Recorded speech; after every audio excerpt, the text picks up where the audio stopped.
Good evening, ladies and gentlemen, boys and ghouls. Welcome to AneurynPlays as we celebrate Spooktober 2025. My name is Aneuryn, and today we will be playing South of Midnight.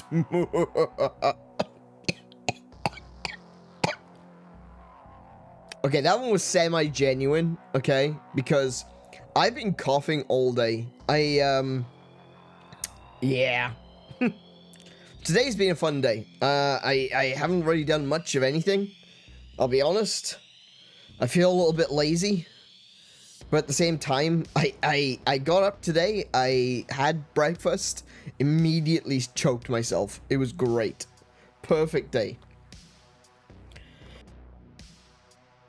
Welcome, everyone. Welcome, Max. Welcome, Kiko.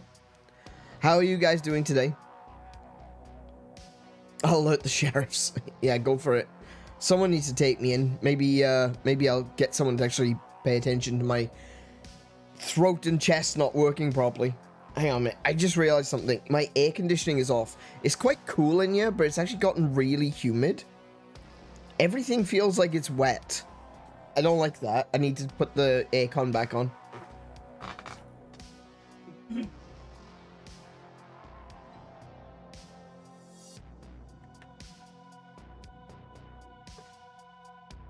Alrighty.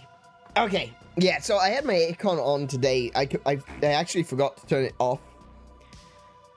I should have changed it over to dehumidify instead of just having it on cold.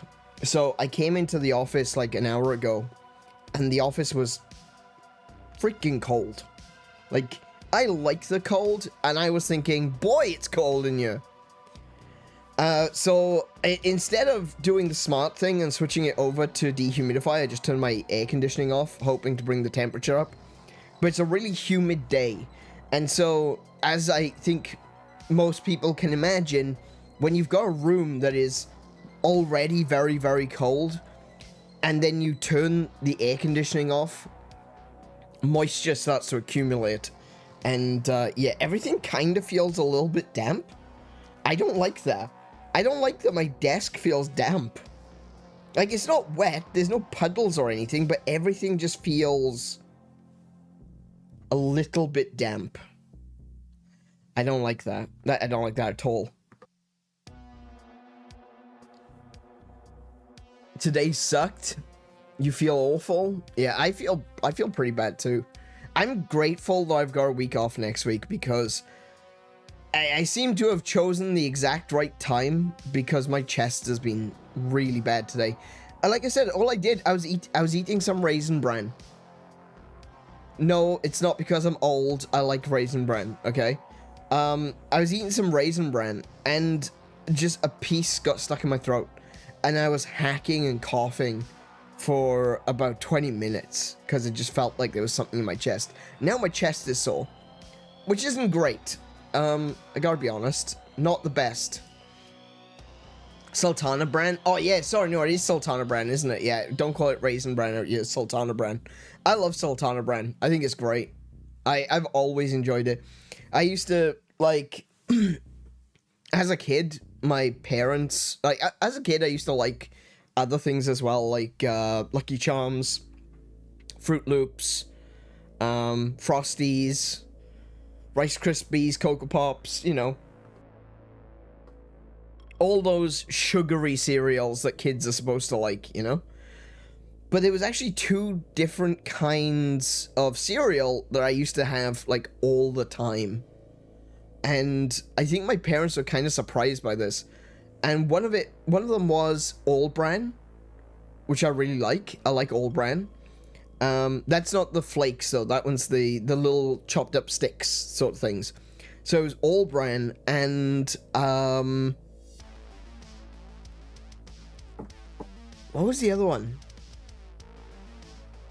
It was like Rice Krispies or Rice Pops or wherever you, Rice Bubbles, I think they call them in Australia. It was like that, but it wasn't made of rice. It was something else. It was like Bran Krispies or something like that, Wheat Krispies. I'm not even really sure what they were, but I really liked those. They kind of almost tasted like toasted wholemeal bread, but they were like Rice Krispies, and I really liked those. I used to have those all the time. Eventually, we kind of just stopped. We didn't get we couldn't get Lucky Charms anymore in the UK. I don't know why. I don't know what. I genuinely don't understand how we went from having so many of these different cereals for kids, you know, the Lucky Charms and everything. We had loads of stuff like that, and it just disappeared overnight. It was so strange. It was just like, I can sort of semi-remember my parents going shopping and me saying, did you get Lucky Charms? And my mother's like, they didn't have any. And that was the last of it, you know, they never had them again. I think you can get Lucky Charms in the UK again now. But, though I'm not sure. Someone from the UK will have to, you know, correct me on that one. But I believe in 2019, I did see Lucky Charms on the shelves in supermarkets when we were in the UK. But yeah, it's just so strange how such a popular cereal, popular brand, just disappeared. It's weird how that happens, you know? I kind of miss oat flakes. Do we have... I don't think I've ever had oat flakes. I used to eat a lot of Wheat Bix and shredded wheat. That was another thing. Yeah, I kind of like the plain stuff. I love Cocoa Pops. Cocoa Pops is probably still one of my favorites, but I don't eat them very often these days. Cocoa Pops. I like Cheerios. Honey Nut Cheerios. I love Honey Nut Cheerios. But I always like the boring ones, you know? You go to a friend's house and they've got, like I said, you got your Lucky Charms, you got your Rice Krispies and all of that stuff, and the Cocoa Pops, and in the mornings when I would get ready for school or something, I'd be like, I want a Wheat Bix. You know, I like the boring stuff. Maybe I'm a weird kid.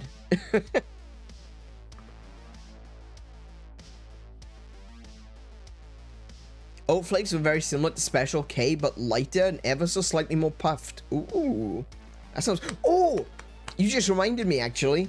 They've had different names. So they used to be called Sugar Puffs, but they changed the name. What did they change Sugar Puffs to? I love Sugar Puffs. Sugar Puffs are probably my favorite. It's essentially like a wheat kernel and it's puffed. So basically the same process that you would, you know, make popcorn, but it's using wheat. What did they change Sugar Puffs to?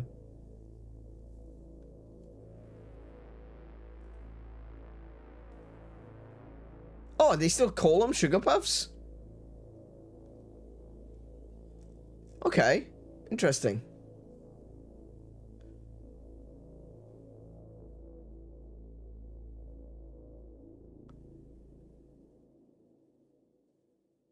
Okay. No, apparently they are still called Sugar Puffs. Okay. But yeah, it was like puffed wheat, and it was coated in like sugar and honey.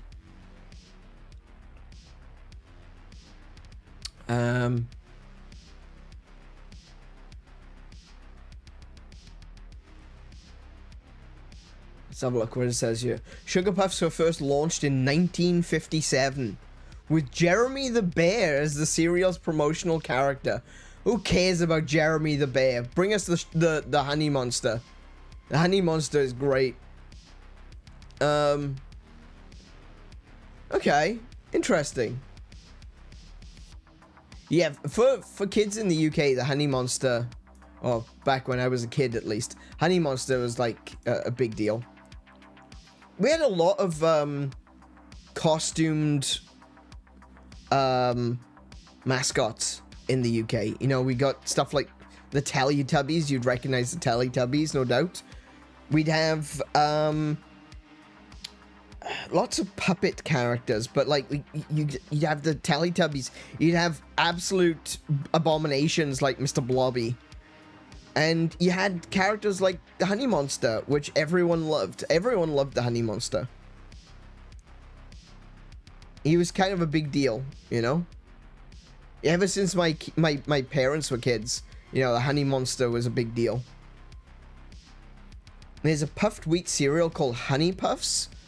Although when I was growing up, they were called Honey Wheats. Oh, I still have nightmares about Mr. Blobby. Yeah, no. It's, I've actually been to,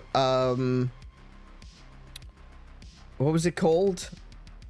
Noel Edmonds, he was kind of like, you can hear my keyboard sliding across my desk, I'm sorry.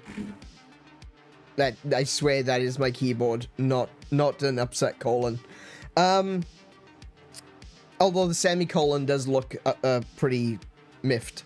Anyway, Noel Edmonds, who is the creator of Mr. Blobby, and damn him for eternity for that, he used to have his house open because he had a lot of land, and he's kind of like, you know, like how Michael Jackson kind of had a theme park on his property. It was kind of like that. It was called Crinkly Bottom.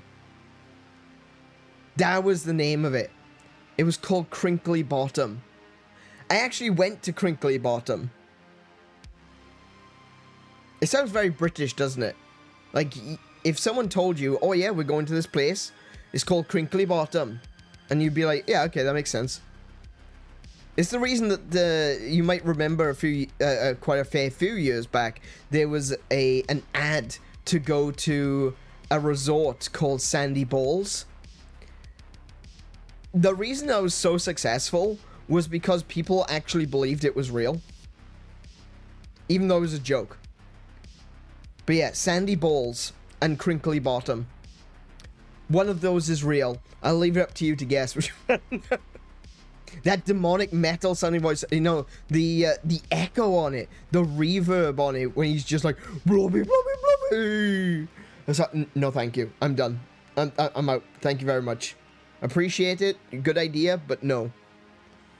Oh my god, I just looked Mr. Blobby up. Whose idea was that?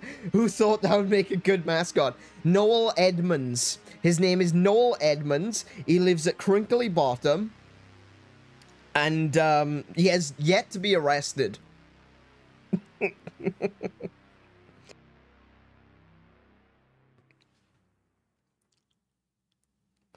But yeah, Crinkly Bottom. That's I actually went there. We did a day out at Crinkly Bottom one year when I was a kid, and my parents thought this was going to be great. The kids are going to see Mr. Blobby, and while I wasn't terrified of Mr. Blobby, I didn't like Mr. Blobby.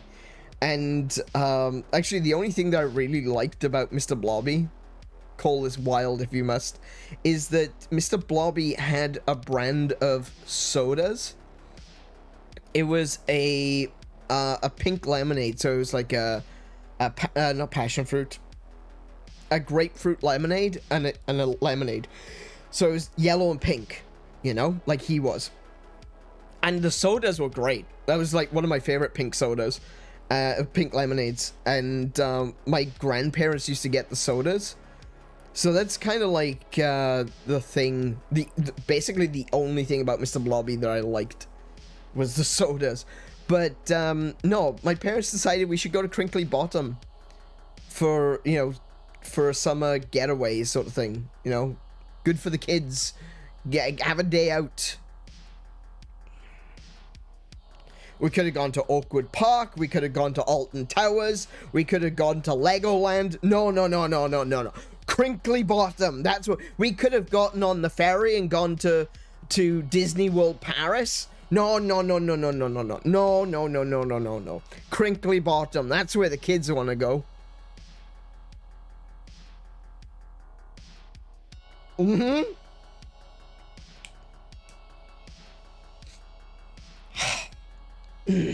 I wonder if anyone has made a horror game about Mr. Blobby. Let me check real quick. Oh dear.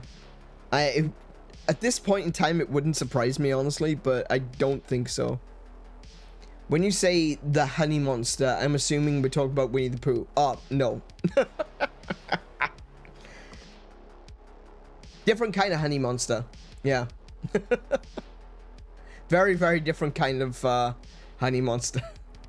You should just look him up. Just look up the honey monster. And if you need to, look up Kellogg's honey monster. I really like the honey monster. He's cool. Imagine a giant humanoid sentient plushy haystack. That is accurate. That is so accurate. They have, or there's one that features him, I think. It's called Abandoned Bunker. Okay, I need to look this up. Hold on a second. Hold on a second. Again, that is my keyboard, I swear. The semicolon is still looking a bit unhappy with me. Abandoned Bunker. Oh, I literally just searched Abandoned Bunker on Google and I didn't even... Yeah, of course. So, there's a game called Abandoned Bunker on itch.io. And yeah, it does have a Mr. Blobby Funhouse. It actually does. Oh my goodness. Okay. Well, there's potentially something that I'm gonna need to play next year.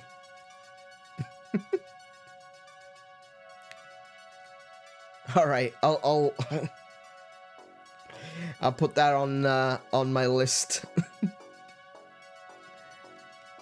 I really should make an itch.io account, eh?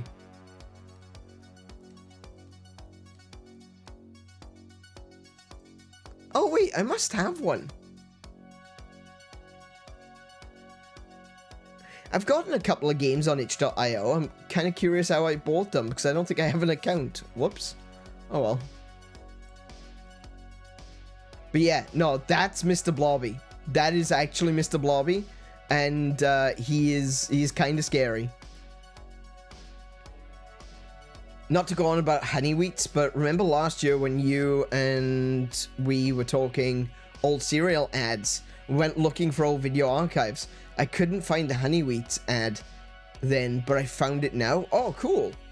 Yeah, so that I don't think that wasn't even last year. That was this year because we were watching old TV ads, and we were in this house at the time. So yeah, that was only like a few months ago. But yeah, Kiko and I were watching because we're very, very sad people. I spent hours just watching old ads from British television.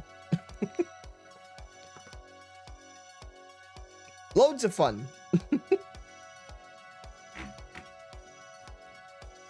See, do you know this sound?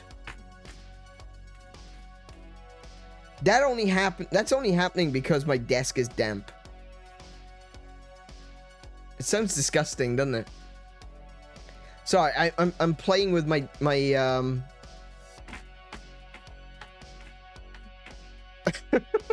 I'm playing with my keyboard because I know it's making a horrible noise. Sorry. I think my my compulsion is yeah. I'm just compelled to just make that noise now that I know it's happening. Anyway, either way, I'll show you later. Brilliant. I thought that was here. I thought we were at the old apartment. So no. That was only a few months ago. We were sitting on the couch and we were watching old television ads until like 3 a.m. Oh well, I was watching it till 3 a.m. I think Kiko went to bed at about 1. Yeah, it says a lot about modern television, doesn't it? When you think about it, like stop and think about that for a second. Rather than watching something new on Netflix or Disney Plus or Amazon Prime or anything like that, I chose to spend 5 hours or so watching ads from the 90s on YouTube. You know, the ads, the parts that people pay to skip. I was more entertained watching ads from the 80s and 90s than I was actually watching a TV show. That's gotta say something about modern television. Maybe it just says something about me, I don't know. But I feel like that says a lot about modern television, that I would much rather watch the ads than the shows.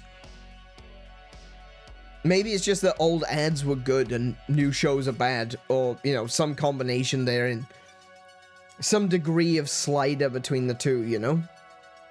But, yeah, I enjoy watching ads. Old ads, specifically old ads.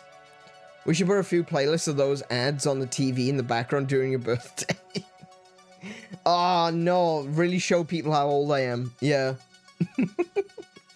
Should make a playlist of all the songs that were hits on the year of my birth.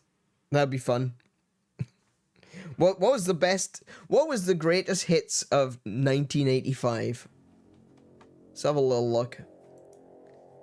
Greatest... Go top of the pops. 1985 number ones. In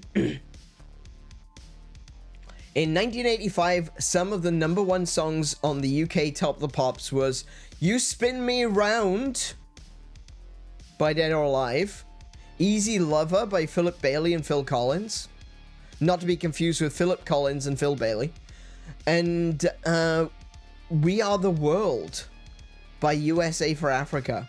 I remember We Are the World. That was, well, I say I remember it. I wasn't born at the time of it released, but I remember it later. It's a classic. Mated by David Grant and Jackie Graham. I don't even know what that is.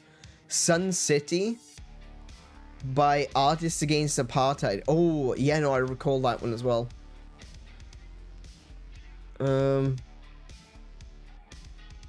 Paul McCartney, Spies Like Us. Yeah.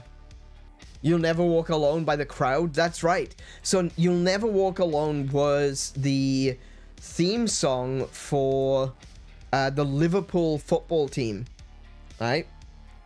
And they released a version of it sung by, quote unquote, the crowd of the stadium. Oh, and Do They Know It's Christmas by Band Aid. Yeah, that's another one that just gets played continuously. I used to have a list that was every single number one hit in the UK from 1952 all the way up to 2005, but I've lost it. I don't know where it is, but I had that. That was a thing that I had. My father found it, and it was like it was a scan from the Top of the Pops. I think it was like an annual or something like that. But it was a scan from this book, and it was literally showed every number one hit that there ever had been from 1952 all the way up to like 2005. And I hate that I've lost it, because that was a really cool list, and I was going through and I was listening to everything that was on that list, and I did get to the end eventually, and the last few years were a bit boring. Not a fan of modern pop music, but a lot of the older stuff was really cool. Good to listen to. Good to learn something of the history of music. I almost said history of video games, because I'm a big fan of history. I'm a big fan of history when it comes to music, when it comes to video games, when it comes to all sorts of things. I just like history in general. I think history is very, very important. Something which I feel like a lot of people, maybe it's just kids these days, don't really care too much about history. Well, that was 100 years ago. How was it going to affect us? Sort of attitude. But it's only by understanding history and appreciating history and appreciating the situations and the times and the people that we can look forward and understand, and see patterns re-emerging when something bad is going to happen, or when something good is going to happen, you know? We get a lot of people that use historical terms very incorrectly these days. I'm not going to go into depth on that one, but I think you know what I mean. Using them incorrectly and calling people names, rather than having legitimate arguments or discussions about things. And it drags down what those words mean. You know, and those words mean something important, because whether we like them or dislike them, they mean something important. And it's important to know when we are looking at a situation that is genuinely calls for that kind of language. And the way that the words get thrown around these days, it devalues it. And I think that's dangerous, because it's a process slowly deleting our history, or worst of all, not actually deleting our history. You cannot delete history, but it deletes our memory of it. And there's a really good line. I was recently watching a thing about the X-Files, and there's a really good line from one of the Native American characters. I can't remember what his name was now. I think his name was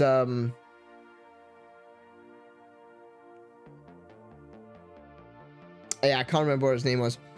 But he says that we value memory over history, because history can be used by powerful men to paint our to reshape our understanding of the past. But memory is true. Memory is things that we have seen, that we have heard. And I'm like, oh my goodness, that is so accurate. That is so true of today as well. Something that I've been really impressed at is that the video that I was watching about the X-Files, and I'm not going to go into this for too long, but the video I was going into was the shocking truth about the X-Files. There were never any aliens. And I'm like, no, stop that. You can't say something like that, because now you got my attention, and I'm going to be watching this for the next 4 hours. And I did. I did watch it for, actually, it was 5 hours. And, yeah. Apparently there were never any aliens in the X-Files. And every time in the X-Files series that you thought you were seeing an alien, the series was telling you that's not an alien. And I never noticed it. That was wild. I need to go back. I rewatched the X-Files from beginning to end. Except for the 2 new seasons, about a year or so ago. And I just watched it all the way through. And after watching this video talking about how there were never any aliens in the X-Files, it's got me wanting to go back and rewatch the entire series with that mindset, with that mentality, with that thought that there are no aliens in the show, and be aware of everything that's happening. Because I think they did a bloody good job with all of the little hints throughout the entirety of the series. From the very beginning. From the very first episode. In the very first episode of the X-Files. Before they knew that they were going to be making 11 seasons of the show, they were already telling you how the show was going to end. And I couldn't believe it. And when this guy went through and he tied these little loose strings together, I was like, I can't believe I didn't see that. And of course, you're not going to.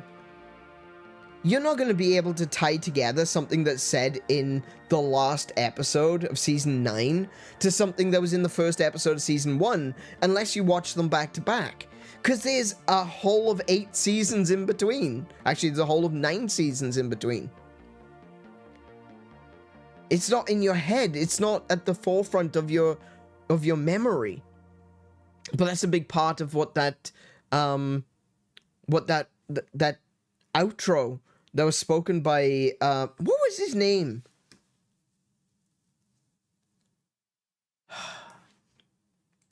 He was in the I think he first appeared in the episode Anasazi.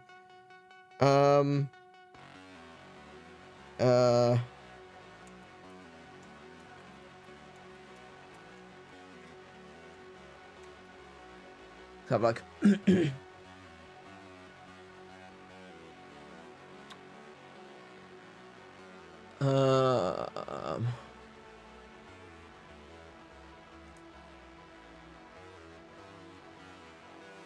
yeah, it was Anasazi. That's when he first appeared.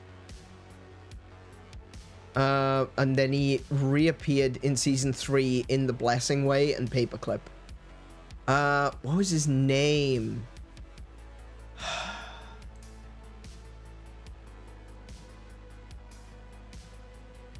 Joseph Goodensnake. That's the one. No, wait, no.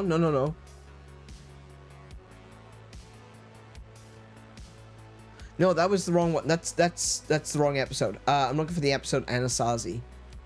Hang on. Anasazi. X-Files. Anasazi. X-Files. There we go.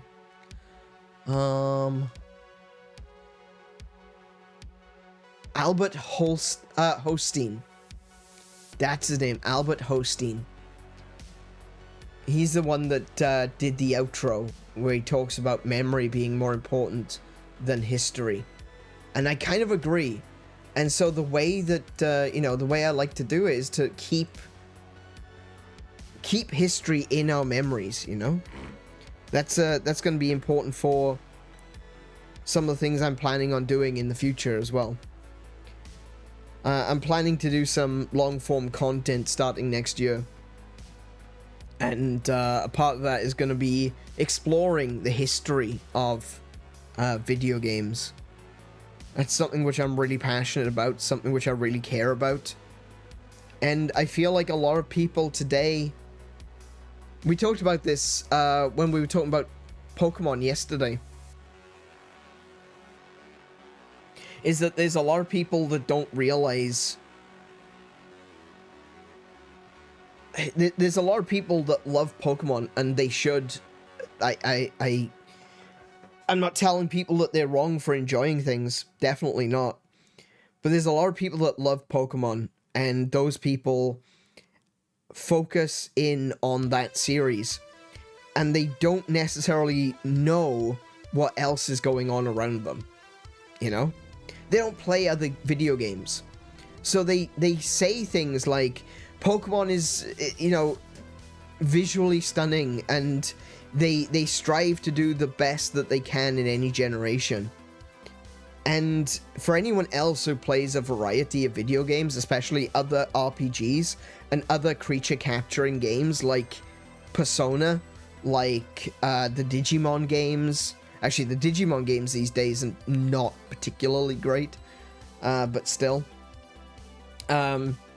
Digimon games, when you look back at Yokai Watch, when you look at other games that are on the Switch system, like Xenoblade, like Persona, like Breath of the Wild, Tears of the Kingdom, you can look at those games and go, Pokemon doesn't really hold a candle to those other games. It feels very dated, and the graphics are not really pushing the system's limits. And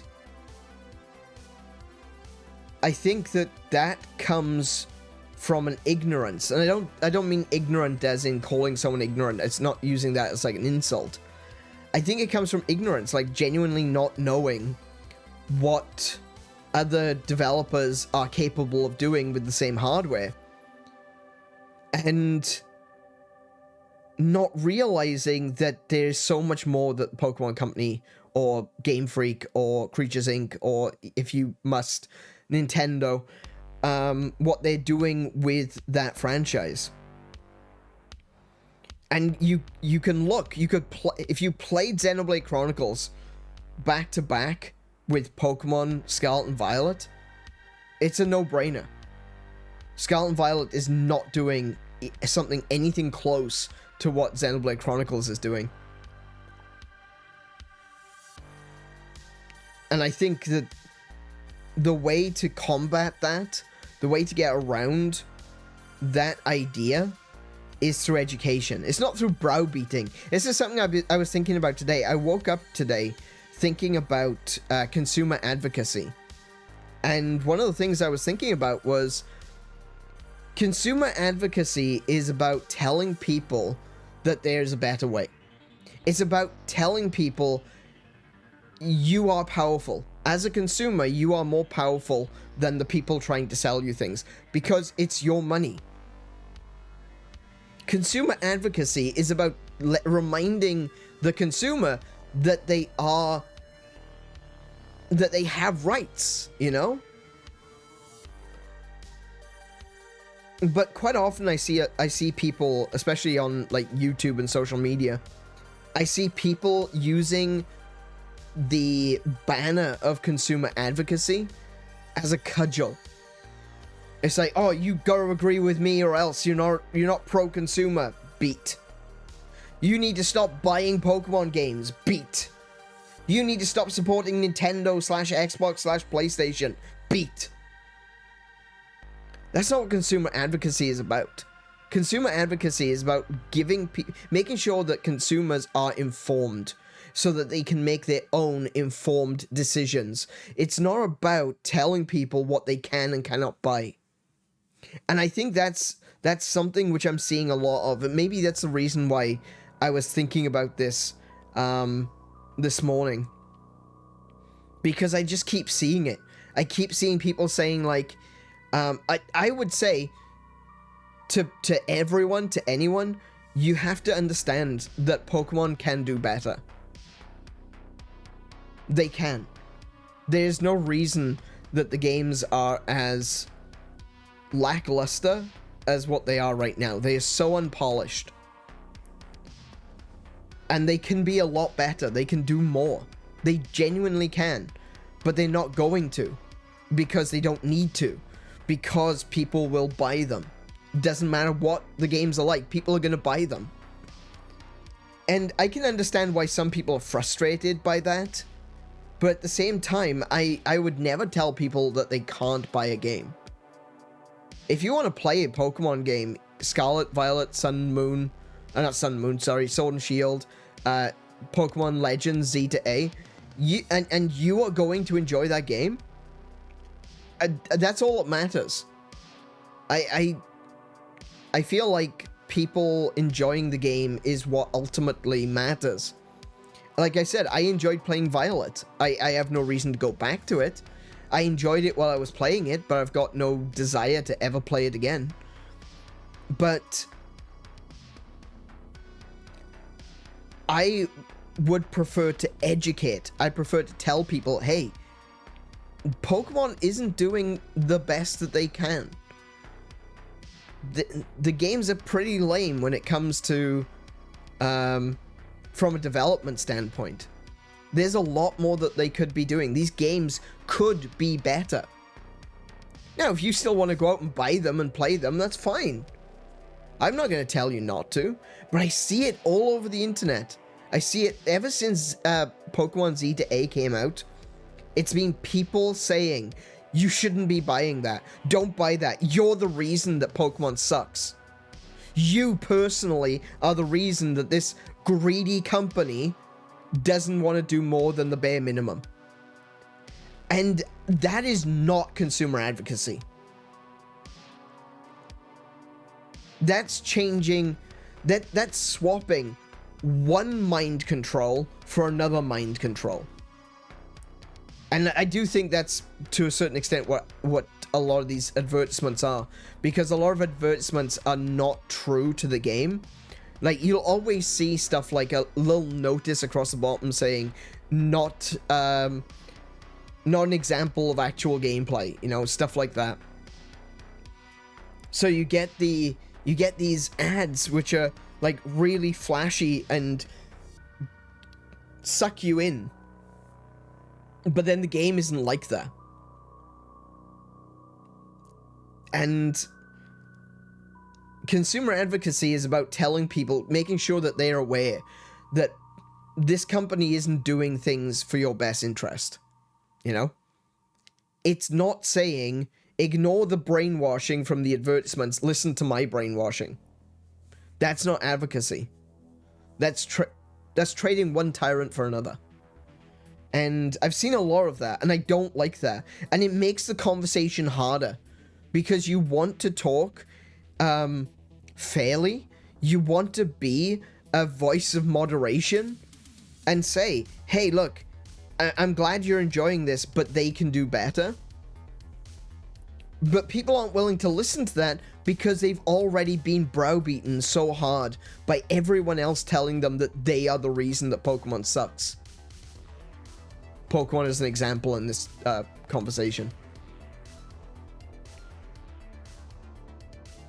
And I think when it comes to next year, when it comes to the other games and the other sort of content that I want to do on this channel and maybe on a second channel, one of the things I'm definitely going to be pushing for is history, understanding the history of video games, understanding where games have come from, understanding game mechanics, development of different game styles and genres, so that people can look at things like that and say, you know what, I'm a fan of Pokemon. Is there anything else like Pokemon out there? And of course you got stuff like Palworld. I think Palworld, honestly, I think Palworld is so much different from Pokemon. I don't think that's I don't think that's actually very accurate to say that Palworld is like Pokemon. I always see it saying, oh, it's Pokemon with guns. It's not. It's not Pokemon with guns. It's Rust with Pokemon. You know? It's kind of is that a distinction without a difference? Maybe. But I think that it's very, very different. I don't think that Palworld is Pokemon with guns. I think it's Rust with Pokemon. Palworld is a lame knockoff, in my humble opinion. I would say the same thing. I actually watched a video that was supposed to be arguing in defense of Palworld, and they were saying, like, oh, look at this Pokemon, look at this Pal, totally not a Pokemon. This is probably the Pal that looks the closest to a Pokemon, and it is literally just a recolor of Lucario. And the difference is that the yellow Lucario is called Anubis. And the guy completely ignored the fact that it is literally just a recolor of Lucario. And he said, actually, you can't copyright an ancient Egyptian god, Nintendo. No, they can't. That's true. They can't. But copyright applies to more than just the name of the Pokemon. It was if you look it up, look up Palworld Anubis. It is essentially just Lucario but yellow. And yeah, the guy was going off about how Nintendo can't claim Anubis because Anubis is the name of an Egyptian god. And I'm like, that's not what the problem is. The problem is not the name. No. Gameplay-wise, Palworld is very different from Pokemon. As you say, it's more like Rust. It's all obvious Pokemon recolors or poor edits that got them in trouble. Actually, that's not what got them in trouble, funnily enough. Also, Yellow Lucario is also a thing in Pokemon. Oh, it is too, yeah. Yeah. yellow Lucario is the shiny color. It looks a bit, okay, it does look a little bit different. It's more of a golden yellow than that, but yeah. Yeah, it's definitely more like rust. The thing that actually got them in trouble is, and I don't agree with it. I want to be very, very clear about this. I don't agree with this. The lawsuit that Nintendo made against Palworld had nothing to do with copyright. It was everything to do with, trademark. Wait, was it? No. It was a patent. Sorry, it was a patent. So, Nintendo has a patent on the concept of throwing a Pokeball. So, the idea of throwing a Pokeball to capture a monster inside it and be able to release it to be able to fight on your side, that particular action of throwing the ball and capturing and then utilizing that monster in combat, that very, very specific process is patented. So, when Palworld first came out, they were using Pal Balls, which was essentially a Pokeball.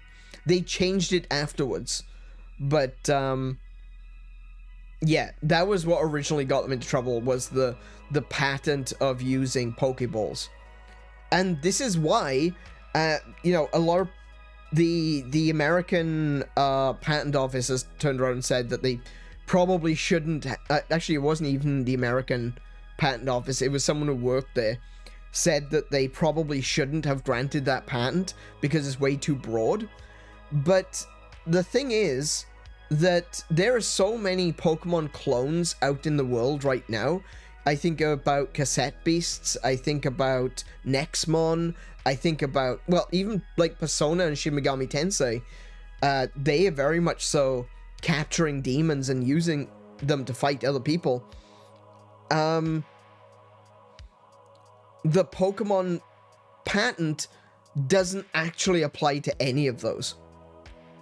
It is a lot narrower. See, this is the thing. There's two sides to this argument, and this is the part where I think consumer advocacy is very, very important, right? Because there are pundits, people who are not moderate, that they have an agenda, right? There are people who say Nintendo are completely in the wrong for doing this, that that you should never buy another Nintendo product, and that the patent that they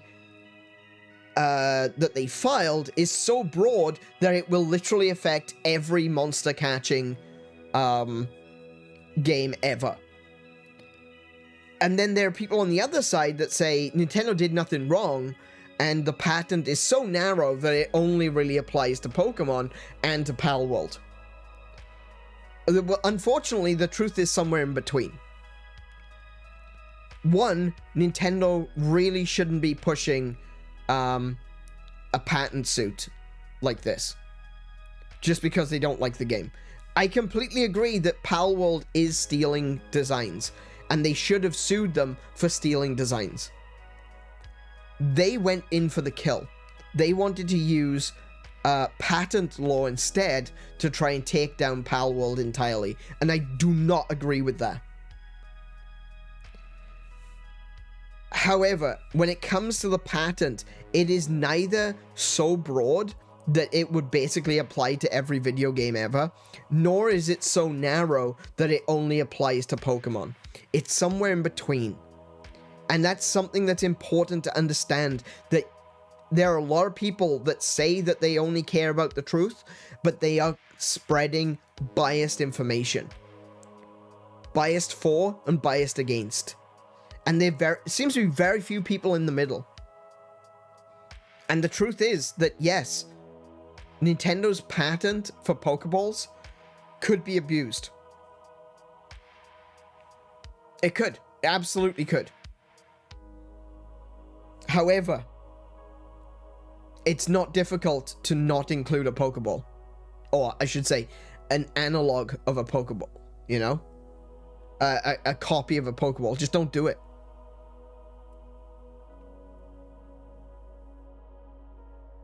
You could do anything. You could have monsters trapped in crystals.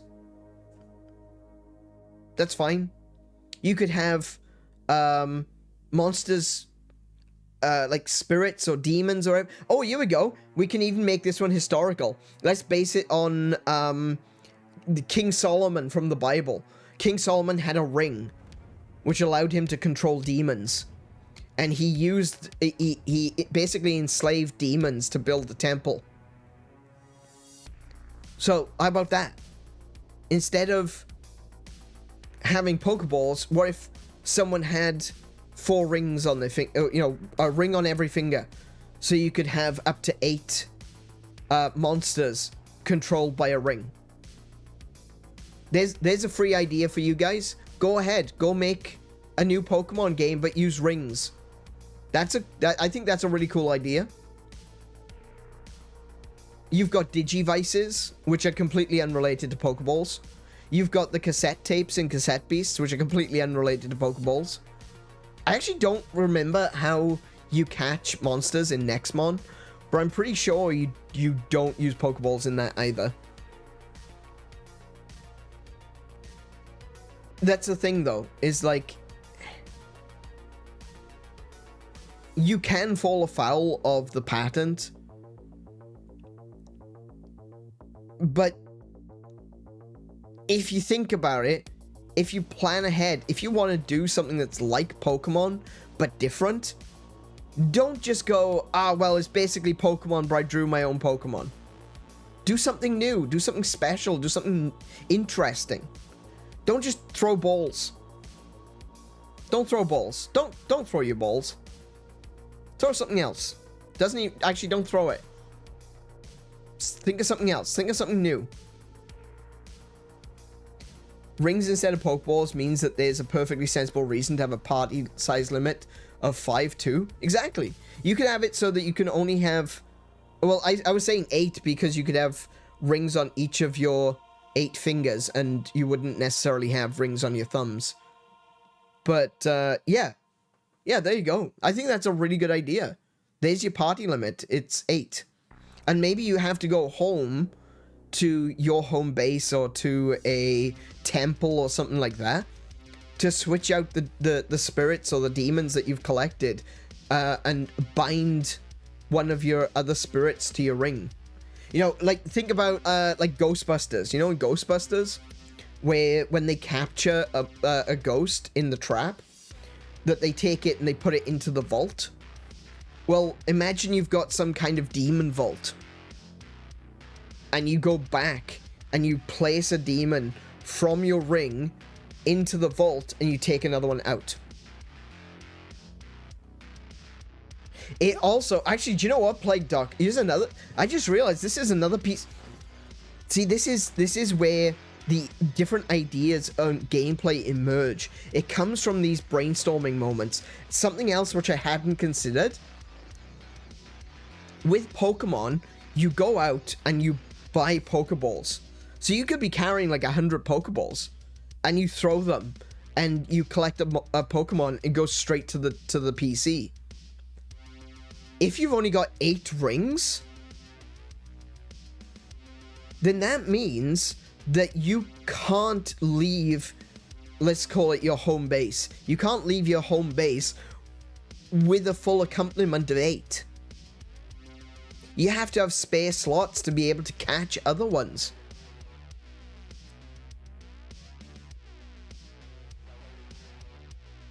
So there's a that's completely different gameplay right there. You have to consider what demons or spirits or whatever the monsters that you want to take with you so that you can go and catch other ones. That is completely different gameplay to Pokemon. And look at that. We came up with that in what, like a couple of minutes? It's really easy to not fall afoul of the Pokemon patent. That doesn't mean that Pokemon Company should, or Nintendo should, be suing. But it's also really easy to not get sued. It just takes an extra minute or two to just think another step ahead. I'm not happy with what Nintendo are doing. Or just carry blank rings in your bag, but either way, you'd need to have a spare blank rings on your fingers. Yeah, exactly. Yeah, one way or another, even if you were to trade out one ring for another ring, you'd still need to have at least one slot on your hand for it to work. So, yeah, I think that's completely different gameplay.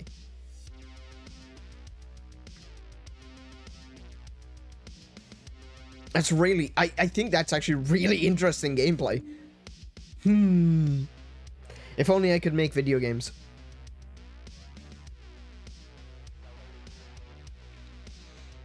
If only I knew how to make video games. I should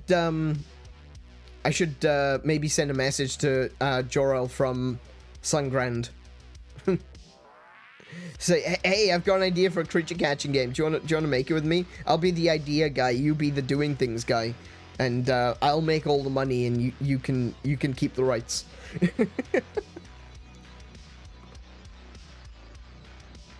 Anyway, yes, that's... Yeah, that is actually a really cool idea for a creature catching game. I think...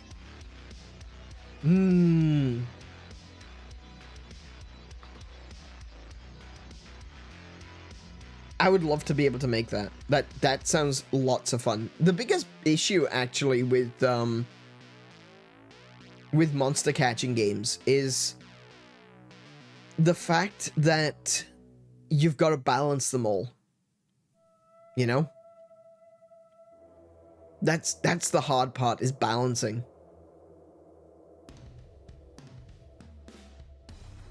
And while I can kind of understand, like, I watch a lot of videos that talk about game development. I find it important to understand game development to be able to understand what is and isn't capable with a video game.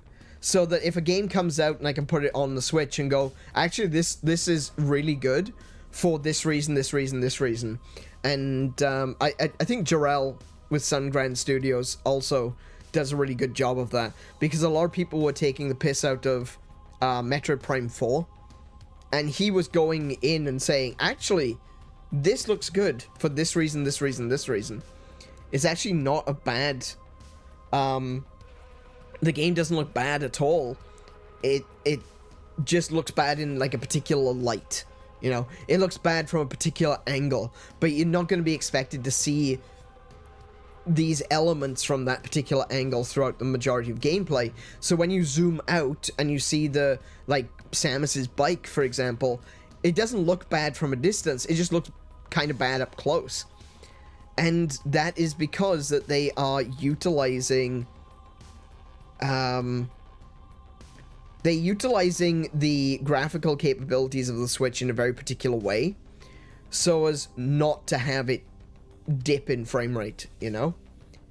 And we know that the Switch, even the Switch 2, which is about as powerful as an Xbox Series S, we know that it isn't perfect. And there are still going to be new ways of discovering how to create games for the Switch. Because it is different. It's not the same as just making something for Xbox, which uses DirectX and is basically just a PC. It's not the same.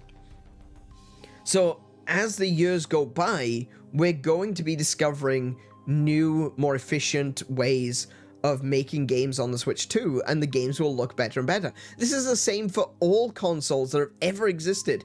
You look at the first game that ever released on the NES, or the first games, I should say. You look at the really early games on the NES compared to what was released towards the end. Look at the difference between Super Mario Bros., which is a great game. It doesn't look the best. It's a great game, though. It's, you know, it is what it is. It does the job well. But then you skip ahead to, like, Batman Returns. And you've got these crazy... more colors on the screen than the NES should really be able to render. You've got parallax scrolling. You've got... look at Kirby. Kirby's another great example of this, actually. Kirby's Adventure. there's so much in that game that should not work on the NES, but it's because they discovered tricks. They discovered development tricks to allow them to be able to do things that you weren't able to do, you know, 5 years before. So when you look at games that came late in the NES's cycle, they have got beautiful graphics, absolutely stunning graphics on the NES. It looks like it shouldn't be capable of being played on the NES. It almost looks like a SNES game. But it does run, because they found tricks to do that. And we're going to have the same situation with the Switch 2 as well. I don't think to the same extent, because that's the thing about bespoke hardware. Yes, the Switch is still basically a PC. It's a handheld PC. But that doesn't mean that there aren't quirks. Every piece of hardware has got quirks. And that's something that we're going to discover over time. Look at the games that released early on the original Switch. The ones that Nintendo released were really, really good. But a lot of third-party games were kind of not really... They didn't really work. They would have low frame rates. They would be really ugly textures, really muddy-looking textures. And then you look towards the end of the Switch 2, and where everyone had kind of figured out the tricks. And you've got games like Doom Eternal running on the Switch 2. You got games like The Witcher 3. Now, The Witcher 3 doesn't look good, but that was the trade-off, you know? It doesn't look good, but it plays perfectly. To be able to get the game to play, because the background simulation in Witcher 3 is insane, right? It should not be running on Switch, but they figured out a way to do it. And they were way more optimized, way more efficient in later games than they were at the beginning of that era, because people didn't have the dev kits. When they did get the dev kits, they had to play with them to figure out how they were going to get the games to work on the Switch. Some developers just gave up entirely. You know, Capcom came in to Nintendo before the release of the original Switch, and they were saying, you need to put more RAM in this thing. And Nintendo went, okay, well, seeing as you want to release games for the Switch, we will do that. So they put more RAM into the Switch. And then Capcom kind of backed out and was like, actually, you know what? We're not even going to try. We're just going to do cloud versions of our games. That's disappointing. But with the Switch 2, we're getting Resident Evil 7, 8, and 9 getting released on Switch 2, running natively.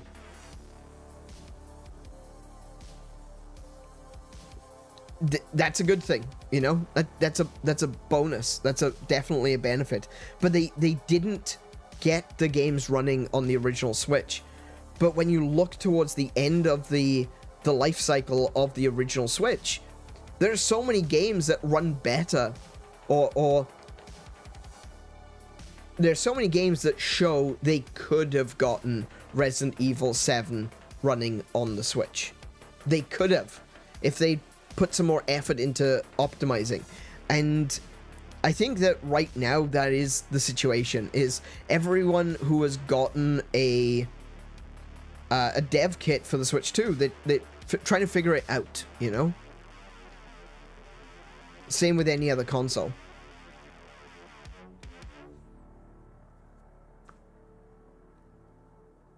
So things are going to get better. They're always going to get better. That's just the way it works. That's the way things work. Not sure how I got to that, but oh yeah, sorry. I was trying to pull it back to Pokemon, but unfortunately, this is the problem. Is you've got games like The Witcher, you've got games like Doom Eternal, you've got games like Doom: The Dark Ages. They're running on Switch and Switch 2. Maybe not Dark Ages. Dark Ages isn't on Switch.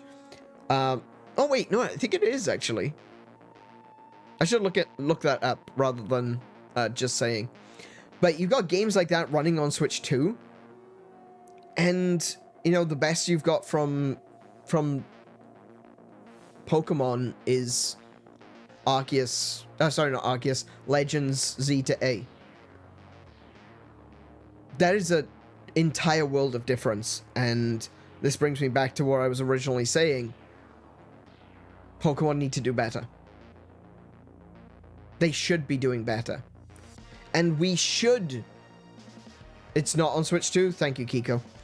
And we should be demanding that they do better. But that's not gonna be me telling you that you're wrong for enjoying it.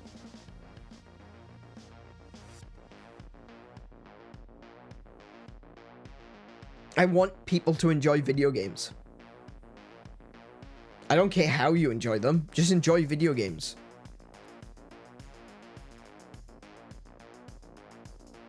If you enjoy the Pokemon games as they are now, good for you. I'm glad that you can. I personally can't. My Xbox just turned off. I should have been playing way before now. I personally don't enjoy new Pokemon. But, and I think we should be demanding that they do better. And I will advocate that we should tell Pokemon Company, that we should tell Nintendo, that we should tell Game Freak and Creatures Inc. We should be telling them, guys, you need to do better. But that's a world away from stop buying Pokemon games. That's a world away from blaming people individually on a personal level for enjoying a game that they enjoy. You know? It's an entire world apart. It's not even the same. And yet that's what I see.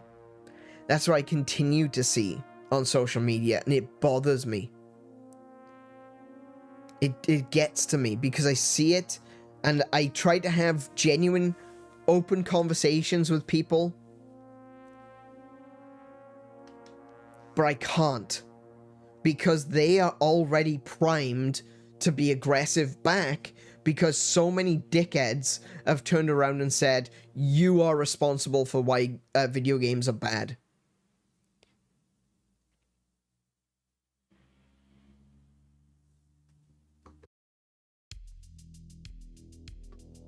I'm not a fan of that. I don't like that one bit. I don't like that at all. That's not how you win hearts and minds. You win hearts and minds by telling them, hey look, here's an example of how they could have done this better. You win hearts and minds by telling them that they are right to enjoy, that they have the right to enjoy games, whatever games that they want to play, that they have the right to enjoy those games.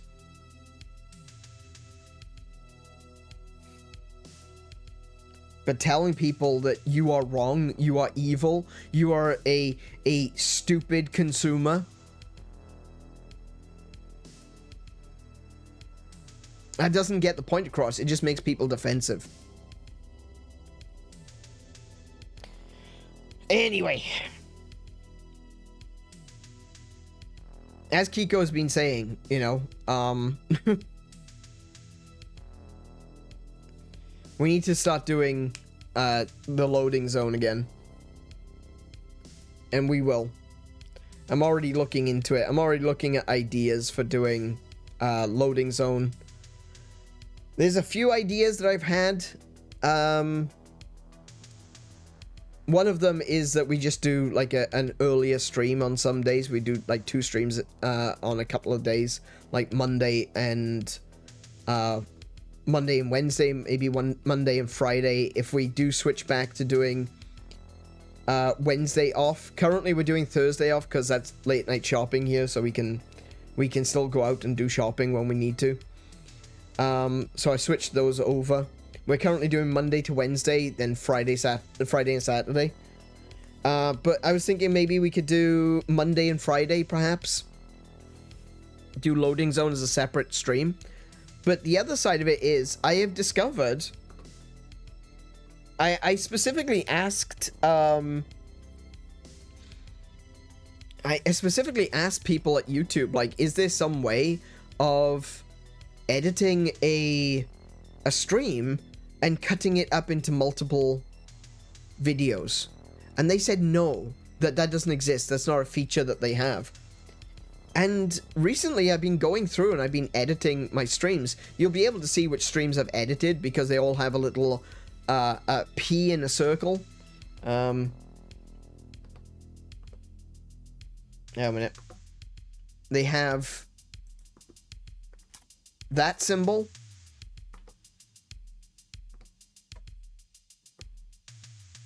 So that's how you know that that I'm currently working on them, that I'm editing them, right? I've been doing quite a lot recently. While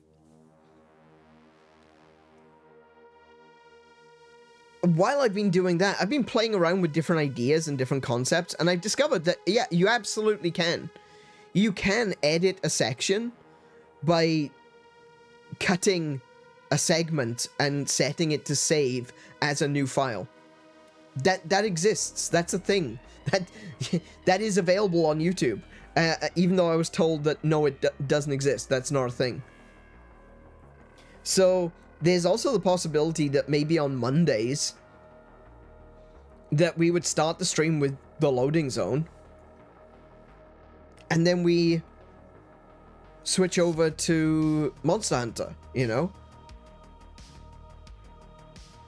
And we can have an additional, like, make it so that we start, instead of playing Monster Hunter from, or being in the Monster Hunter stream from 6:30 till 10:30, or until midnight, whenever we actually end up ending,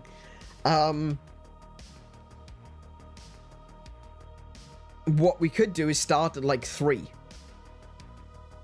And if I start at 3, I can then cut that entire first section off and say this is the Loading Zone. We switch on over to Monster Hunter, and then we play Monster Hunter, you know? And then at the end of the stream, I can cut that and separate it off and be like, okay, this is the Loading Zone, and save it as its own video. That's also a possibility. I don't know yet. I haven't decided which I would like to do, which I would prefer to do. But one way or another, we've got options, and I'm looking forward to doing Loading Zone again in the future. Anyway.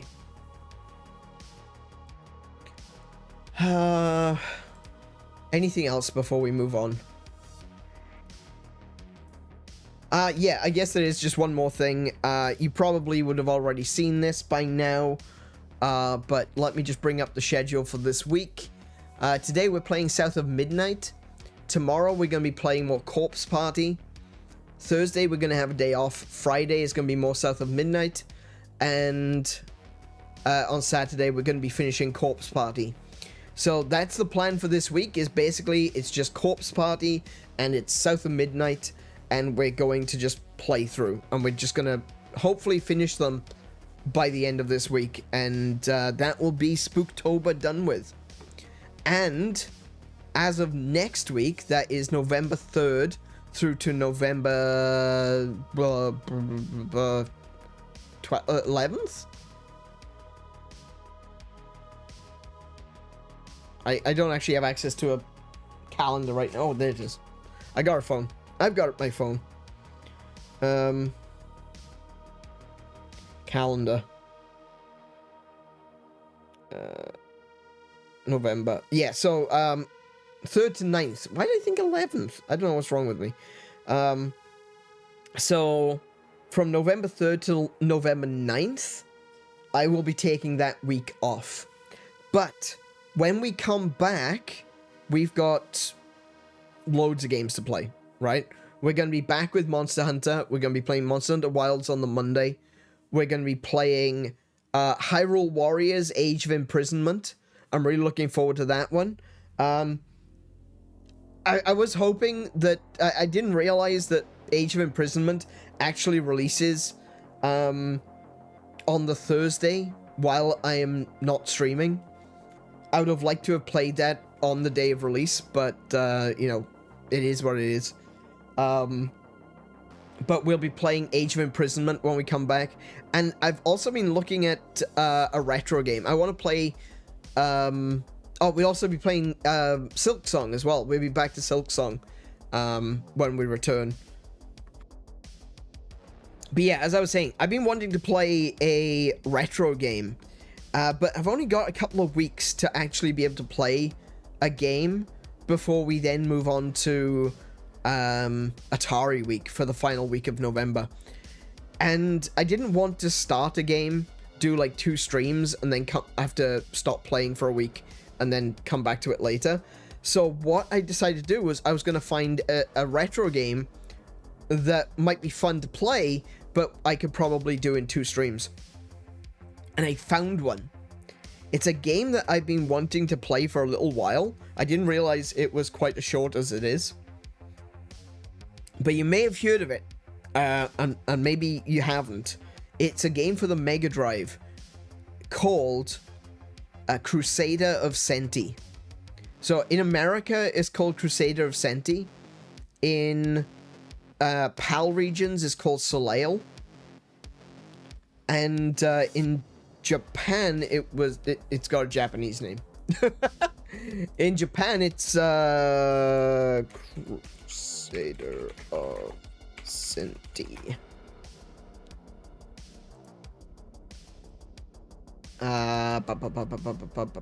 Original release. What was the name of the original release?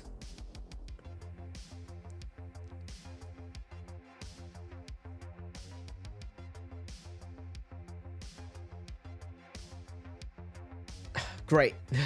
The Wikipedia article for oh, here we go. Shin Sokeki Ragnasenti. Shin Sokeki Ragnasenti. That's what it's called in Japan. There we go. But this is basically, this was Sega's answer to The Legend of Zelda. So, on the SNES, you had A Link to the Past. On Sega Mega Drive, they had Crusader of Senti. And that's a game that I've been wanting to play for a while because, as you know, I am a big Zelda fan. And so the idea of playing Sega's answer to A Link to the Past has been something that's been kind of on my mind, something I wanted to play. And I was looking for the right time to do it. And having only 2 weeks to be able to play this game, we will be playing it the second week of November through to the last week of November. So I'm looking forward to that one. I hope you guys will be as well. Yeah. So, with all that said, if you've enjoyed the stream so far, please consider leaving a thumbs up to let YouTube know that you liked it. And maybe consider at the end of the stream leaving a comment to let me know that you liked it. Or to just give me your thoughts on some of the things that we've talked about today. We've talked about a lot of, I think, important topics, honestly. We've talked about consumer advocacy. We've talked about whether or not Pokemon are in the right or in the wrong with the lawsuit with Pal World. And I think for a lot of these things,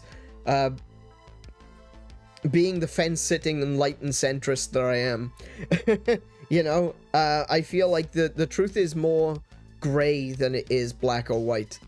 So, yeah, feel free to give me your thoughts on those things. But let's have a conversation, you know? Let's not let it become an argument. Let's not allow it to become a point of division, but a point of union, where we can come together and actually, even if we don't agree, we can start to see each other's sides of this conversation. Same goes for not just general, not just the Nintendo lawsuit stuff, but for games like Pokemon.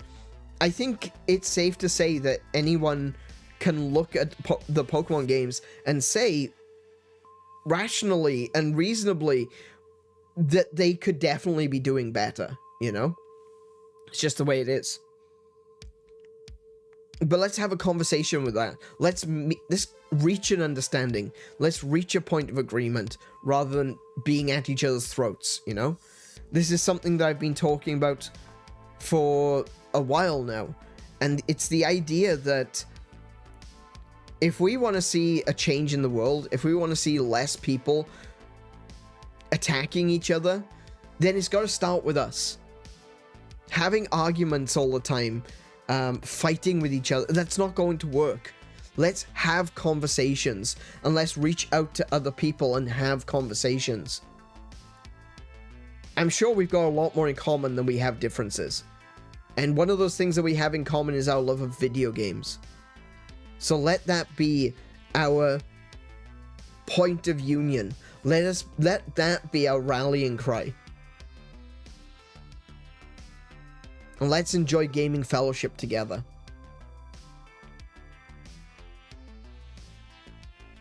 So, with all of that said, let's jump on into... What are we playing? South of Midnight. Okay, yeah. I'm playing Pokemon. Okay.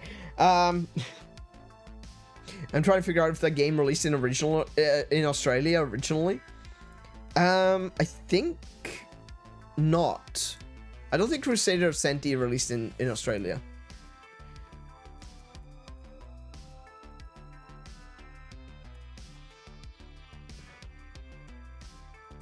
Helps to spell it correctly. Crusader of Senti...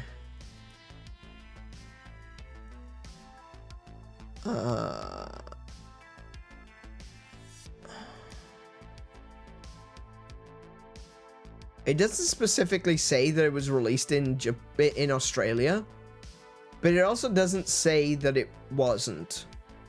Okay. Control F. Australia. Yeah, it doesn't say anything about Australia. It just says released in Japanese regions on June 17th, 1994. Released in PAL regions in January of 1995, and released in North America in March of 95. It was made by Atlus, by the way. Actually, technically it wasn't made by Atlus. It was made by another company called Nextech, but Atlus went and bought Nextech. So yeah. There's a really cool history behind Crusader of Senti. And I feel like for a lot of people, especially people that didn't have Mega Drives, especially people that weren't really in the Sega ecosystem, I feel like even the Crusader of Senti is mostly unknown.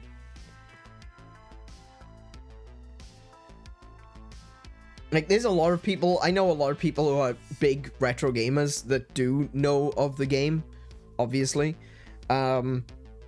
But I feel like for the general audience, a lot of people don't know Crusader of Senti. It is actually available to play on Switch. So if you've got Switch Online, what did I just click on? I just clicked on something. If you've got Nintendo Switch Online and you've got the retro consoles downloaded, you can actually play Crusader of Senti through the Mega Drive emulator. So yeah, have a crack at that if it's something that you seem interested in. If you'd like to see what Atlus could do with the sort of Zelda formula, yeah, have a crack at that. See what you like. But for now, we're gonna play South of Midnight.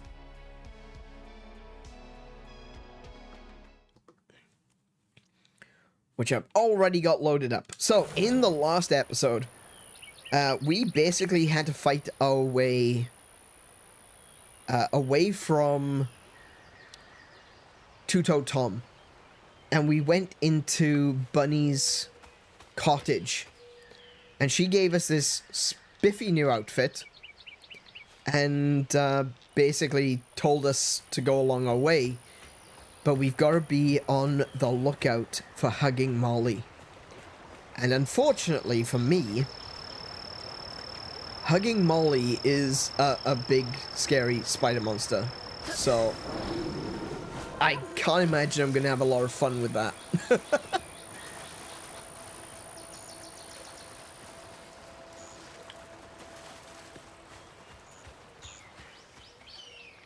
Well, that looks like a little squeeze through, but I feel like there's probably somewhere else I can take a look over here.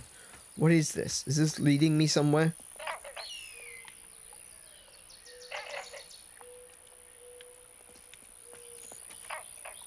What's that noise?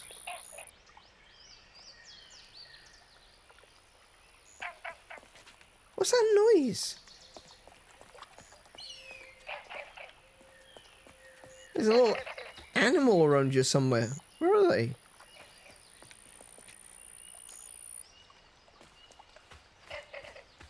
Okay. Maybe it's not something I can see. I just felt like maybe there was something over here that I could find, like some floofs or something. I don't know. All right, we'll go the way that the game wants us to go. All right, fine. When Aneuryn told me he was going to play this game, the first thing I did was go looking into it to make sure it was an Aneuryn safe. Yeah. There are a lot of games that aren't Aneuryn safe, unfortunately. Even including some of my favorite games. That was a mistake. That was the wrong button. Don't mind me.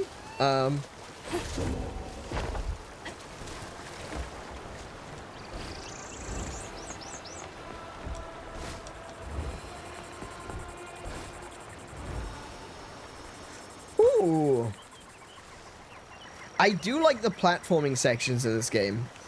They are genuinely very, very smooth. Like, I don't find myself feeling like I'm fighting with the controls. Like, I need to... There's the old sawmill.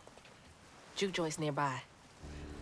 Like, I don't feel like I need to, like, worry about stringing different weapons and... sorry, no weapons. Different buttons together to try and get the platforming done. Obviously, there are different maneuvers that you need to know, but at the same time, it just feels so nice.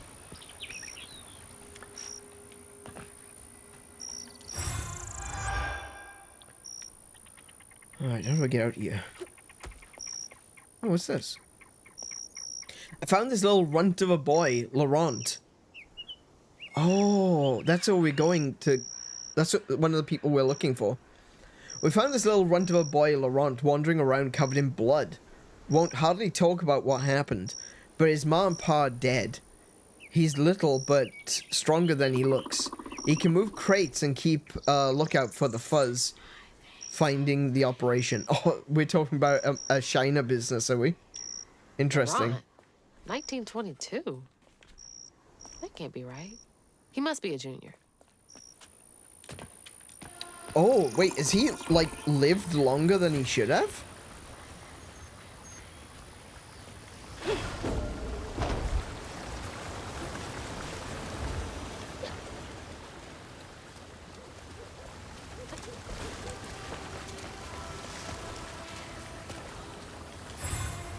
Where are we at with floofs right now? 65. Okay.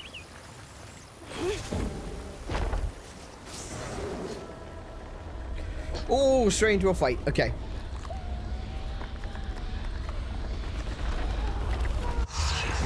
Oh, we got a new one? Oh, we've got a new one. Oh my goodness, what is that? That is hideous. Oh, man, that's a big one. The brute taint. Okay, cool. Got it.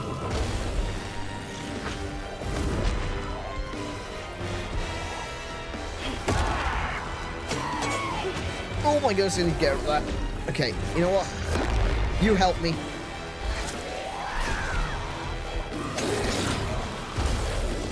Oh my goodness, it combos. It combos! Yikes. Yikes, yikes, yikes. Okay.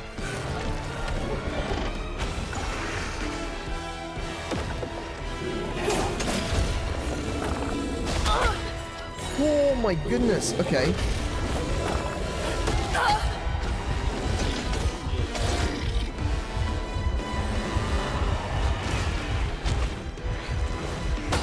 Oh no. Okay, I got wrecked. I got absolutely wrecked by that thing. No, I don't want to get Crouton onto it because if I want to fight, I want Crouton to fight the brute. I don't want Crouton to be inside the brute because that doesn't really take away the brute's power. You. Kill.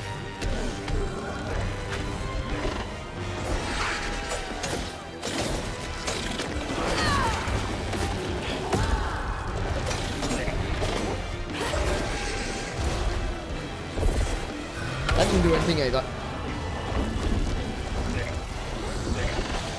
Oh, okay. I'm out. Okay.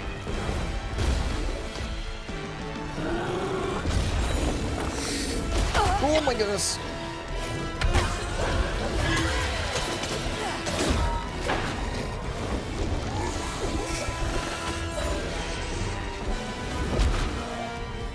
Oh, there's a little tiny step on the floor, which I keep getting caught on when I try to walk over it. Oh my goodness, no. Okay. Got it. Huh, right, okay, now you. Oh, please not another one.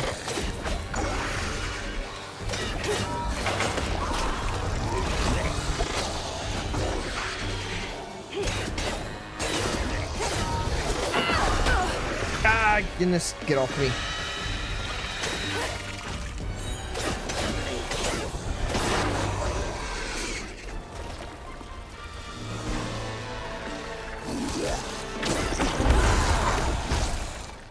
Okay, I got that one.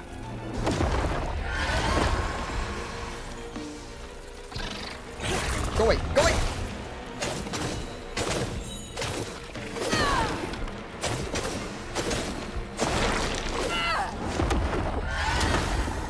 Nice. Alright, sorted.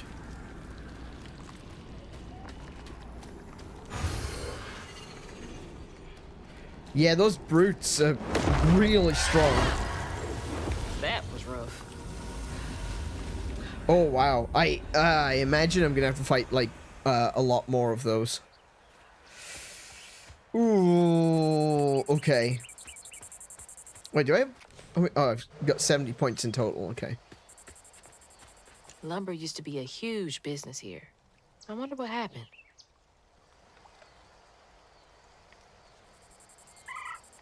Doesn't look like it can go anywhere that way.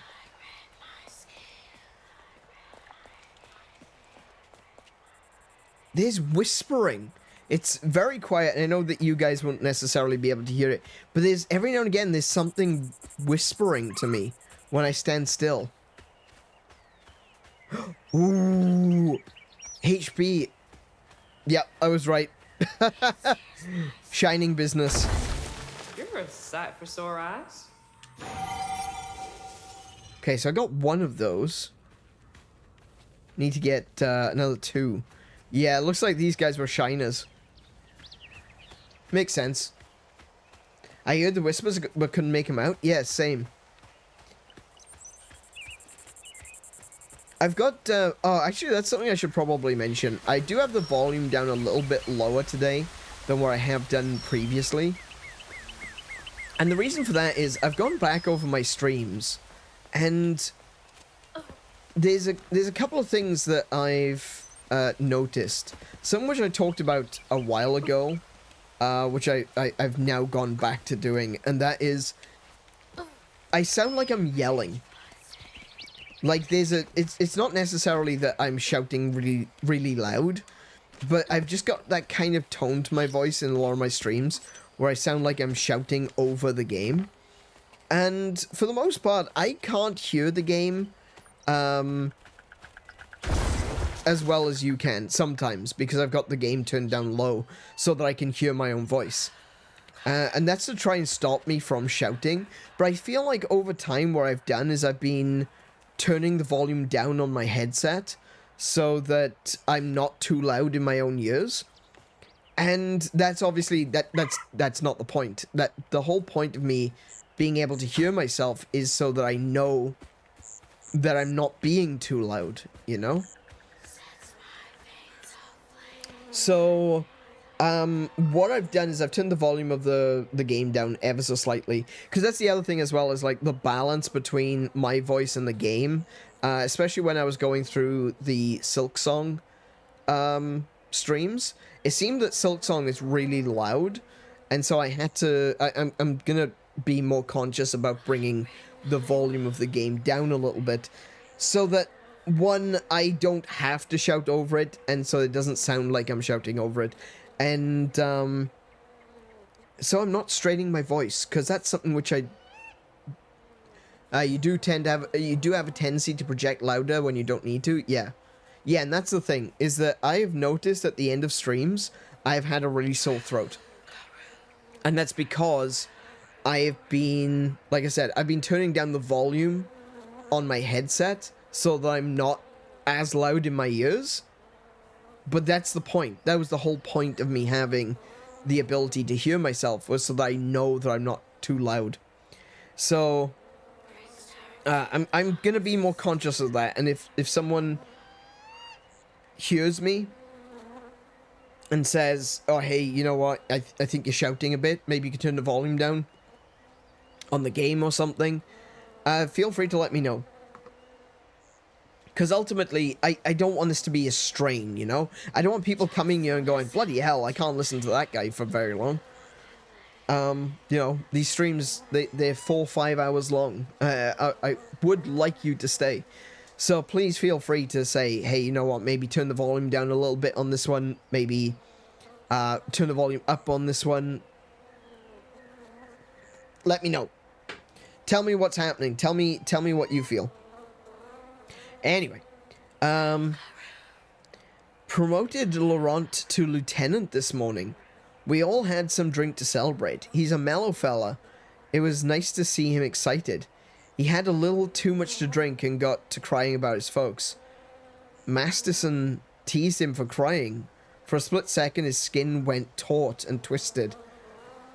I never seen a man move so fast. He hit Masterson so hard he flew partway across the room. Sorry, I can't read at the moment. Let me try that again. For a split second, his skin went taut and twisted.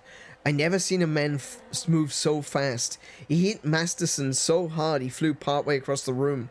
Broke his leg. Laurent run off.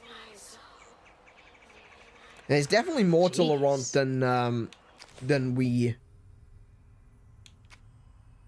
Oh, I missed one!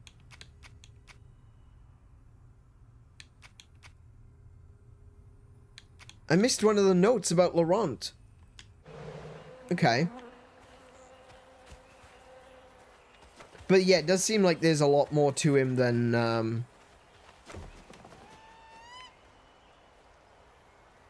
maybe we realize.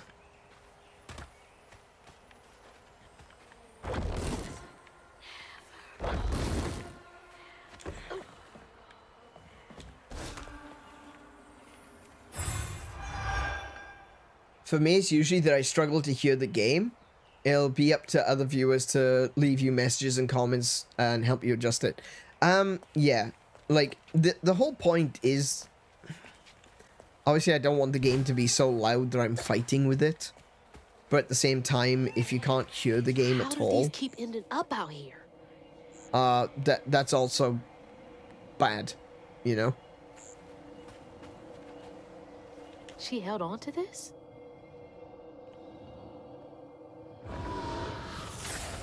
Is that a picture of Lacey and Trey? Is it Trey? Hazel took that pic of us just after Laurent had cooked us that 3-course dinner. Oh, is that supposed to be Laurent? So okay. much love to give. Wish he had felt safe more often. Sometimes he seemed like he was scared of himself. remember that day. I saw what Mama saw in him. But he didn't deserve her. I'm really not looking forward to He this didn't conversation. deserve her? That's an interesting comment. He didn't deserve her. We obviously don't know much about the situation, but that's a... For someone that we're looking to find, who we're hoping is going to help us, that seems like a very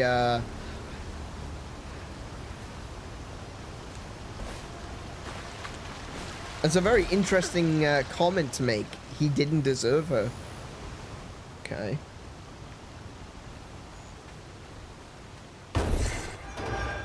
Ooh, upgrade available. Here we go. Which one can I upgrade? I've got this one here. Dodge twice! Yes, yes, yes. 100% that one. Thank you. Yes! Fantastic.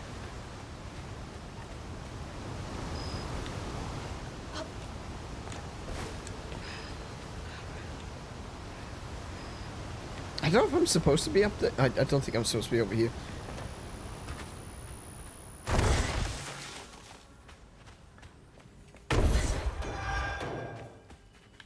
Oh, there's another note. Cool. Went looking for Laurent. He's been missing almost a week. I found him bloody and naked in the woods. Looked like he'd fought a puma. Started babbling and saying, sorry, sorry, please let me stay, I won't do it again. I told him he's got to keep those feelings at bay. Even if I think he was justified in lashing out, Masterson is an asshole. I brought him back to camp. Oh, sorry, I just realized I just kind of spoke. I told him he's got to keep those feelings at bay. Even if I think he was justified in lashing out. Masterson is an asshole. I brought him back to camp. Sounded like you really cared about him. So something is up with Laurent.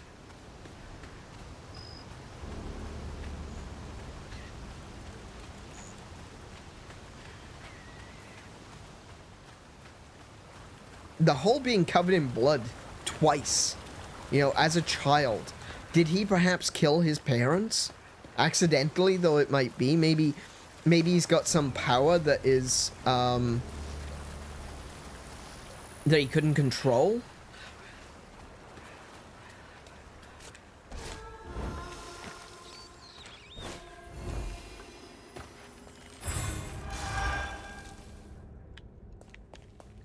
What's down there? Oh, that's where I just was. Okay, cool.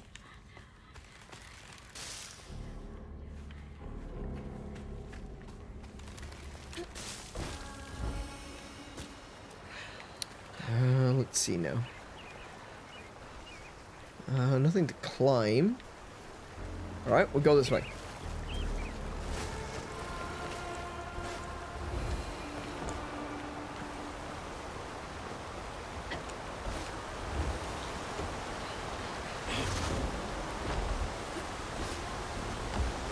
Oh no! I was already in midair when I decided to jump. When I decided I needed to make the thing real. That was a mistake. Okay.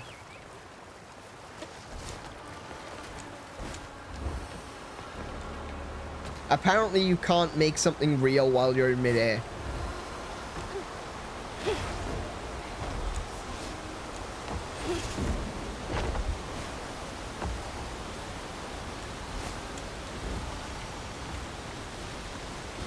I need to get across that way.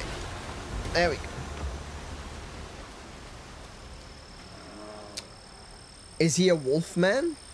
Ooh, maybe. Some kind of werewolf creature, yeah.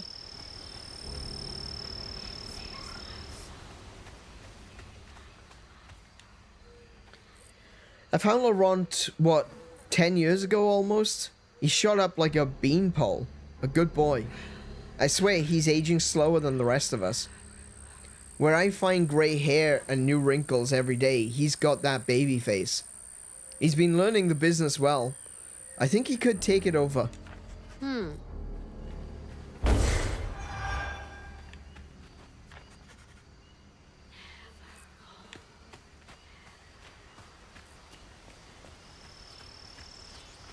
yeah, so this Laurent guy, I'm really curious though, because she said that her mother didn't deserve sorry, he didn't deserve her mother. That could just be a child thing, you know. Oh yeah, I don't need no stepdad. I got my real dad. He may be dead, but I got my real dad. I don't need a stepdad, okay? But yeah, it feels like there's something else there that we don't know. Be sure to leave a few thimbles full of your strongest liquor outside the barrels and crates. Those little drunk buggers will swindle your hard-earned hooch in the middle of the night if you don't. Then they wreak havoc. You've got to give them peace offerings so that they like the burn when it goes down. But then again, so do I. Okay. These little guys are menaces. Are they actually referring to, like, little animals that get... I know that there are a few animals that actually, I don't want to say they brew alcohol. It's not like it's an intentional thing. At very least, I don't think it's an intentional thing. But there are a lot of animals that actually take food, especially, like, fruits and things, and they pack them away where they begin to ferment, and then they wait for them to ferment and eat them, which of course gets them drunk. The only animal that I'm pretty sure, you know, actively makes that decision to ferment fruit are elephants. From what I understand, elephants actually understand the concept and do it to get drunk. Okay, is that gonna be Can't let you slow me down. Okay, so that's not one of those big beasts.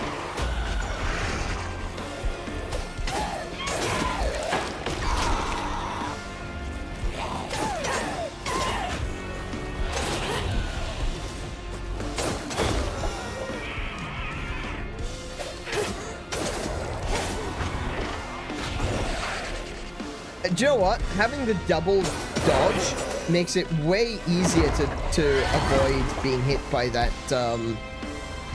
beam attack. Like that.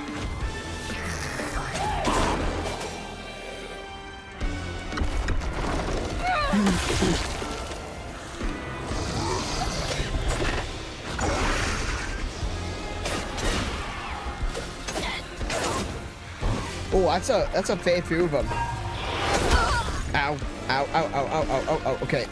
I'm gonna need, Oh, no! I possessed the wrong one. Oh, come on. I pressed dodge.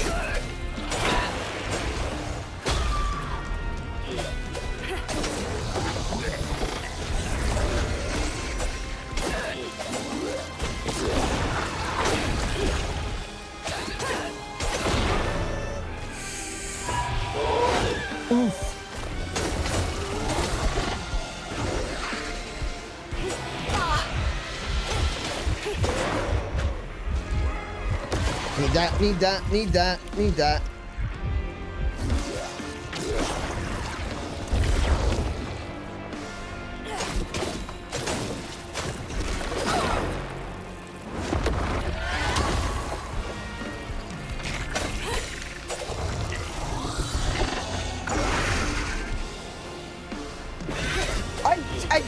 I just got you.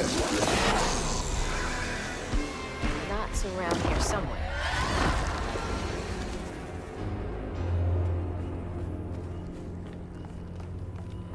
That is something that I don't like about these fights, is the you just get right up close to an enemy and then they just walk away. It's like could you not though? I would rather you didn't.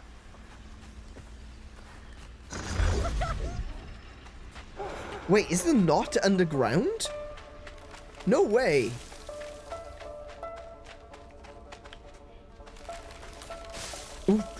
Oh, look at all these yarn strings. That way. Oh, oh, there it is. Oh my goodness, it was actually underground.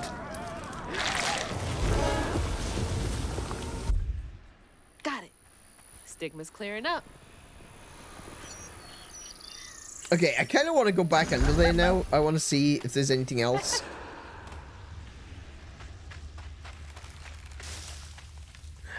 Yeah, I don't like the... There's a lot of those red yarn strings around. That be hugging Molly.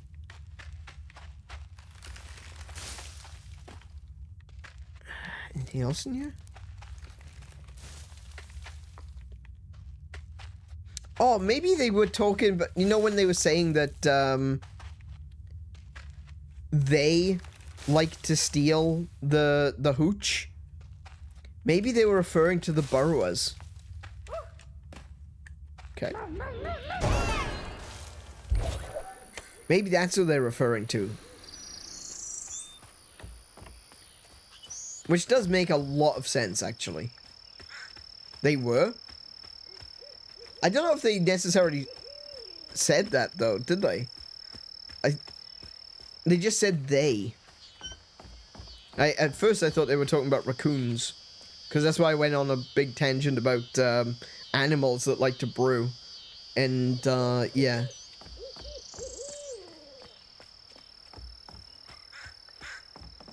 It was the top left of the page? Oh, okay.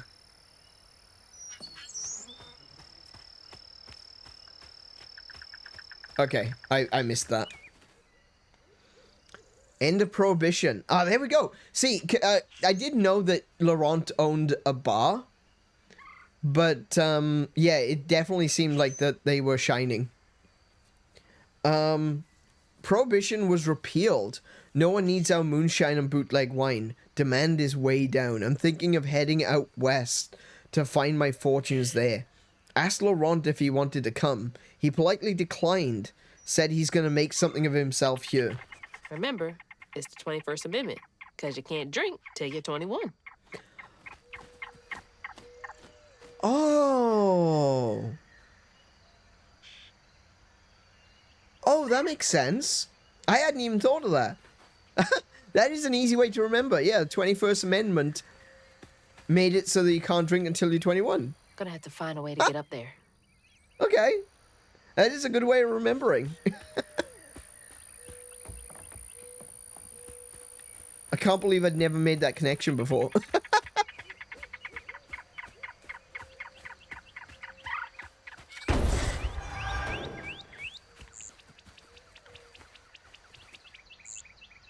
Oh, I shouldn't actually. No. I shouldn't say that the 21st Amendment made it so that you can't drink until you're 21. The 21st Amendment made it so that you can drink when you've reached the age of 21.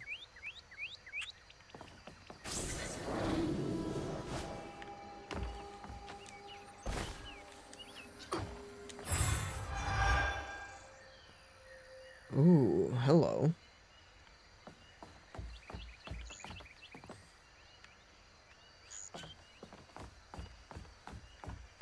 Laurent is definitely long-lived. Yeah, I'm pretty sure he is.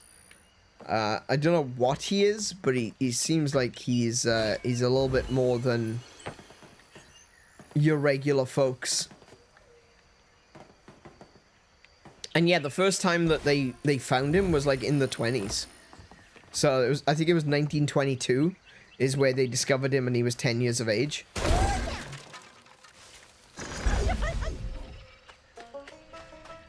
Pretty sure that's... Oh my goodness. Crouton is really weak. Okay.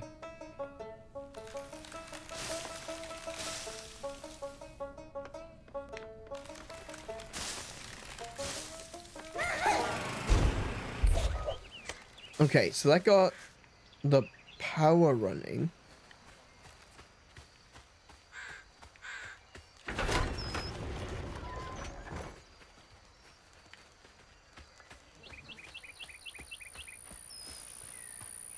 Oh, there's a thing over here, look. Hang on.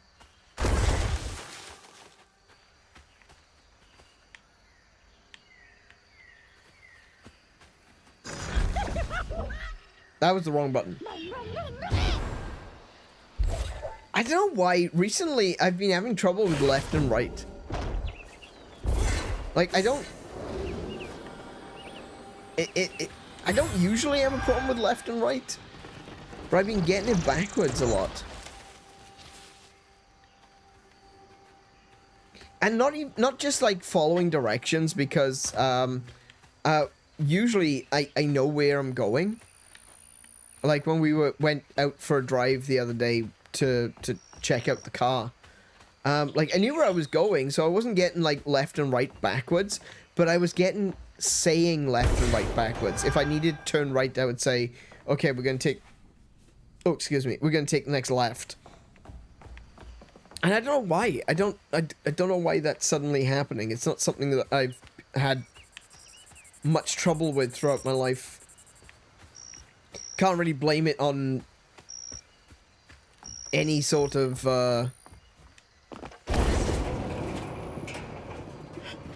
It's not related to dyslexia, you know? I definitely can't blame that.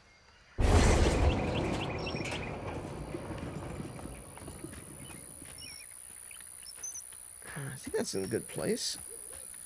What's over here, though?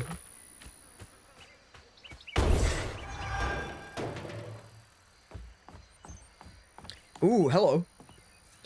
Came back to the old bootlegging spot. Laurent is still here, looking ever young and spry. So this is now 55. Leapt up and bear hugged me, plumb off my feet. Felt like he was going to break my back. He bought the Sawmill's old juke joint. Runs a little backwards bar now. I have a feeling he will be here for quite some time. This is getting weird. Yeah, he's definitely not human. Or I should say, not entirely human.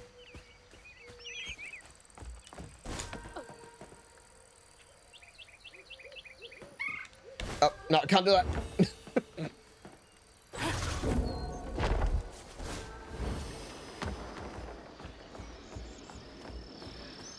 There it is. Man, it's been a minute since I've seen Laurent. Well, before we... It's going to be another minute or so, because I want to explore first. Yeah, you can't rush me to do these things. I want to see if I can find cool things.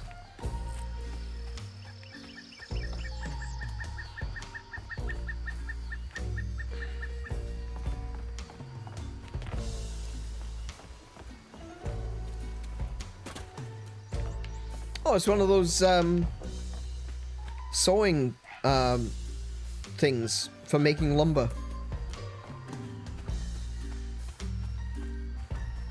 Got a little... Oh.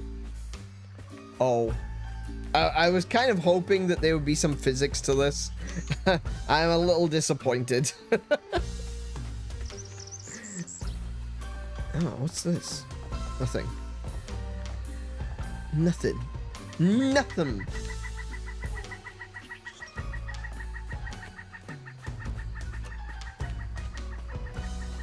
Wait, is there really nothing here? Nothing here for me to discover?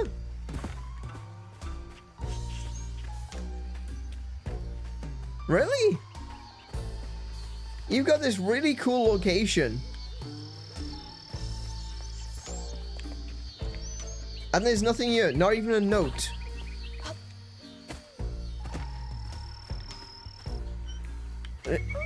Okay.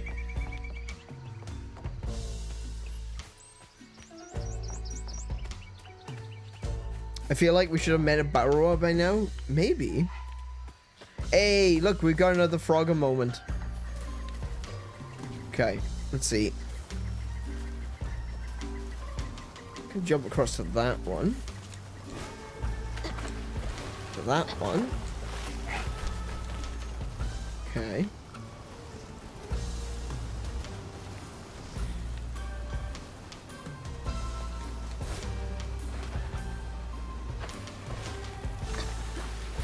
There we go. Easy.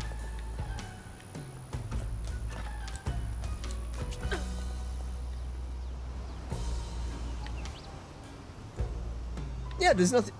There's literally nothing for me to find over there. Wow, okay. I thought maybe if I looked back, I would see like a glowy thing on top of the windmill or something that maybe I missed. Oh, see, now that looks like some... Can I reach that? That's the question. Can I reach that? No, no, I can't. Worth a shot. Worth a shot. Oh, oh, put me right outside. Okay. Can I maybe run across? No, they don't have the marks to run across the wall. No, I guess I can't go that way. Sploosh. Sploosh indeed.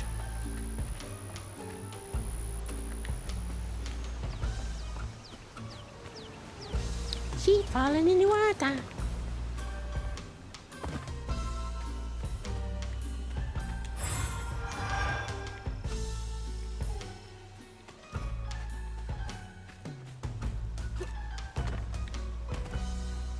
Okay.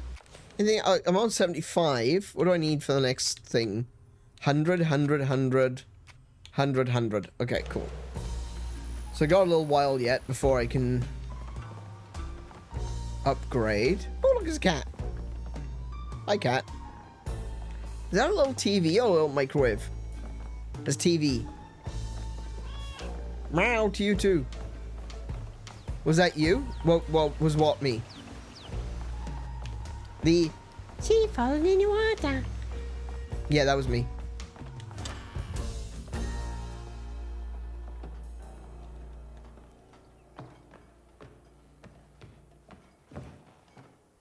We ain't open.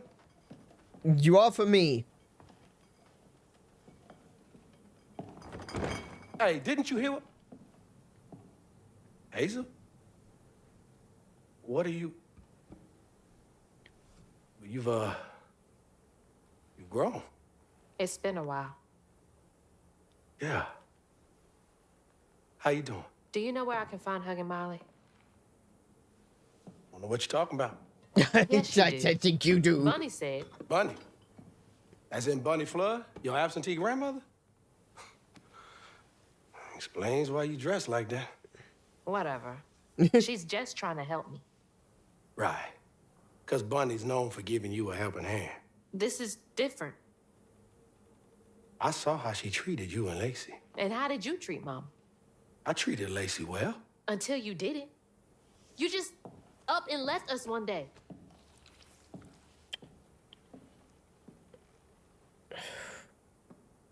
There's more to this story. This is grown folks' business. You a child. This ain't for you. I ain't no damn child. Do you know how sad she was when you left us? It was complicated. There was a... Don't make excuses. Hazel, You didn't deserve her. that's enough. I need you to leave. Did you even care? What was so wrong with Mama? With us? Nothing. Nothing. Oh, here he goes. It's always me. Laurent? Hazel, no! I'm not safe. Oh. Okay. Oh, he is not a werewolf. No. He is not a werewolf.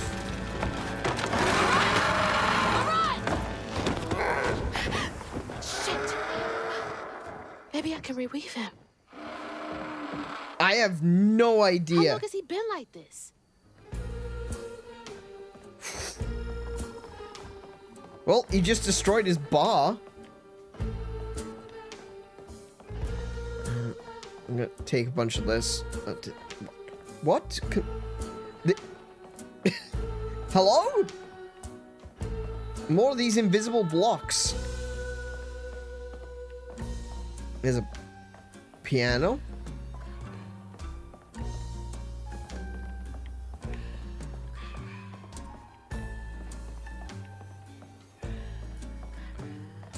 No.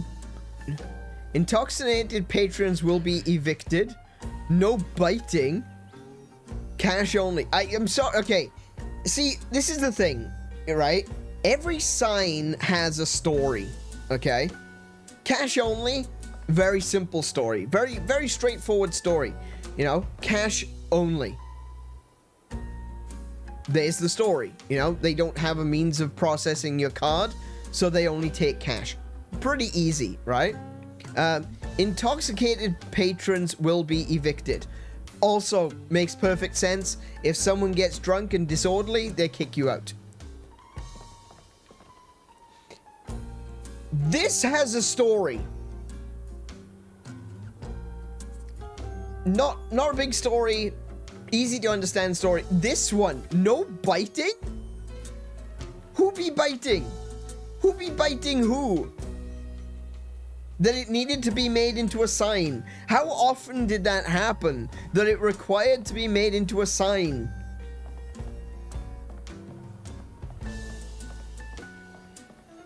I reckon he serves other creatures like him. Oh, actually, that's a really good point. I need to tell Lacey. I'm sorry. I can be better. I can let her in. Sometimes I see her walking around, but I can't speak the words. All I think of is the sorrow I caused her and Hazel. But each time, it gets stuck in my throat, choking me. She deserves so much better. I don't know if I can change. I've been this way so long. He really did love Mama.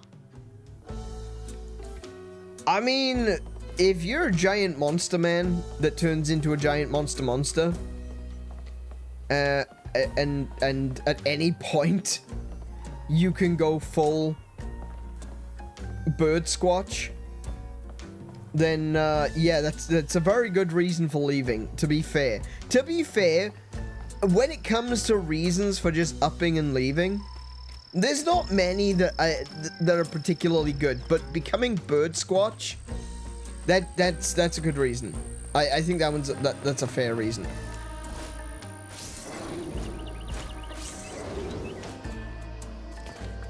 Filling the bottle will clear up everything. Then I can reweave Laurent. Filling a bottle with Company houses. Oh, I didn't even notice these. I didn't even notice that they were there. Okay.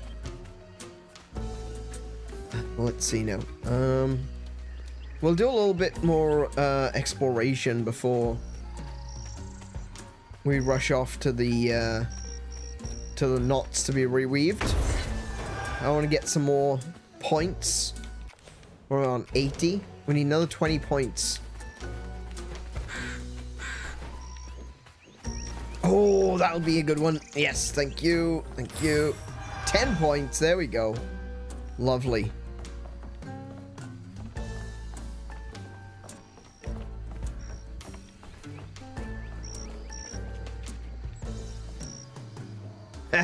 Moonshine. Bootleggers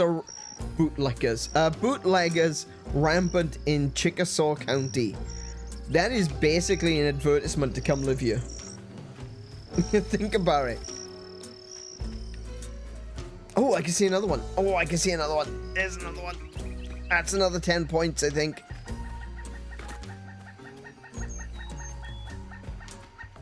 Oh, hang on, there's a note there too.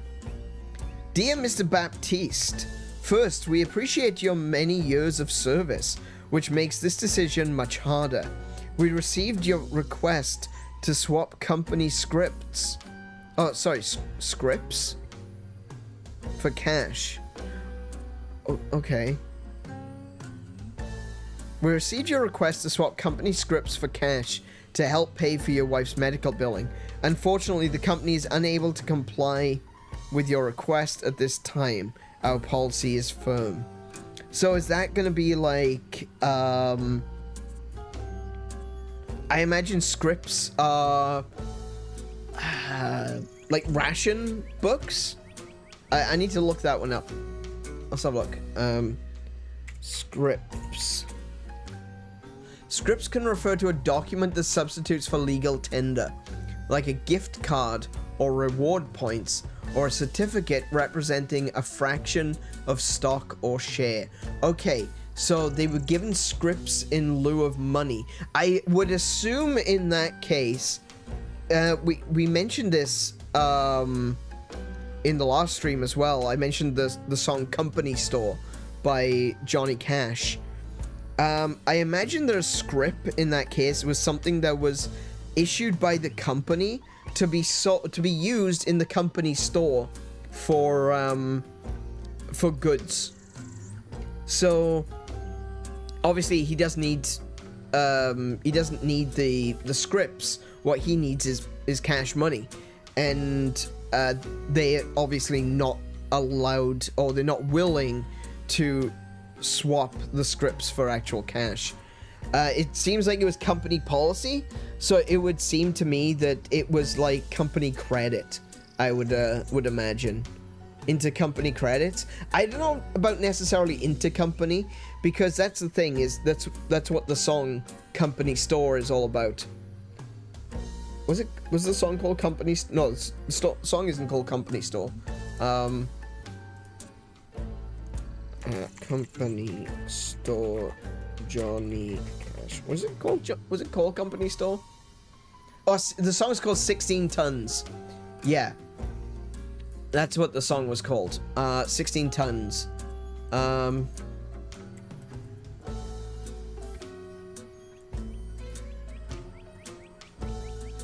Let me get the... So the chorus goes, you load 16 tons, and what do you get? Another day older and deeper in debt. St. Peter, don't you call me, 'cause I can't go. I owe my soul to the company store.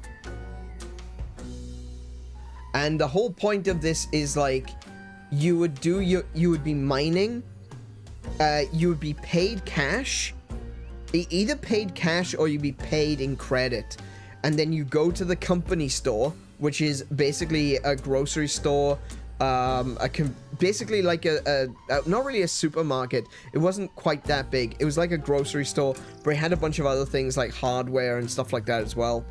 And you would be able to purchase food using your credits.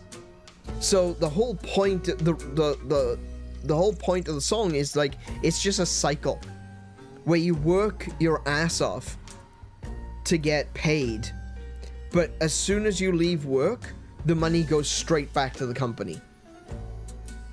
So it's like they didn't pay you in the first place, and they could always rebalance their the cost of their goods against how much people are being paid. So they always knew when to raise prices or lower prices, because they were also the people paying people. So they wanted to keep people basically indentured, and that's how the system worked. That's how they kept you in the working class. That's how they kept you in the mines. That's how they kept you on the farms. Was they basically kept you, quote unquote, in debt. But the thing was, if you didn't have enough cash, you couldn't pay for a house. You couldn't pay for getting you to and from work. And so it became a problem where a lot of these workers were getting deeper and deeper in debt. And it was then the company that would turn around and go, hey, we can put a down payment on that house for you. Don't worry, we'll help you out. But you just end up owing your soul to the company store. It's a really good song. I highly recommend it. If you haven't listened to Johnny Cash, I'm sure pretty much everyone knows about Johnny Cash, but if you haven't listened to Johnny Cash, I would definitely recommend it. It's a really interesting insight into the day, you know? Going back all the way to like the early 20s. Johnny Cash, of course, wasn't, when was he born? I don't recall. Like, 16 Tons was released in 1987, so he wasn't, like, around for it, but he would often talk about a lot of things that happened a lot earlier, as well as some of those things, like, when you think about the song 16 Tons, it's talking about, mining, you know? Which was, still something that was happening through the 70s and the 80s. And he's just got his music is just like a wide swath, like telling stories of the working folk throughout all of these eras of American history. He's a really amazing artist. Anyway. I can't imagine how hard that must have been. All that work for nothing. Yeah, literally.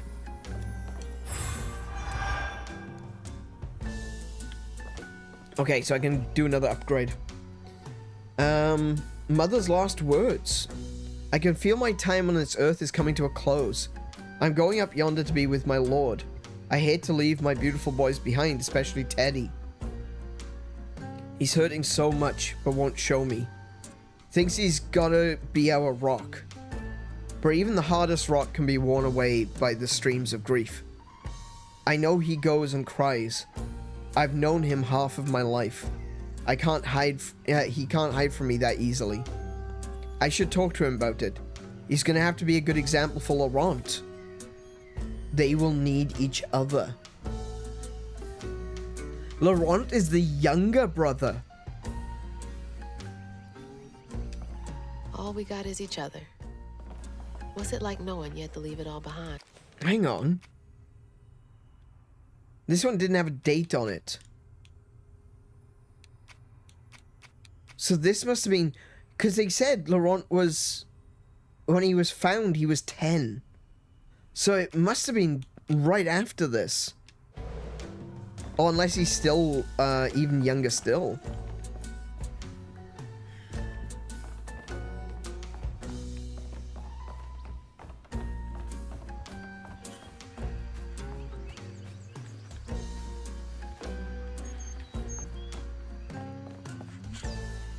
Ooh, I feel bad about that. I'm afraid of what he did. Obviously, I don't think it's his fault. To build a nest this big. Oh yeah, that. Oh, that definitely looks like. This definitely looks like his nest. All right, what can we upgrade? What can we do? We got close the loop. Strand blasts inflict increased damage across a wider area and weave impacted enemies for a short time. Okay. Alright, so the dodge actually weaves enemies. That's pretty cool. Okay. When crouton control ends, it sets off a strand blast. Ooh, that'd be useful, actually. While crouton is controlling an enemy, it deals increased damage. Oh, I think I want that one, actually. The possession is really useful. Ooh, I'm torn by close the loop and crouton surge. I think I want crouton surge. I want more damage on possessed enemies.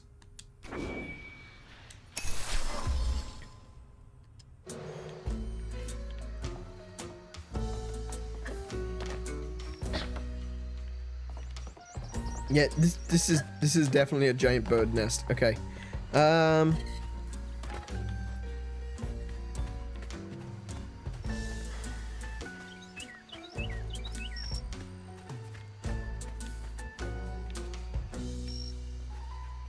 Oh, what's that?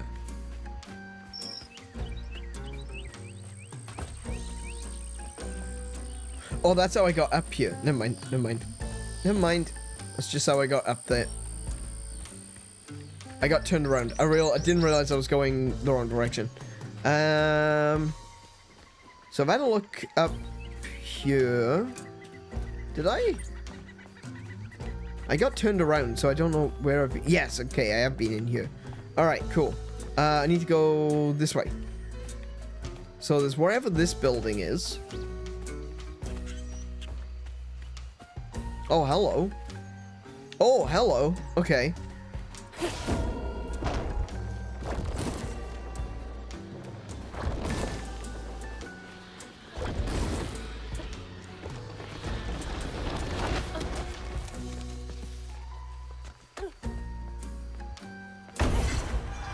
Nice, another 5. Where am I at? 15. Okay, yeah. Oh yeah, I just spent it, didn't I? home.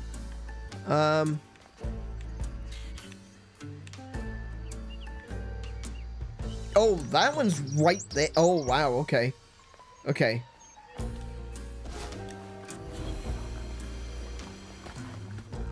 There's still this place. I haven't been in this house yet. There's another feather. Oh, what's down here?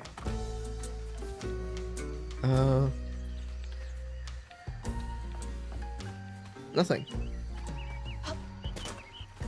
Nothing? Nothing. Oh, okay. Oh, can I not go inside this house? It does appear that I cannot go inside that house. Maybe I can get in through the roof? No? No?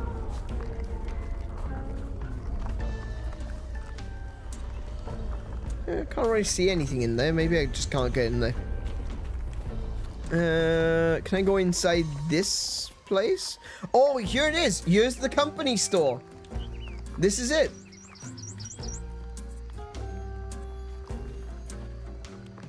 Groceries, meat, feed, wheat, and dairy. There it is. This is the company store. Oh, look. They spelled ketchup right. Catsup.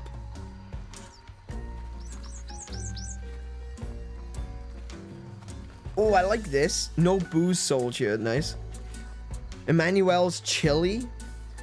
Mild and spicy. Diane's shallot. Coffee. Coffee? Yeah, coffee. £1 can for 7 cents. Oh, wow.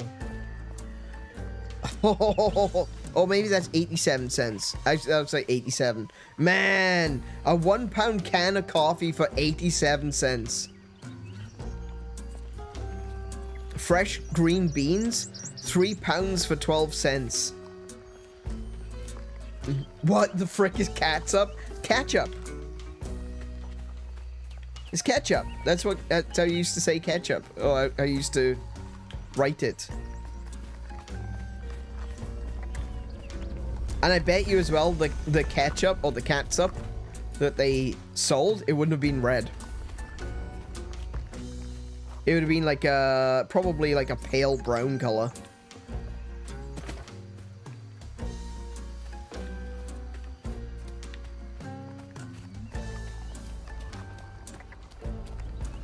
Okay, so we can go that way towards that and that.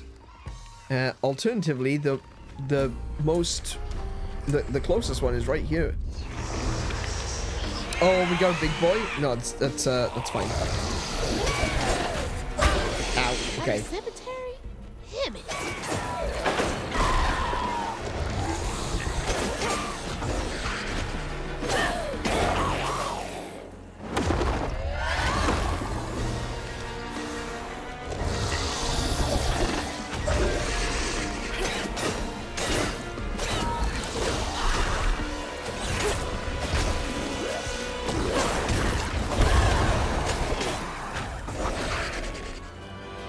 I need to get to it. I got it.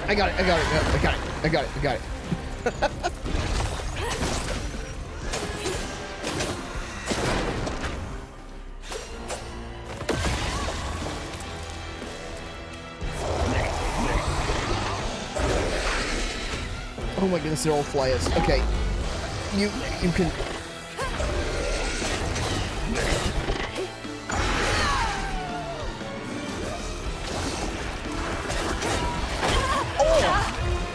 Oh no! I got double teamed.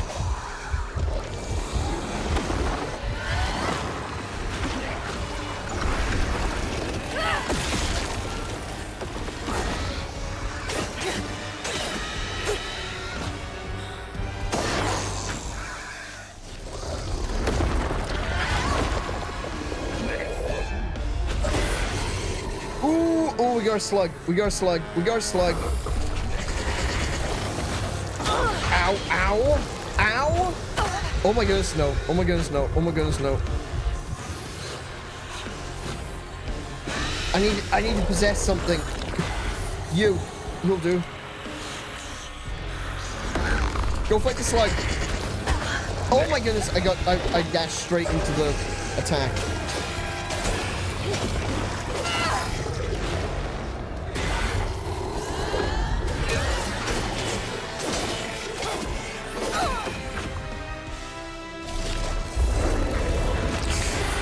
Oh crap. Bind. There he goes. Nice.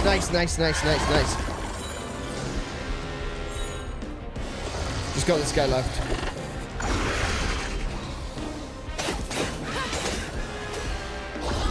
Come back here. Don't you dare. Oh, okay. That one went surprisingly well. It's this part that's probably gonna go really badly. Here we go. A child's heart ain't big enough for all the sorrows that want to fill it.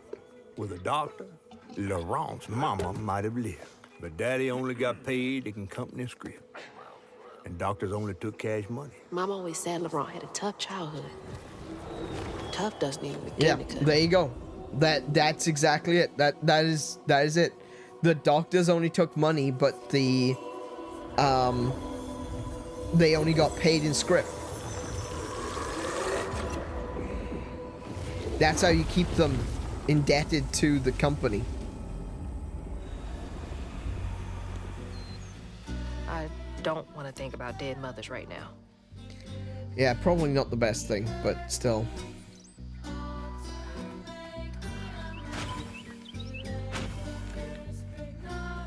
Oh, excuse me.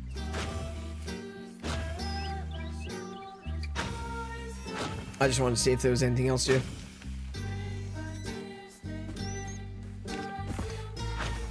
Okay.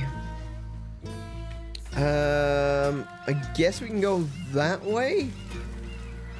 Doesn't look like oh, hang on. Doesn't look like there's a tank. Doesn't look like there's a tangle over here. Maybe there's some extras to pick up. Oh no, this is the way to that tangle. Okay, cool. Alright, we'll do this one. What we got? Two of those. Ow! Just can't leave well enough alone. Could you stop moving, please?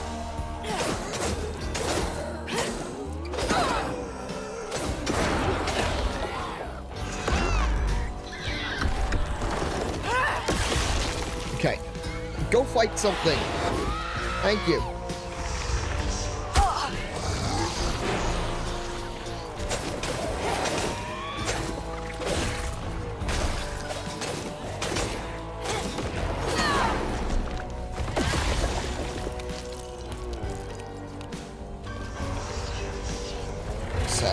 Oh no, I missed it. Oh no, there's a brute. Oh, there's a brute. Oh no. Oh no.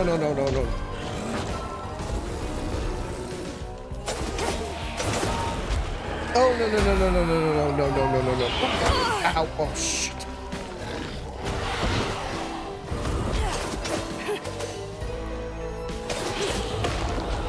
Come on, give me some possession juice. Oh, right. There we go. You.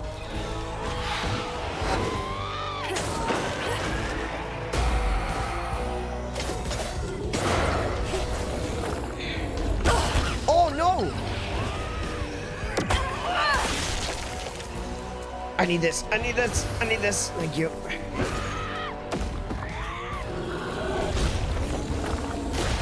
Oh.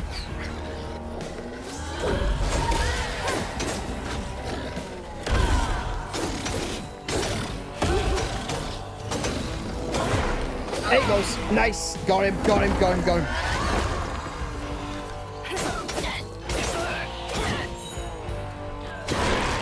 It's heavy work, but it's gotta get done.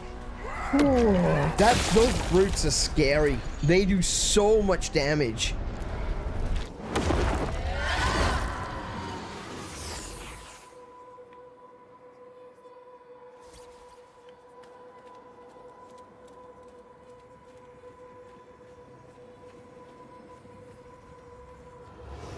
Daddy barely got out of bed or washed most days now. Laurent had to catch their dinner or go hungry.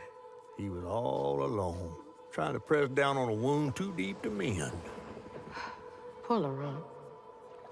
He had to grow up too fast.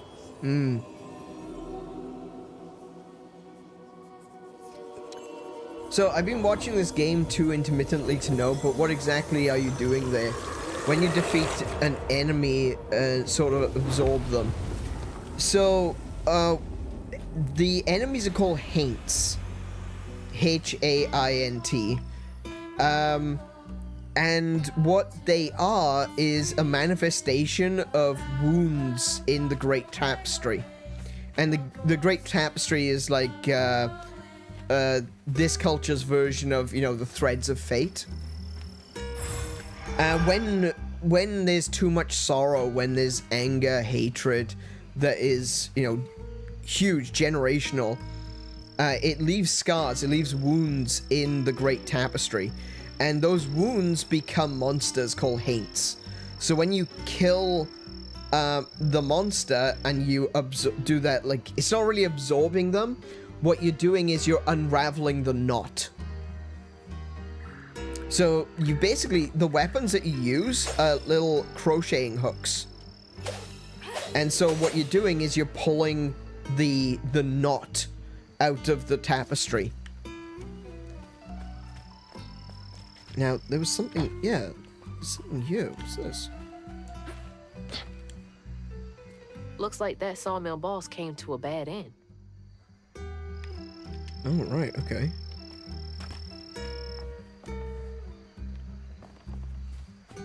Yeah, it's a really good, like, the way that they've... I don't know how much of this was created specifically for the game. It definitely has me wanting to look into Deep South culture and folklore more.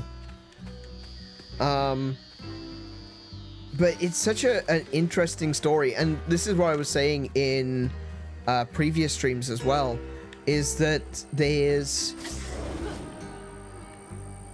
so much of it is shared.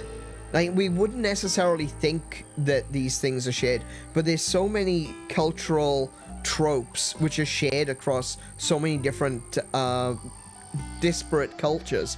You know, you've got the weavers of fate from Greek mythology, you've got the Norns of Norse mythology, you've got the tapestry, or the Grand Tapestry in this. It so much, no matter how far apart where these cultures developed, there's still a thread, no pun intended, that connects them all together. And it seems to be a maybe, I don't want to say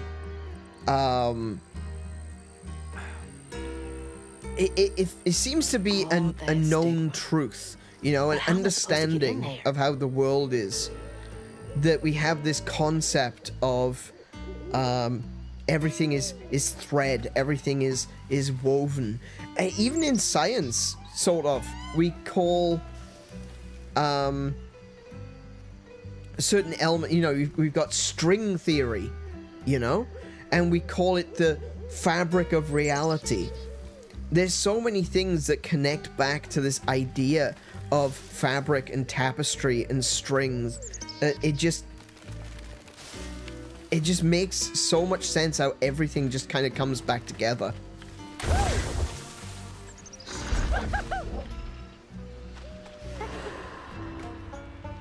There's elements of the yokai as well. Oh yeah, true, of course. Yeah, a lot of the different emotions, different scars, different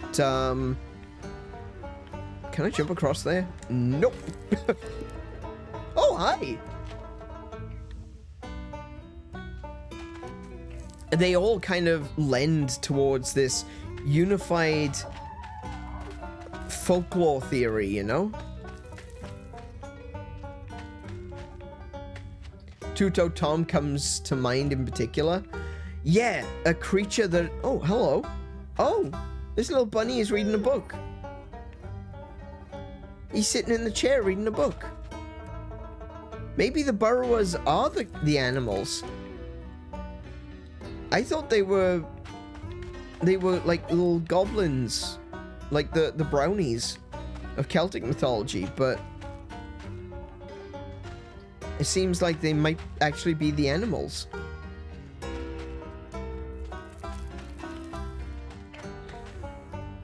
Look at little frog. Little frog just finished his breakfast cereal.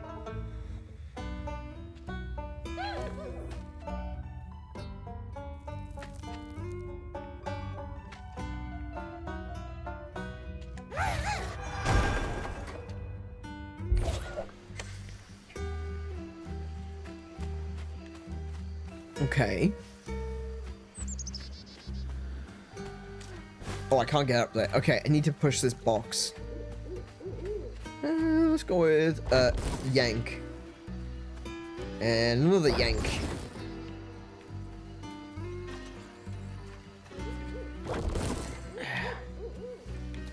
Okay. Oh, we have a push as well. There we go. But why? Why did I come up here? Oh! Oh, I see.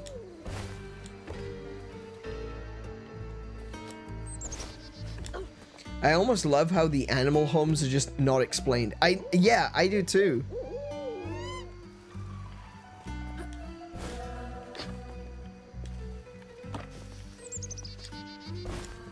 Yeah, the little animal homes are great. It's really cute. It gives you feel of I know some people are gonna dislike that I mention this, but she brought it up. I just want to say this before we get into it. She is the one that actually brought this up, right? But like it reminds me a lot of the stories of Uncle Remus, like Brer Rabbit, Brer Fox, Brer Bear.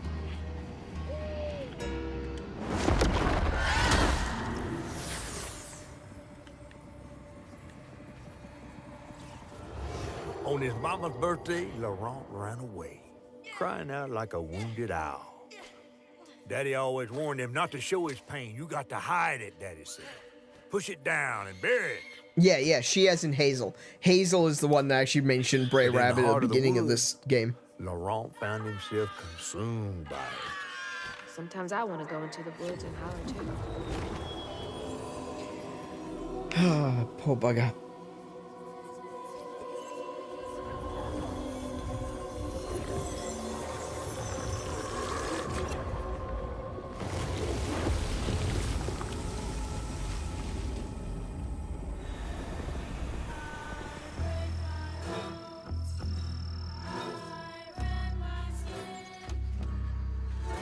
Hurt. Yeah. Way to let it out. Yeah, I can definitely. Oh, I can't. Boy. I can definitely sympathize. I can definitely see.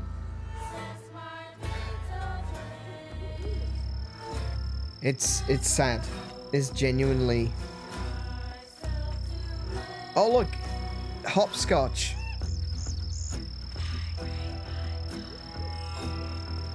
And cans.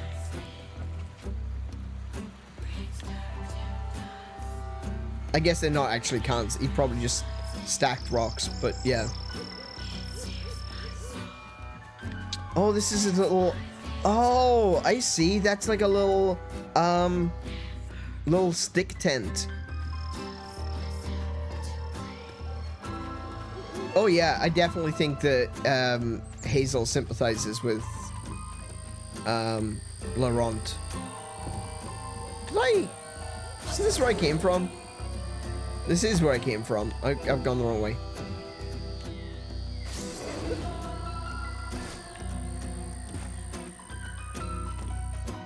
Right, where's the tangle? It's that way. I can see it. I can see it. There it is.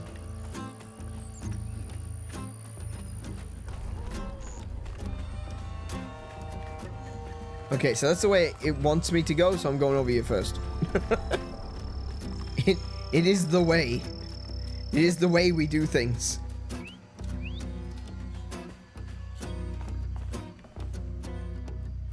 Wait, I'm back in here? Oh, I've just done a loop. Okay.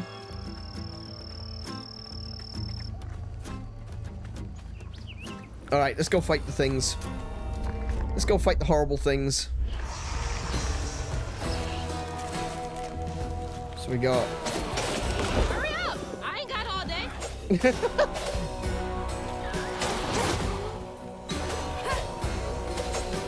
Could you... Oh my goodness.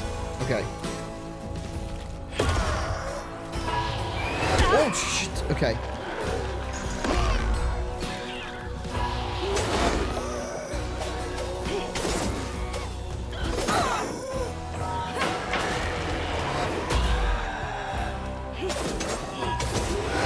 Oh my goodness, no you don't.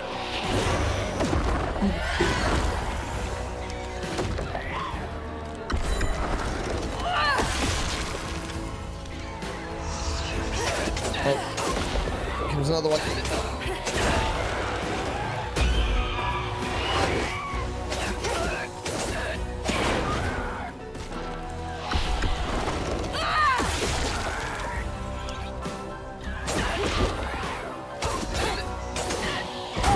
Oh!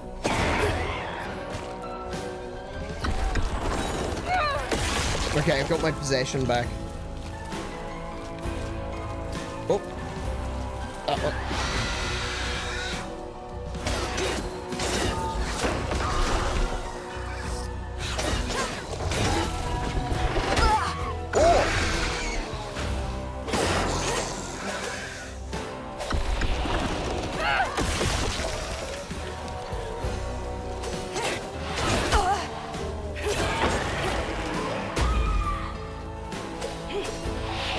Oh my goodness! I'm stuffing this up royally right now.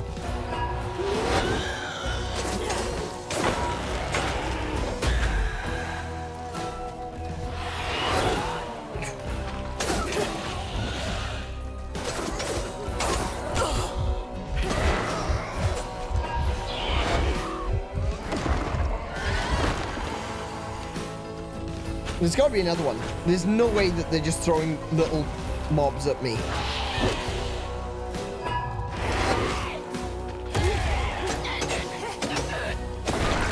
Oh wow, yeah, they literally just threw a bunch of little mobs at me. Okay.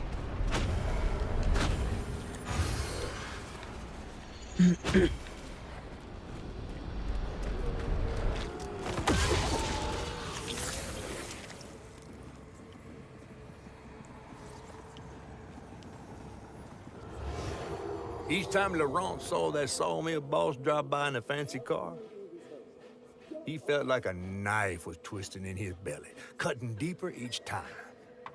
That man wouldn't even miss the money that could have saved Laurent's mama. Rich folks don't never change. Right, okay. Yeah, I'm starting to see where this is going.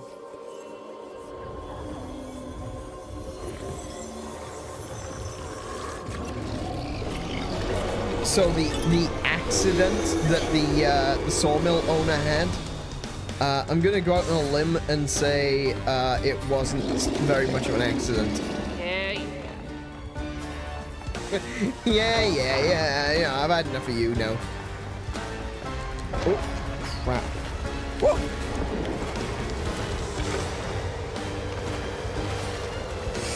Oh my goodness, this one's harder. This one's harder. There we go. Nice. Run. Come on. Come on, girlie. I need you to run.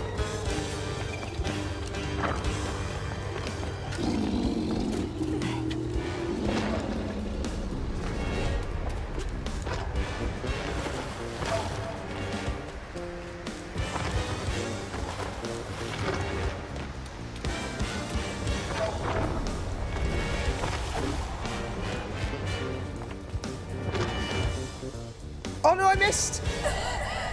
Crap. Alright.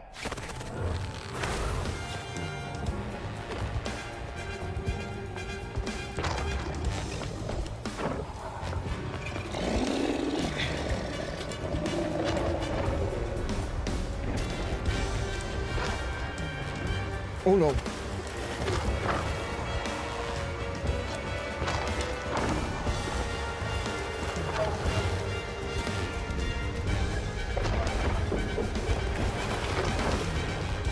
Okay. All right, there was a... Oh, that's why.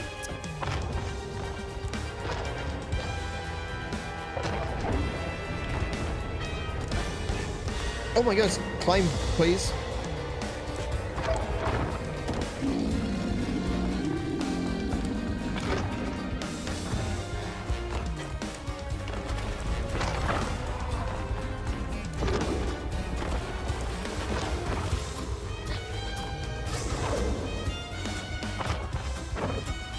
Oh, that was close. Oh my goodness, that was so close. Holy crap. That last one, I nearly completely whiffed it.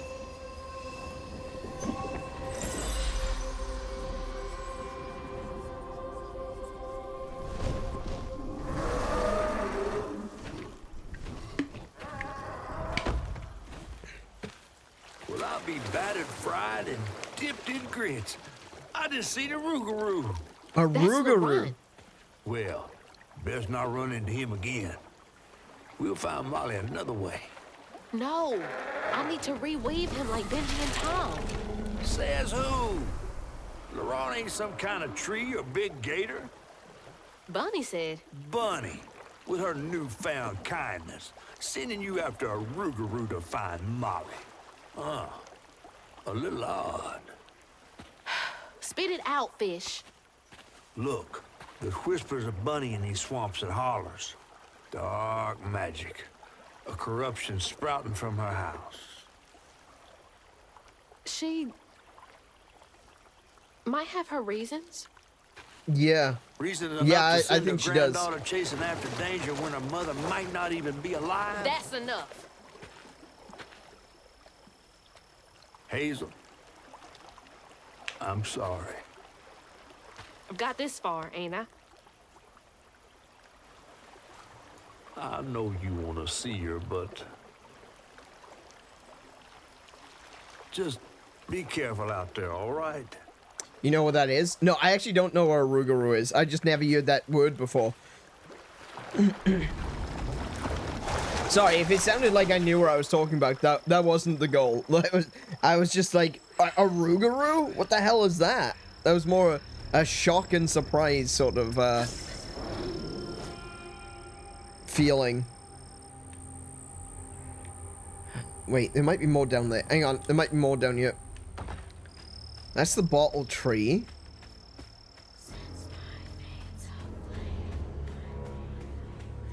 Haha, see, this is why you look around. Another 5 points. How many points do I have? 55. Okay.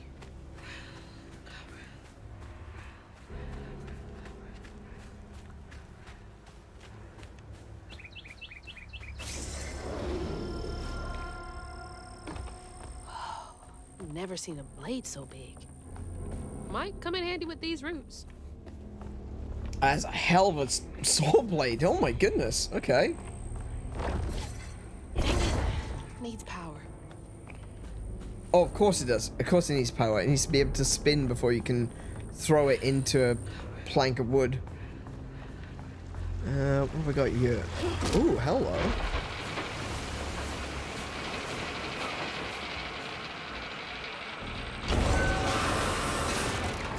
Nice! Sorry, trees. I gotta get through. I'm sorry, trees. Okay. They're not all like Benji. I mean, not that I like chopping down trees, but, you know. You gotta do what you gotta do.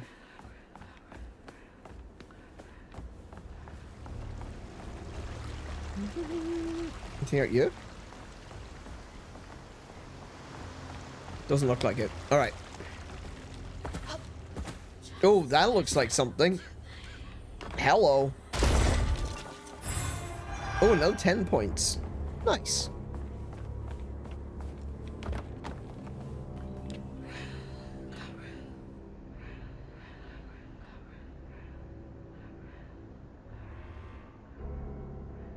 Oh, I can see another one. I can see another one. Up there, look. Looks like it's on top of the sawmill.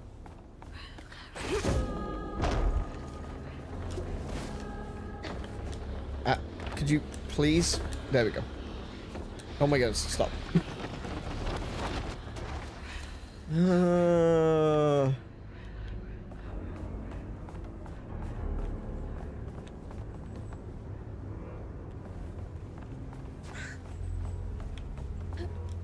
No, I can't climb up. Oh, hello.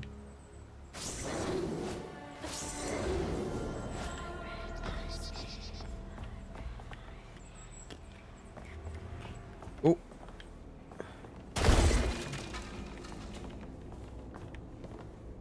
Okay.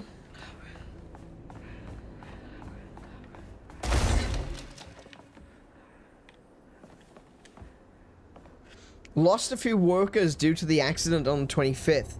They had to be complaining about the machinery needing to be repaired. Oh, sorry, they had been complaining that the machinery needed to be repaired. Now we're behind on this month's production. Bastards. Save a penny and lose a life. Yeah, it's, you know, it's something that I've never truly understood. Like, the idea of, oh no, we can't pay to fix the machinery. Big man in charge with a nice office. You know, at the end of the day, if you just fix the machinery in the first place, you wouldn't be down a bunch of people. Which ultimately is, you know, more important part, the fact that they're still alive. You wouldn't be down a bunch of people and you would be on course for the production quota. Like, it seems so silly to not fix your machinery. It seems to be a trope, though, you know?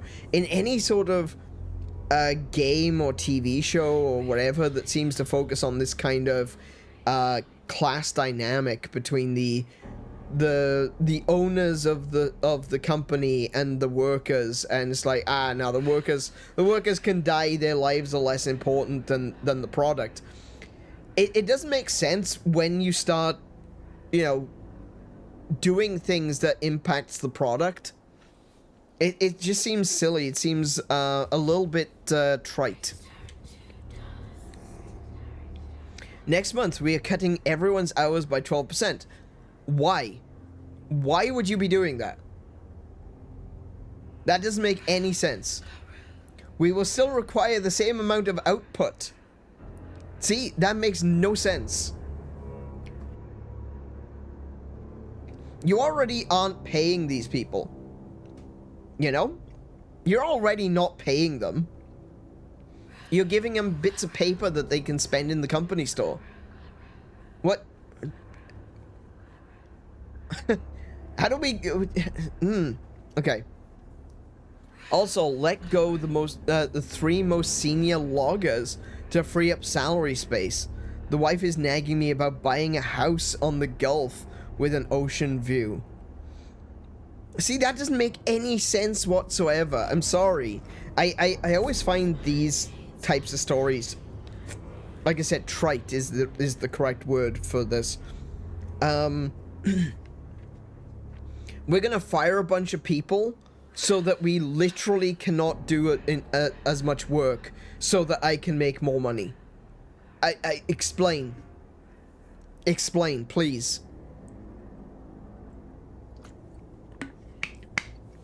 I'm not saying it never happened. I'm just saying that I wonder, like, how much it actually happened. Especially when things were so obviously manpower driven back then, you know? It's different today. Today you can replace someone with an AI, or you can get one person to do the job of 5 with some new software, you know? It's different today. When you've literally got manpower, because you literally need more people to do more stuff, it feels like it doesn't make any sort of sense. Again, not saying it never happened, it just... I just don't get it. I don't understand. I think maybe it's something that's a little bit overused in terms of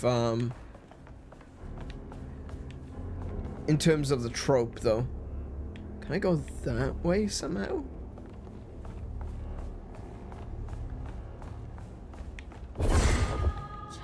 I mean, I guess the moral of the story is they're looking for short-term profits, not long-term gains. I guess that's the point.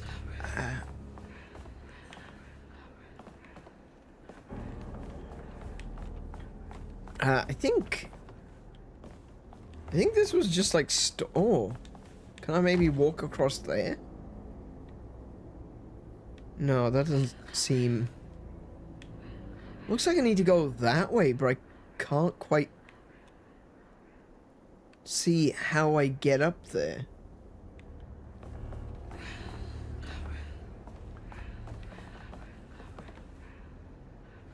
I can certainly see all the ways it would be accurate to life, but yes, in fiction, it can be overdone. Yeah. Yeah, that's basically what I'm saying, is that, like, I'm not saying it never happened, I'm just saying that I think people that care about money would know not to, you know, fire their most senior workers, you know?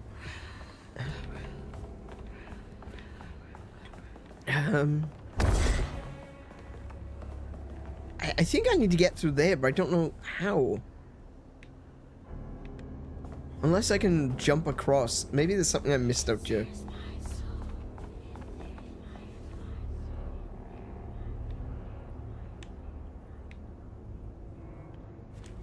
No, I can't even jump over there.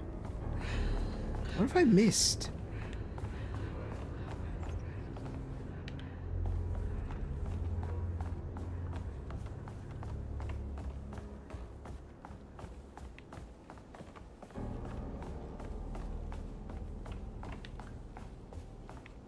Can I throw you through there?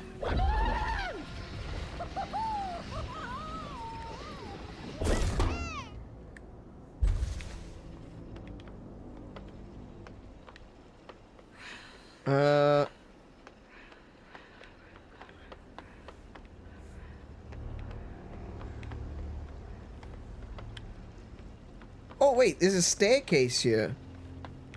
Oh no, doesn't go all the way down to the bottom though.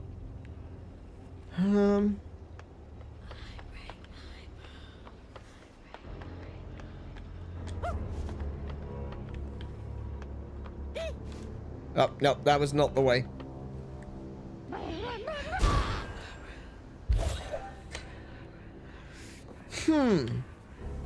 Maybe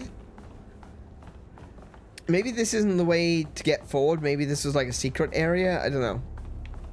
Maybe this is just a secret area.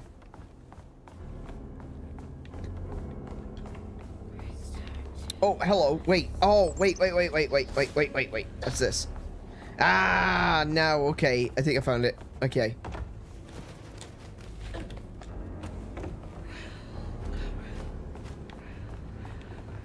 Now, there might be a way to get up on top, though. Okay, now we keep going this way for now.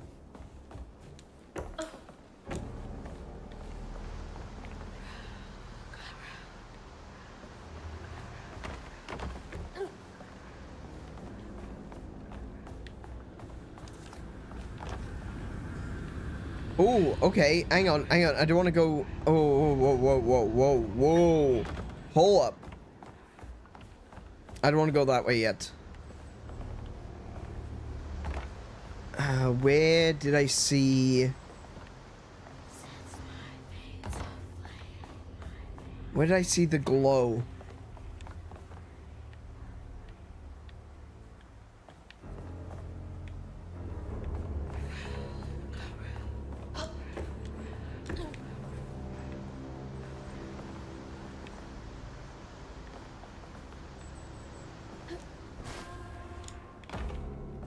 Can I get in there somehow? Oh, is that... Oh, wait. That might be behind this. Oh. Okay, maybe I do have to go this way.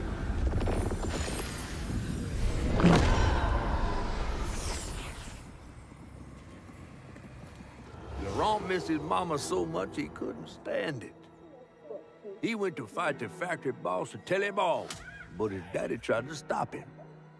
And when his daddy saw the depth of Laurent's pain, that's when he got mad.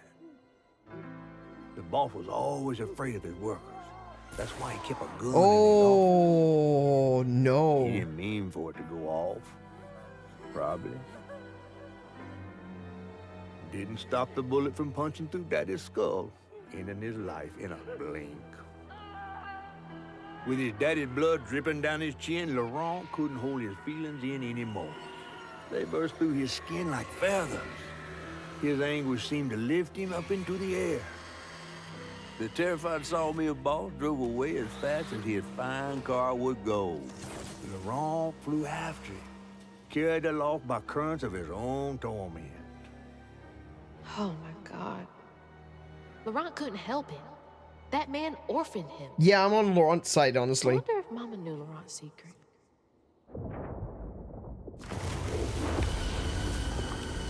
Laurent may be a lot of things, but he's not a monster.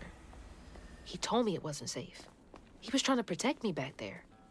I break my bones, I rend my skin, bricks turn to dust, and rage floods in. It sears my soul, sets my veins Oh, wrong aflame. button. Never hold, just myself to blame.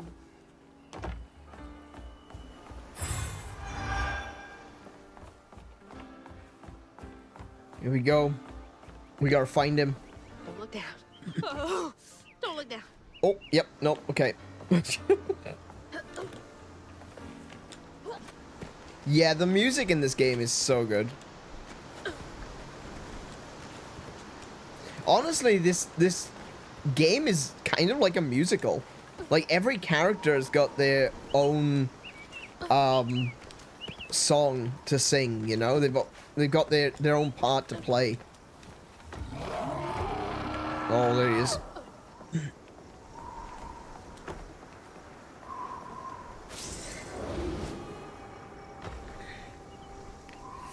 I am way up high. I am up high. Okay, that's not gonna work. All right.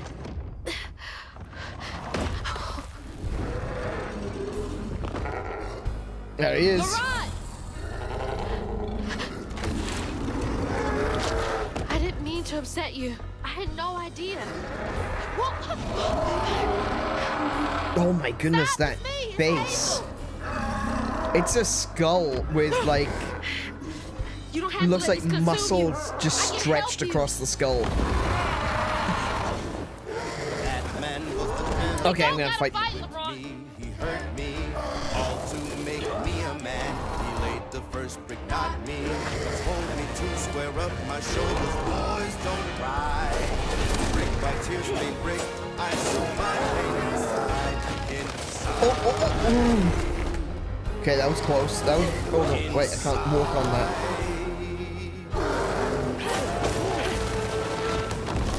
And my uncle Oh no, no, I can't walk on that. I can't walk on that. about the proper ways, still Daddy was a strapping man. My uncle was all and ready. Jeez. Up for fight my Parker with what uncle's gun did him in.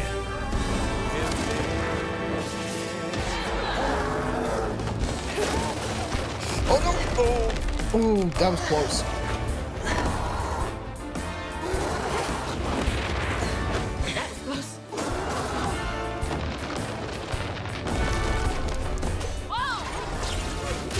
Oh, missed.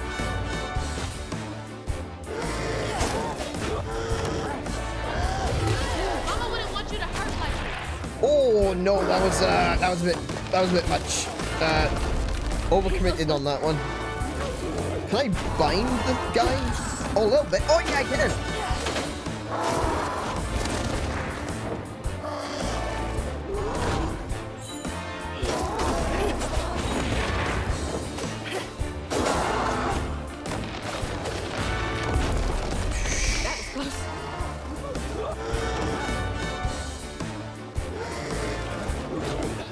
Come back down here.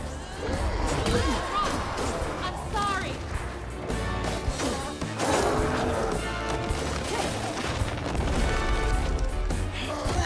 Bind.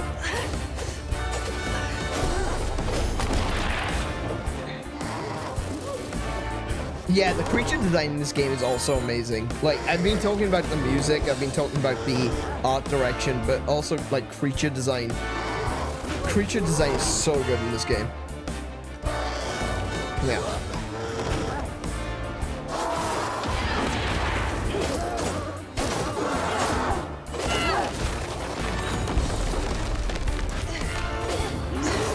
Oh, he's blocking me.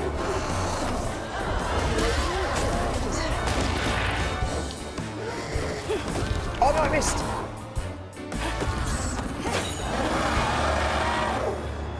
Don't do this, Laurent! Let me help! Damn screamy bird! Where are you? Oh no! Oh no no no no no no no! Okay, okay, I can't see him. I can't lock onto him.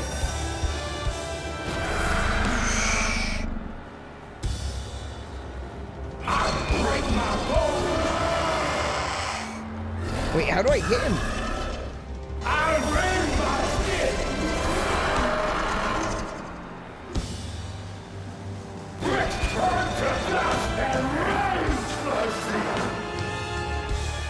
Okay, I just had to survive. Got it. Cool.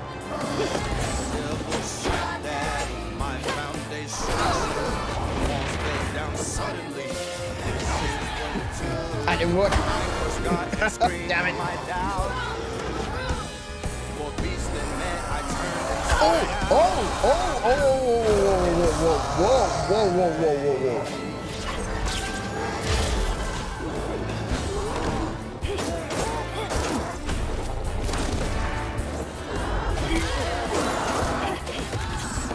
Rock, come on! Please! Oh! Oh, yeah, he can just whip that around. Oh my goodness, he can just whip that around. Heal me! Rock, chill!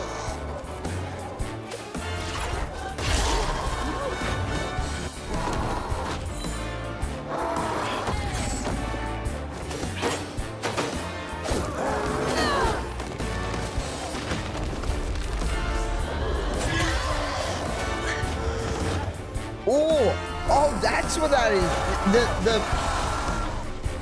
The floor basically tethers me to the spot. Makes it harder for me to get out of the way.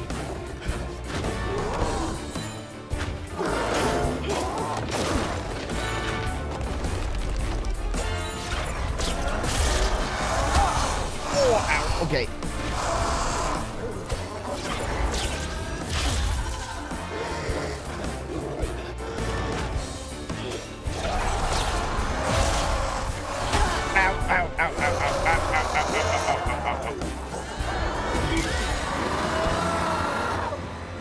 Oh, here it goes again. On, please! Just look for the eyes. Yep.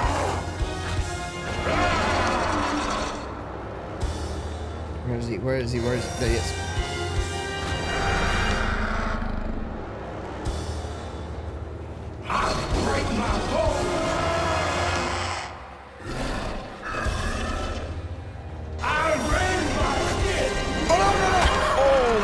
That one got me. Damn it, that one got me too. Shit.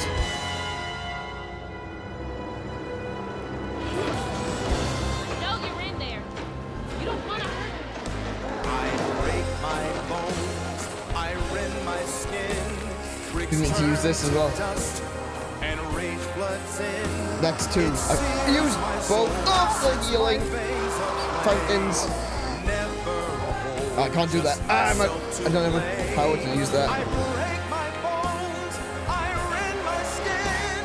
Bricks turn to dust, and rage floods in. It sears my soul, sets my veins aflame. Never hold just myself to blame.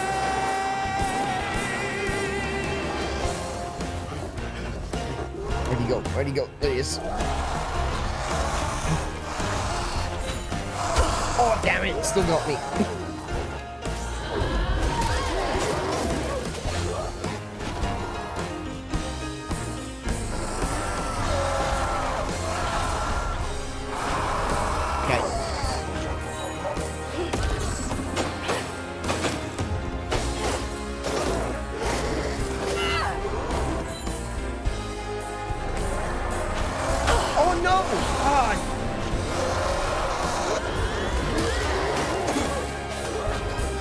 I'm walking in stuff. I'm walking in stuff.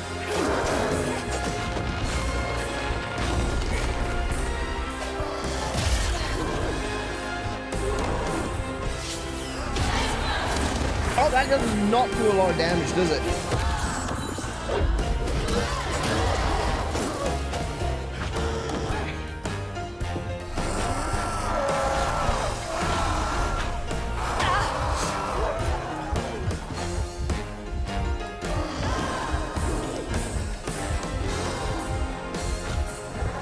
Oh, no, no, no, no.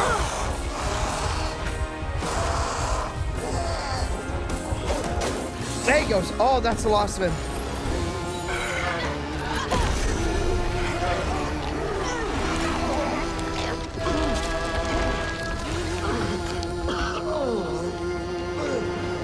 LaRon? Are you okay? What happened? Where are we? You got mad. I tried to reweave you, but I think something went wrong. No. No. This is me. This has been me longer than I care to remember.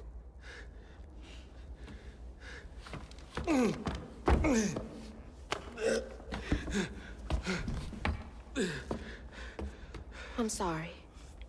About what happened to you with your mom and dad.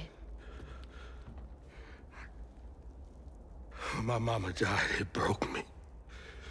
But when that man came and took my daddy from me, I don't even remember it fully. Came to, covered in blood, haunted by what I had done. I can't imagine going through all this alone. Maybe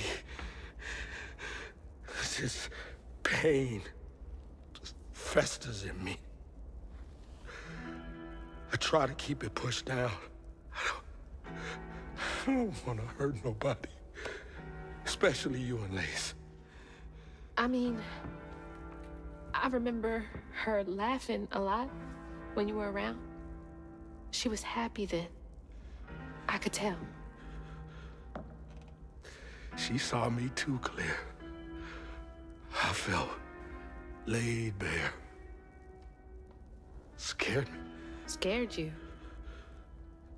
I spent ages hiding this shame I hurt inside. But then Lacey saw me. Flaws and all. She still cared. So Lacey knew? Felt like juggling broken glass. I was just so scared I was gonna mess things up. I just pushed her away. I think that hurt her more. I know. I know. Earlier, you came to ask me about Molly. What was that all about? But when the hurricane hit, the river took the house with Mama in it. She all right? I found her house, but I couldn't find her. And then I saw a ton of red yarn laying around. I was told that was Molly's doing. She has, Lacey. She must be hurt. Can you take me? Yeah, I don't think I Molly's can lair? blame Laurent for Lacey, anything. I'll take you as far as I can go. But I never managed to reach her lair. Thanks, Laurent.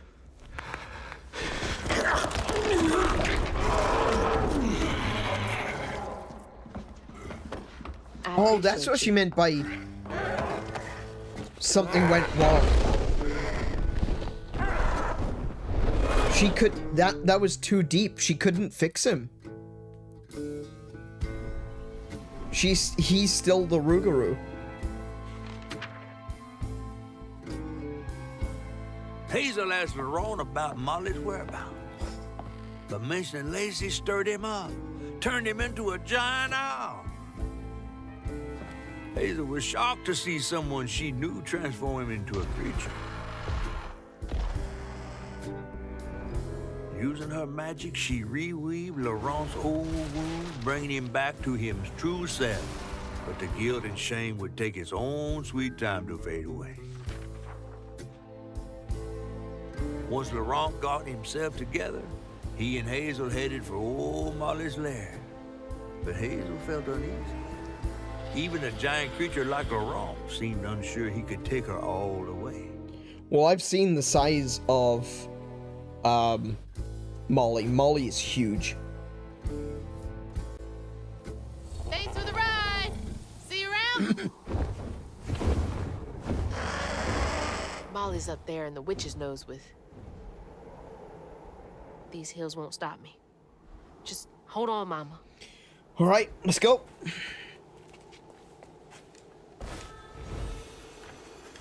Hey, do you guys know the way to the witch's nose?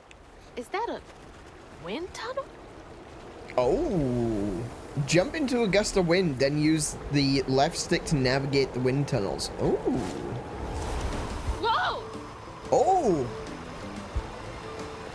Oh, I like this. Oh, okay. It's got inverted controls, though. Thanks for the boost, guys.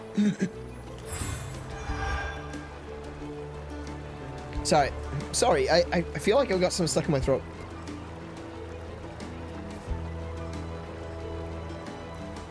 There we go. Wilderness Search and Rescue Squad Delta 346 out here looking for Thomas Porter. Family said they were camping and he ran off into the woods. Fell off a cliff. Supposedly the parents were unable to get to him. When we got to the location, all we found was a shoe and what looked like red yarn. Going to run a search grid in the surrounding area. Jackson. How'd they even get to the backcountry this far?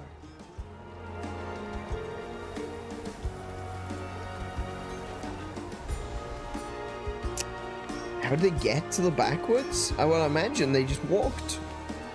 You know, people hike, people go camping out in the wilderness. Oh look, there's bears. Wow.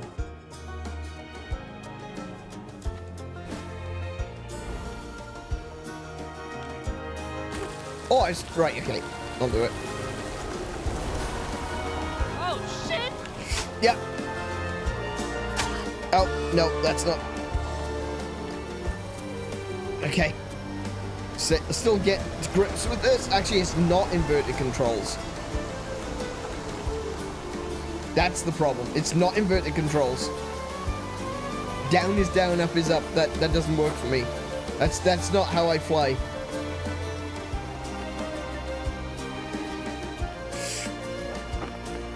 Oh, there's another bear. Hi, bear. Oh, down, down, down, down, down.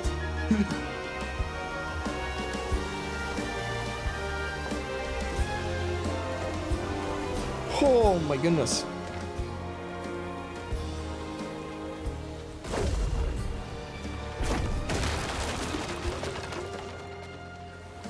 Was that one of the kids on the missing posters? Ooh, that's a good question. I'll have to take a look. Delta 346, we haven't seen signs of Thomas. Found some weird tracks headed towards Witch's Nose. A child's footprints next to something many-footed. Never seen anything like it. Have a bad feeling. This don't feel natural. Many-footed with the stolen kid. Many-footed stolen kid. That's gonna be that's gonna be Molly, definitely, 100%. No questions there.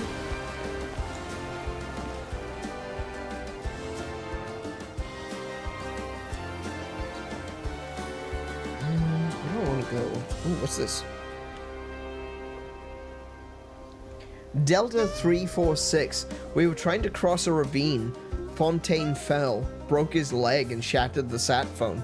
We stayed the night. Around 2 a.m. I heard something big outside his tent, but didn't pay it no mind. Next morning, he yelled for us. His leg was wrapped in that red yarn we found the other day, and almost completely healed. We're getting out of here. This reeks of old magic Grandma Hale used to speak of. Red yarn. That's hugging Molly. Whoa, hold on.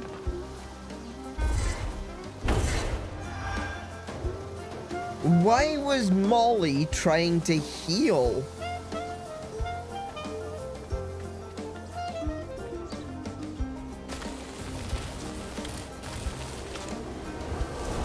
Oh no, that didn't work. I think I missed that one.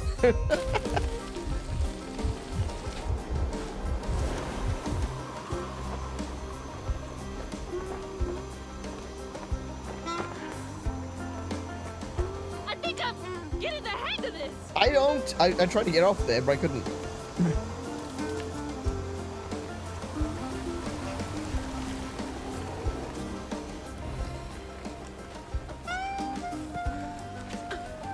It's a really cool new mechanic. This is really fun, but yeah, I don't feel like I'm getting used to it. I wish I could, you know, include inverted controls. Yeah, I could totally get used to this. Seems really fun, I'm not gonna lie. I mean, flight is everyone's dream, isn't it? You know, the ability to just take off into the sky. It's that sense of true freedom.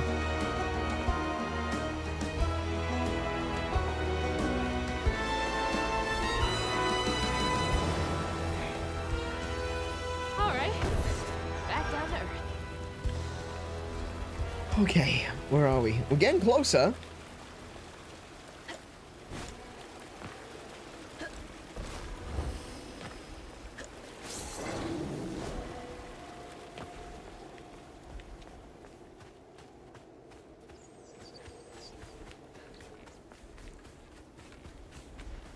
This is a really nice stand-in for flying. Yeah, because like there's huge distances that you have to cross, and I'm not saying it would be boring to walk.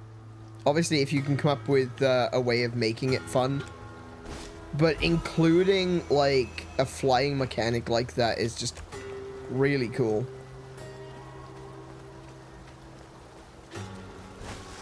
Something else from the trailer. And some raccoons. What's Mama got to say about this?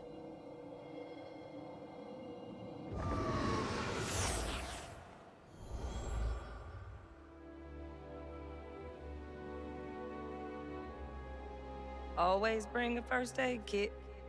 Wish I didn't have to. These kids need more than a band-aid can fix. Oh, something's gotta change. Jolene said she might know a way. Someone outside the system. Someone outside the Those system. poor kids. They should have had more than a colorful bandage to comfort them. Mama cares so much. Someone outside the system? Hello? Hello, little raccoons. Very curious, aren't you? Oh.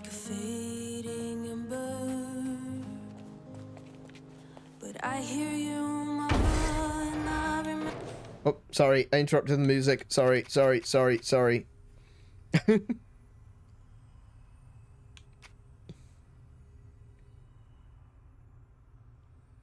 Unravel's cooldown acceleration effects are improved. Okay. Strand pull. Tethered strand inflicts weave on impact. That one. Yep, that one. That's cool. Lessons taught about right and wrong. I was not so weak, but I was not that strong.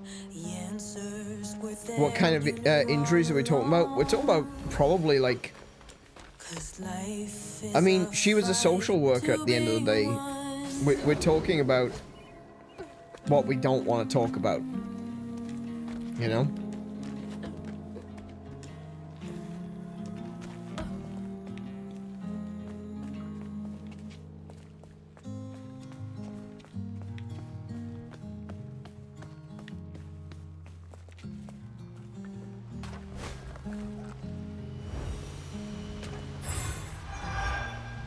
Yeah. Yeah, it is. It's gonna be... It's difficult to talk about, but it's...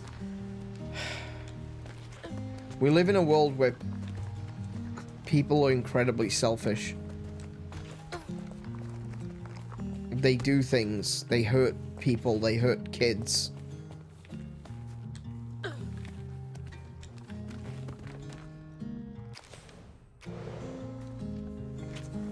Sorry, I had to mute myself then because a car was revving up outside.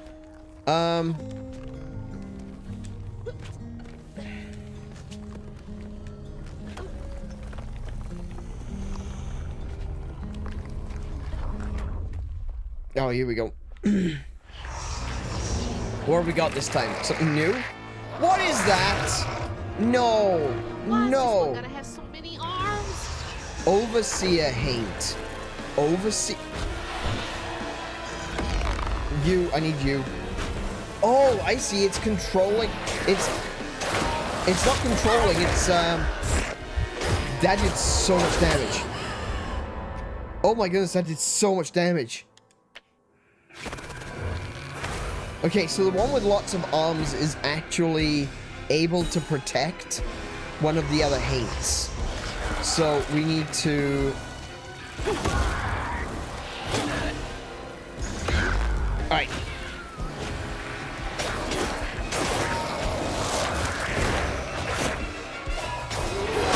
Oh no!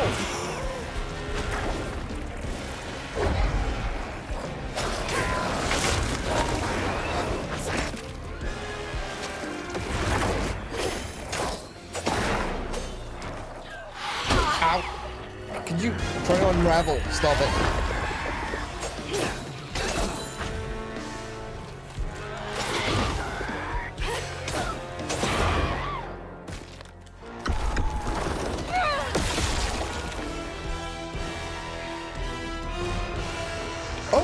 Oh, okay. Oh, ow, okay, ow.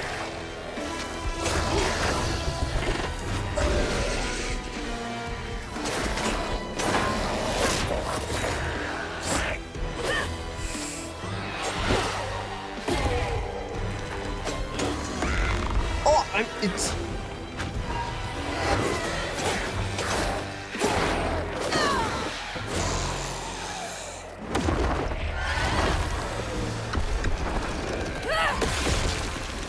Okay.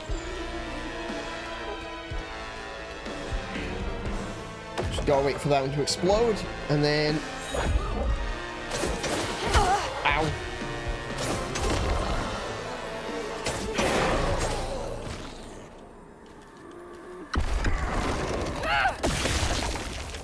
Okay.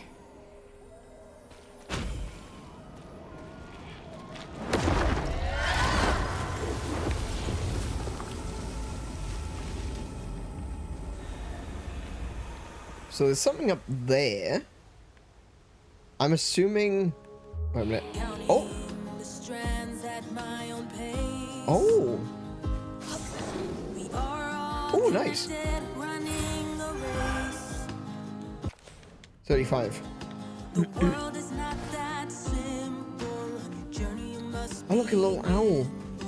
Try saving all or saving none.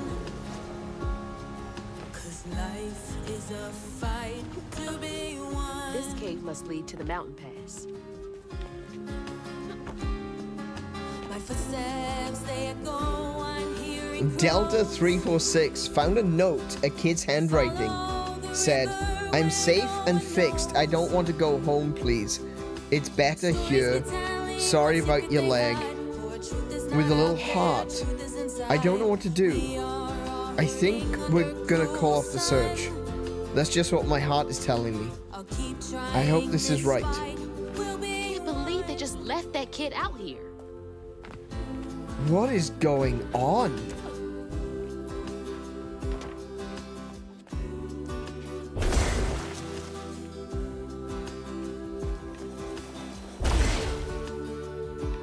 I feel like this as usual, we're gonna find out there's more to this story.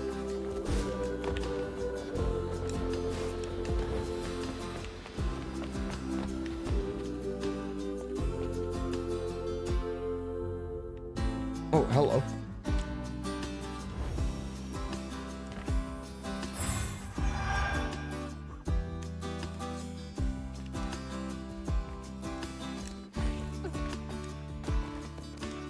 More interesting that the ranger left his reports out there. I think we can chalk that up to convenience for the sake of telling the story.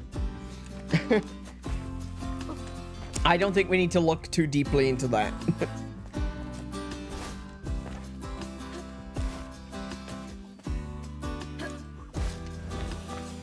That's lovely.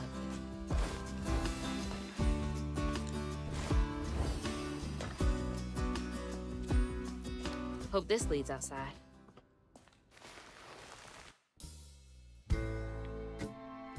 Exhausted, Laurent got Hazel as close to old Molly's lair as he could. But with her growing power, she soared into a gust of wind. Imagine that. As she got closer to the house on the hill, the hair on her neck stood up. But to find her mom, she'd have to go through the haunted holler.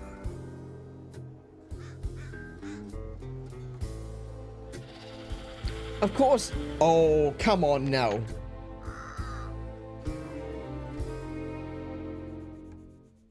Oh, come on now. I don't want no spider person sneaking up on me from behind.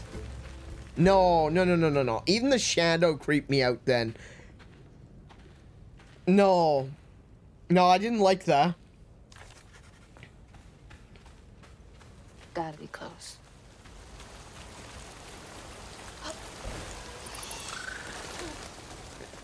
Did I just scare an animal or something? I don't know what that was.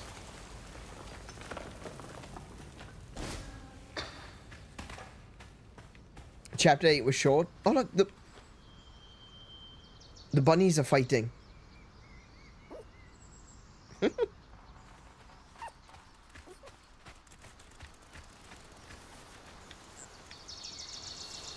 Oh look.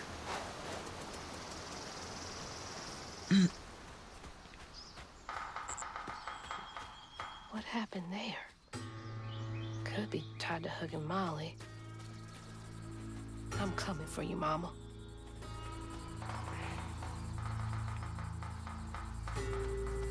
Oh, look, there's the tangle. Oh, wow. There's a few of them. They're all over that way. Damn, that house looks creepy, though. Oh, we've got classic deep south haunted house here.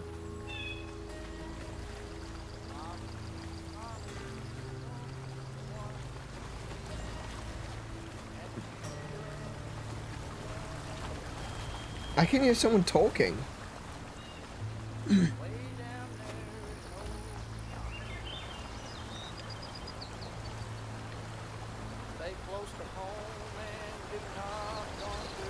somebody's enjoying themselves over there. Yeah, there's someone singing. I feel like I should go up to the house first. Oh, where do I need to go? Where's... Okay, that tells me to go this way. So, sorry, to go down into the village. So, instead, I'm gonna go over to the house. That is how the game... Oh, wait, hang on. Hang on, maybe I can't get over there right now. No, actually, I can't even get over there. Okay, never mind. Never mind, we're going this way. Never mind. Yeah, it's a little village.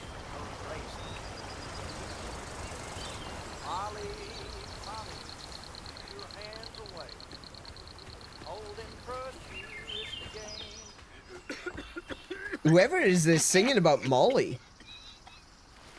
We're going right, yeah.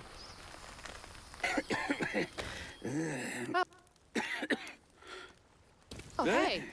Whoa. Easy. Game, you okay? Can I help you, son? There you go. Yeah. You know anything about that creepy old house up on the hill?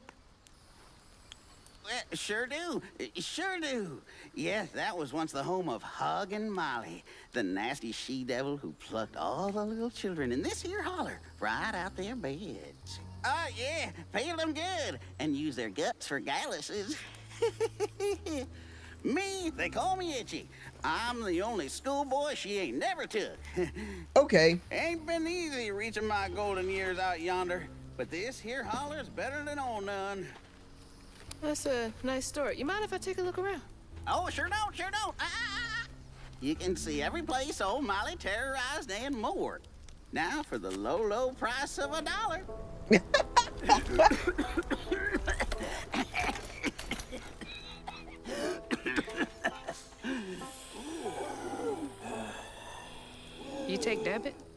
You take debit. How about one of them gewgaws? Oh, no can do. Family heirloom. Maybe I could, I could write you a good review online. I'll just take my payment at the pearly gates. Be sure you study them educating signposts I put up around the holler. Appreciate you. Yeah.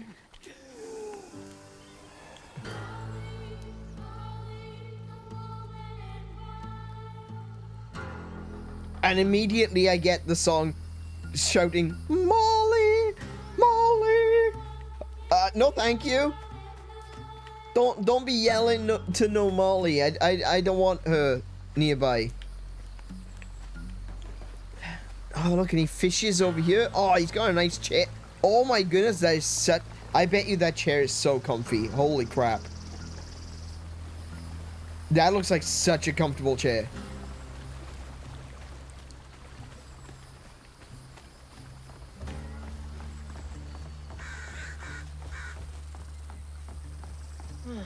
Well, this place seen better days. Yeah, you could say that again.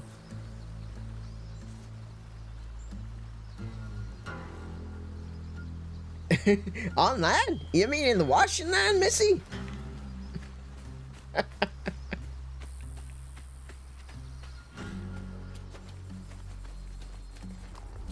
Ooh, okay.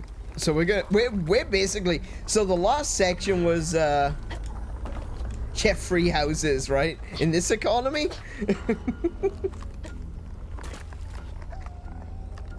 So the last chapter was basically getting here. This is just going to be all fights by the looks of it. You're not welcome here.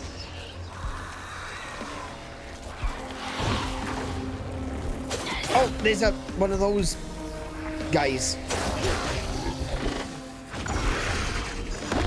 That one will do nicely. Fight, fight, fight, fight, fight, fight. Nice, got it.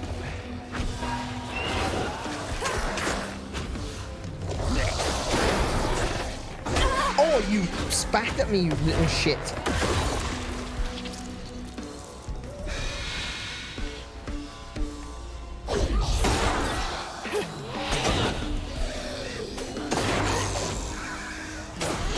Ow, ow, ow, ow!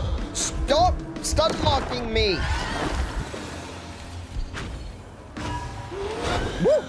Oh, there's another one. Oh, and there's a slug. Fantastic. That's what I want. Slugs. Slugs. I love slugs. Slugs are my favorite.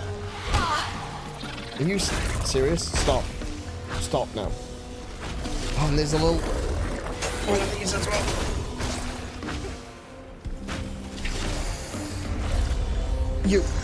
You're mine. Oh, shit.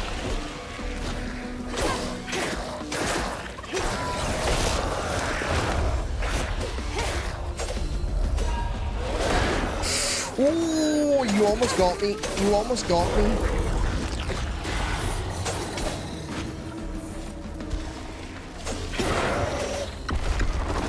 Give me that. Give me that. Give me that. Give me the heals. Whoa. Whoa, now. Ow.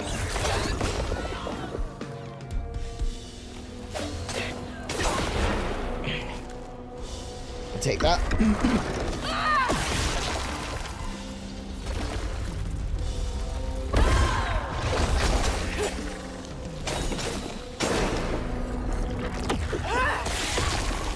Okay, okay, okay, okay, okay. Oh, whoa, whoa, whoa, whoa, whoa.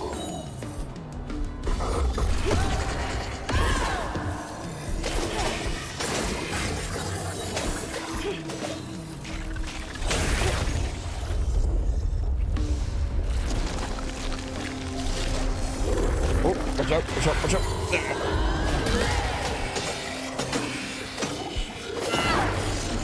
There's more to this story. Oh.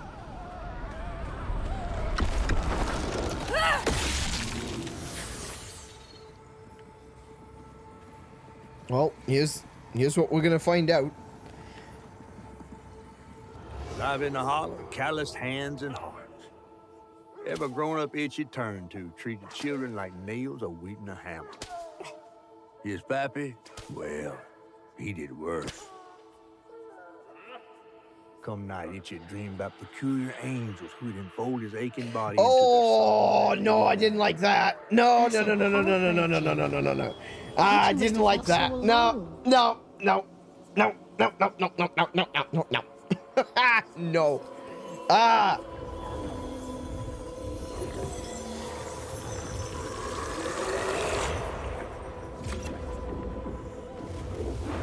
So what I'm getting is Itchy's dad beat the crap out of him. I can't believe no one helped him. But how is this going to turn around? Because it always does. Because the person that we all think is the victim is always the one that ends up killing people. I mean, in a way, it's like the game said right at the very beginning, you know, hurt people hurt people. But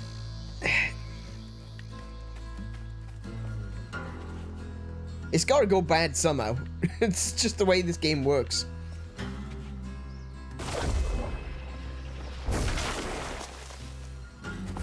I'm starting to think Molly tried to take kids that are being abused. You might be right. I was wondering if it was going to be something like that, but I don't know.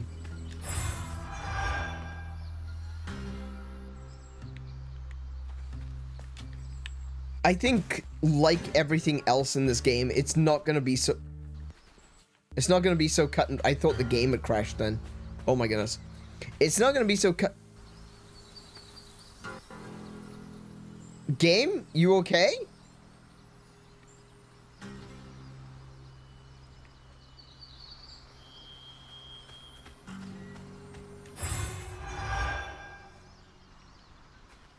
Let me get rid of some of those glow effects for you so you don't have to render them in anymore. Okay. That was not great.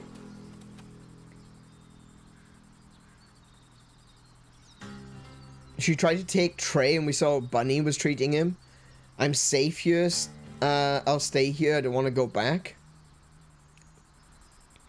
Like I said, I don't think it's going to be so cut and dry. I think everything in this game is shades of grey. You know, maybe she is trying to help, but I don't think that she's going to be helping 100% of the time. Let's just put it that way.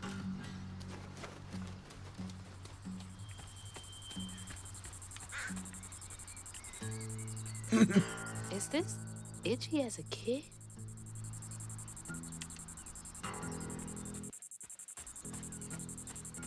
Itchy said there was helpful signs around.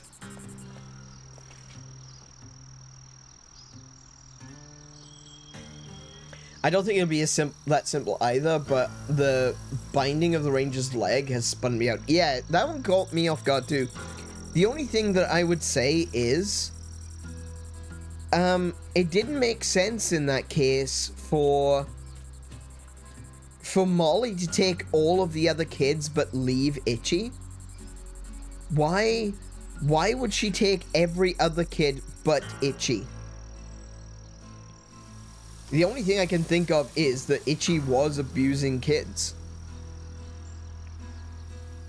And she didn't want him. But I really don't want to think like that. I don't want to imagine that, you know, result. Why can't I look at it now? See, look. Oh, there we go. That's the factory over there. Nice drawing, Itchy.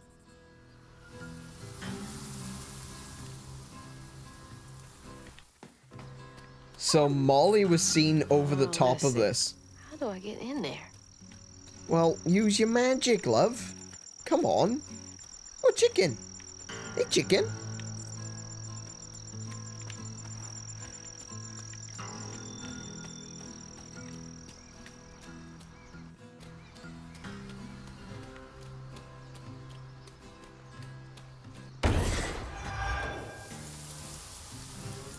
Oh,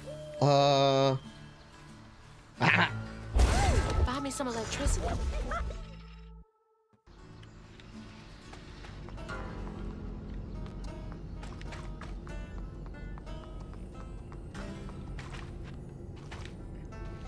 right, that's a way to get back, just in case I fall down. All right, got it.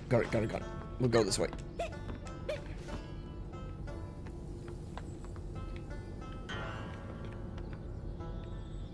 So what were they...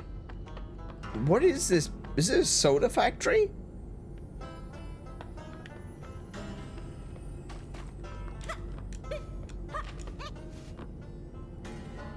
It looks like a bottling plant of some kind.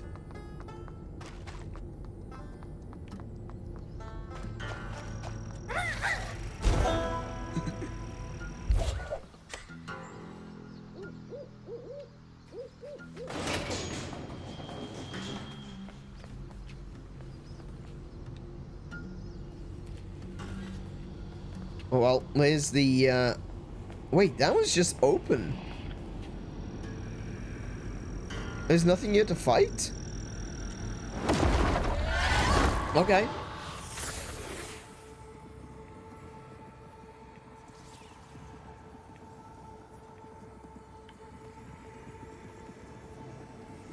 Everyone called it an accident, but Itchy's eyes hung on a red yarn wrapped around the body. The morning prior, he'd swung by the house on the hill, but hadn't found the sun. Oh. Strings of red had led him to a crackling fire, where he'd spilled his secrets, even knows about his pappy. Today, the summer heat roasted his pappy on the concrete. Red yarn. Just like the trailer. What? Oh.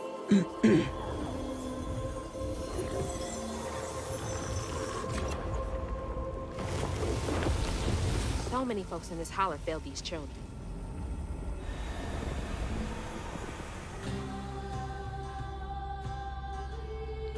Yeah, I'm actually really thrown right now. I can't believe Molly killed Itchy's dad.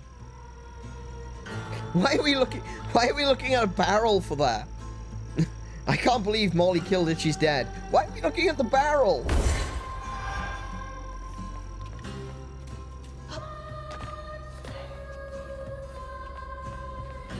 Oh, we got an upgrade. We got an upgrade. Typical boring office. Boring office. All right. All right. Strand blasts inflict increased damage across a wider area and weave impacted enemies for a short time. That's actually really useful because that allows me to, yeah, I can weave enemies just by dodging. We'll do that. We'll take that one. Clearly, Itchy didn't hate his dad, even if his dad was harsh. The scene he found would be scarring. Oh, no, I get that much. I understand that much. It's just... like, we keep getting told that hugging Molly just steals children. But now we see her avenging, quote-unquote, children. We see her healing a broken leg. I don't know.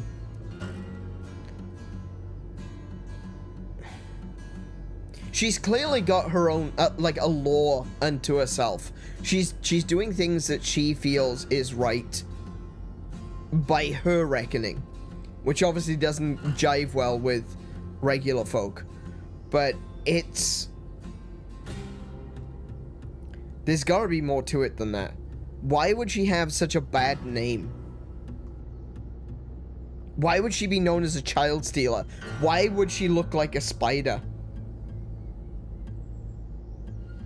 When you think about animals that are very caring of their young and caring of other animals' young, a spider isn't the one that comes to mind. Spiders eat their young, you know? There are some spiders that don't, admittedly. But a lot of spiders are cannibalistic. They will eat each other and they will eat their own young. Honestly, if I was thinking of anything that was a very protective mother, I'd be thinking of animals like alligators. Honestly, I'd be thinking of hyenas. Obviously, hyenas not really a big thing in the Deep South, but you know, I wouldn't be thinking spider at very least. That's the point I'm getting at. Maybe wolves. Wolves have gotten, wolves get a bad rap, but, you know, wolves look after their young.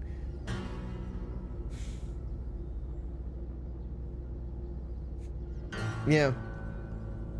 There might be an intentions versus results thing, but also her logic might be wildly skewed. That was the thing, is like, we don't know if the child, you know, the child left the note saying, don't come looking for me. We don't know if that child is, like, possessed. We don't know if the child has been hypnotized, or if they're in kind of like a dream state.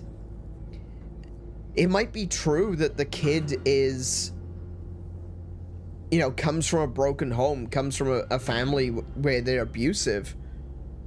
But it might also be that Molly feeds on that anger and that fear.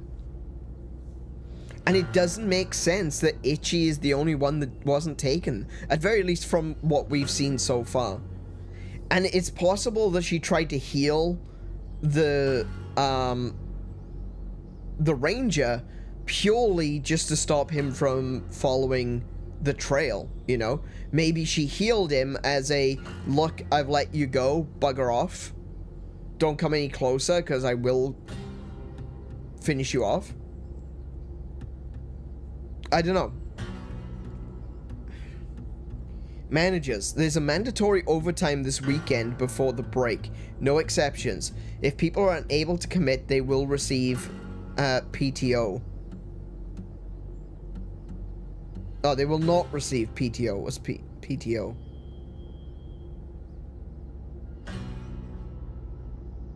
What's PTO? I know PTO means please turn over, but I don't think that's what we're referring to.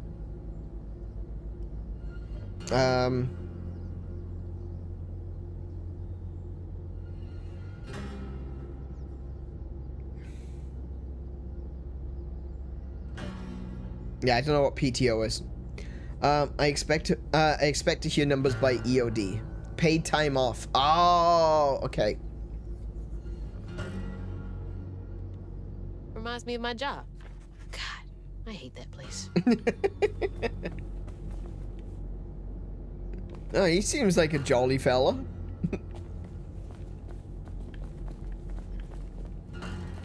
No, I know what EOD means. I know end of day. It's just PTO. I don't do acronyms very well. Wait, what's this? Hello.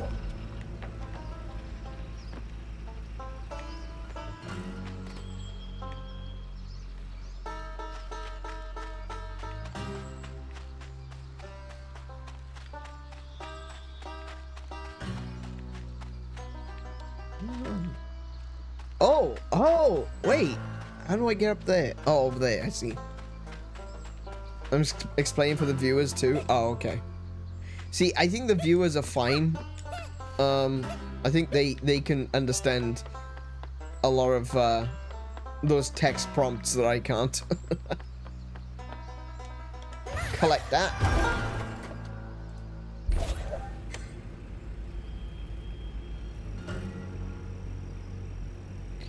Alrighty, where do we go next?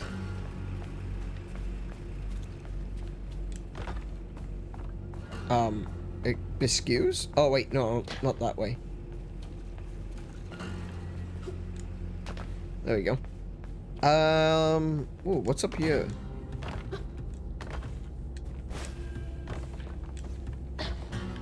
Nothing. Oh, yeah, that's what's up here. A whole lot of nothing. Okay, looking for glows. I haven't encountered any more of the green glow that I need to increase my HP.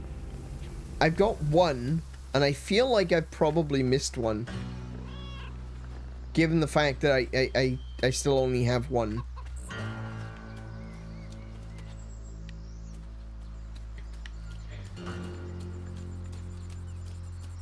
Oh, this place is dilapidated.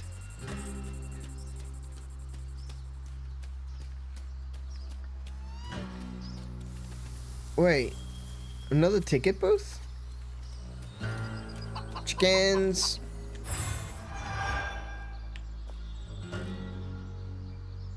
Sheriff Will, Law and Order. This way. Okay, gotta go this way.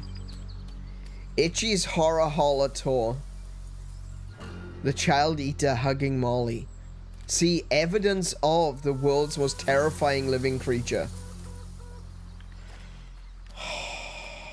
He's not wrong, is he? I mean, Molly is pretty freaking horrific. That red yarn. I'm on the right track.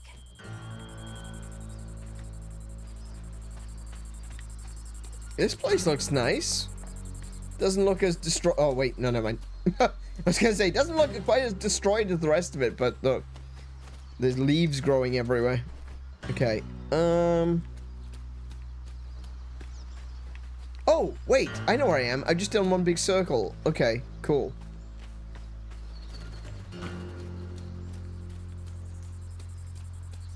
It looks like I can go inside this house. Please excuse me from school. Mama and Daddy work doubles all week and I gotta take care of the babies. I'm not playing hooky, I swear. Love, Jane.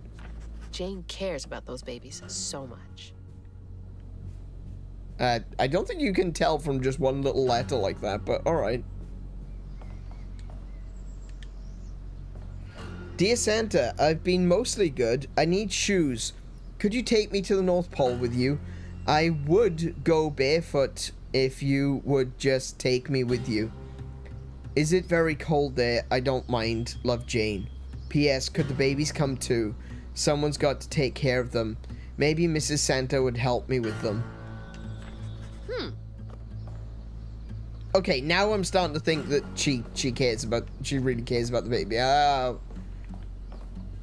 wasn't expecting to see that, but see it I did.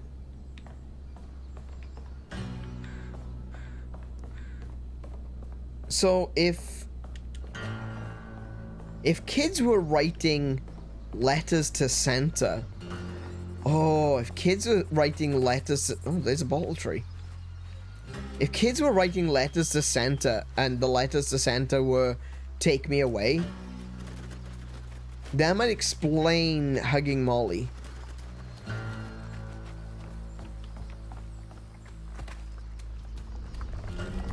Oh, hello. Nearly walked right into that one. Alright. Let's go. Oh, I'll clean you out.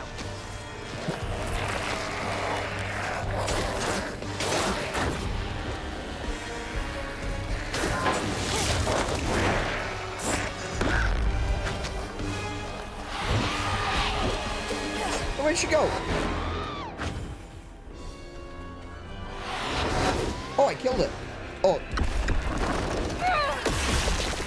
Nice.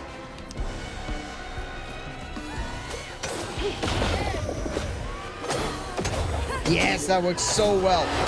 Oh, crap. It works really well when I don't stuff it up.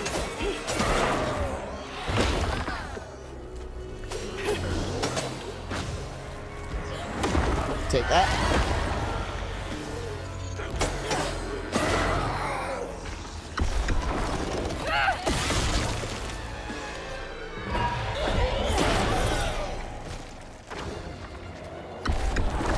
Okay, what just spawned? What spawned? We've got another one of those.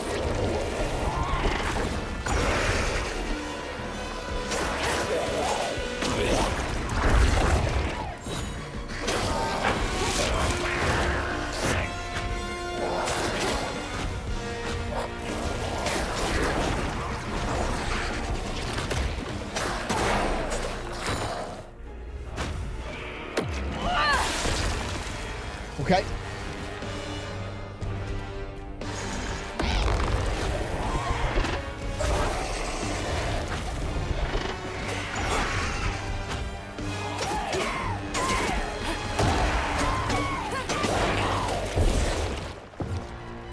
Oh wow, okay. I killed that one quickly.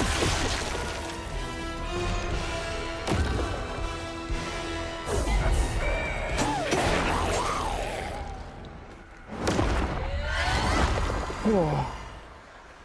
Yeah, I feel like I'm getting really good at these combat sections. Like, I'm starting to really understand which monsters I need to kill first. One by one, Itchy's school friends changed. They talked about Miss Molly, that old recluse who nobody'd ever laid eyes on.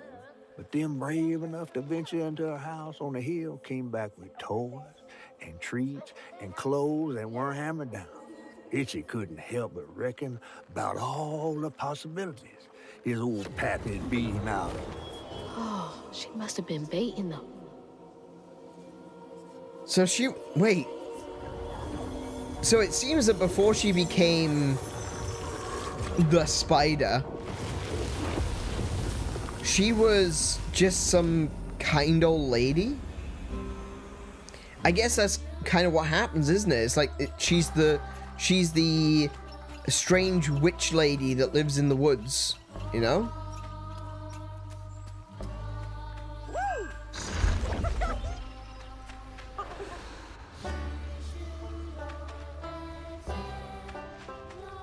Hello? Hello, anyone home?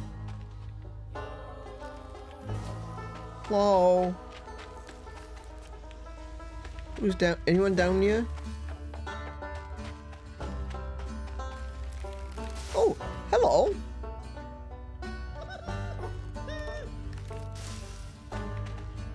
I can use spiky things.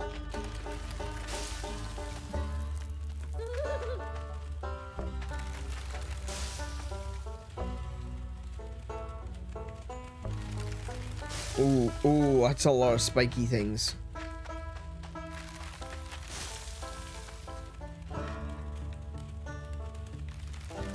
Well, this place isn't very nice. Oh, jabba!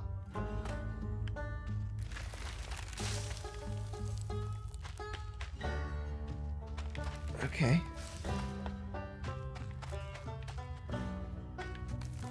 There's some buns in there.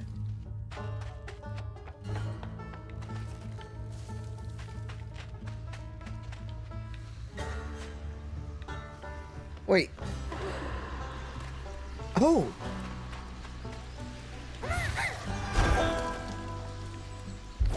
Only 5? For all of that, you're only giving me 5? Cheapskate.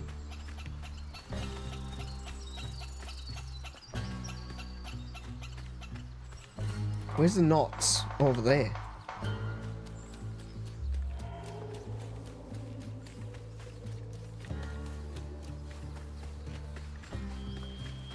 I don't want to miss anything, though.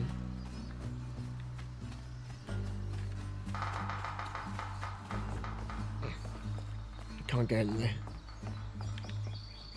I feel like there's probably a lot of stuff around here that I still haven't seen. Hey, Fox!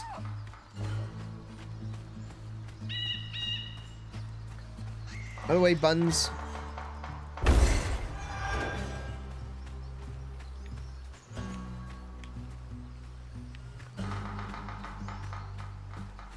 Oh, hello. Nearly completely missed that.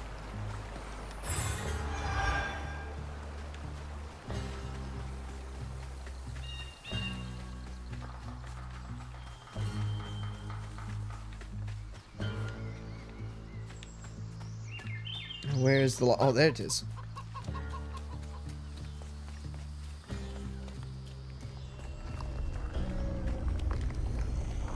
Molly looks terrifying here.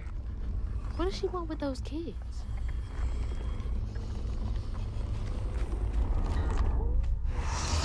Not right. Fouled up the church. Okay.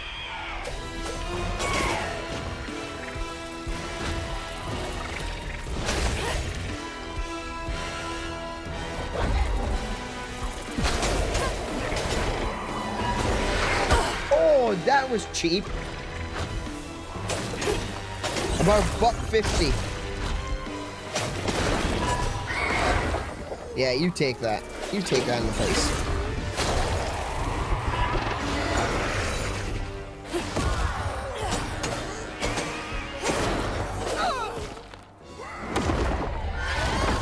Right, where was the other one?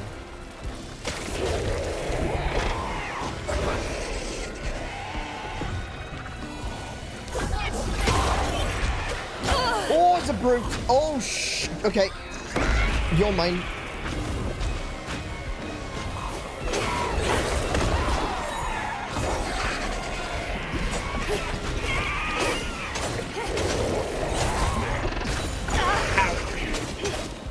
Get rid of that, get rid of that.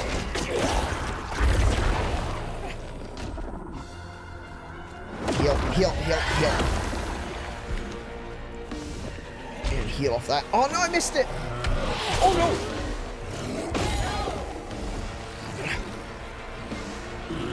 Okay. Get bound.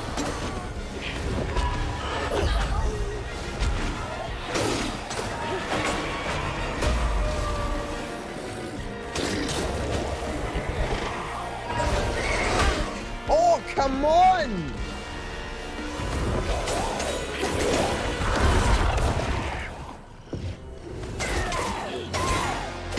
Okay, got that one. Where's the brute? The brute is right there. Brute is right there. We're gonna do one of those. We're gonna do one of those.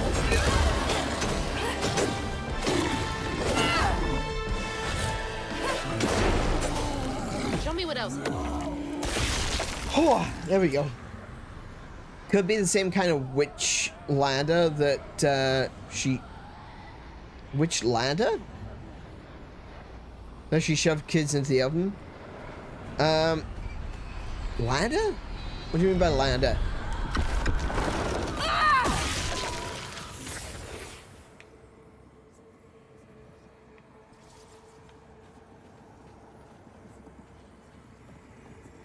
I think I understand what you're saying, though.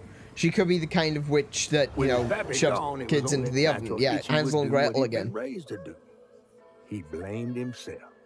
If only he hadn't spilled his guts to Miss Molly, maybe the man who hurt him could have found something to love him.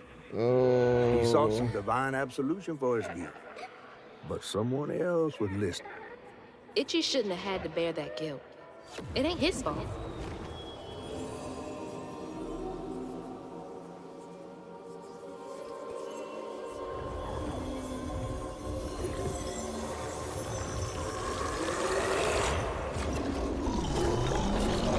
Oh, here we go again.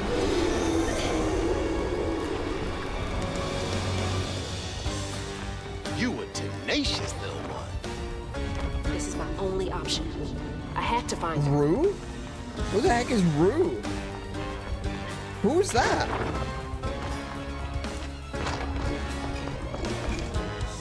Who said you a tenacious little one?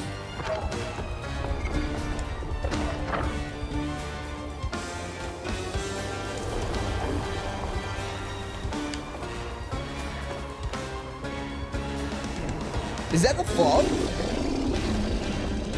No, the fog is growling. Oh wait, no, I gotta go down. Ow.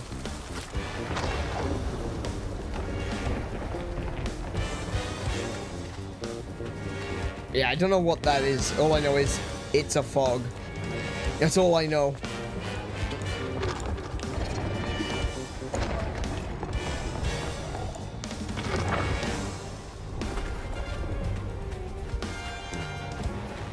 I don't think...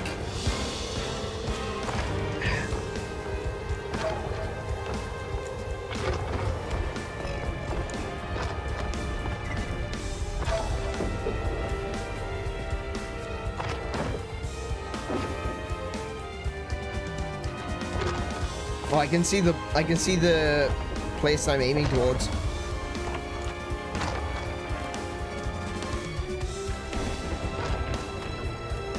Oh my goodness, get up, get up, get up, get up.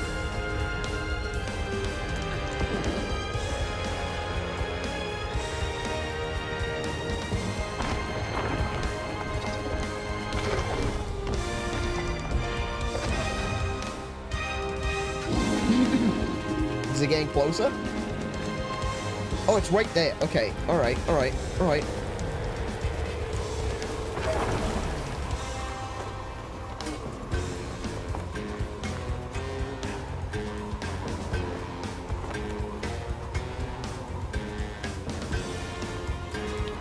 Whoa, okay.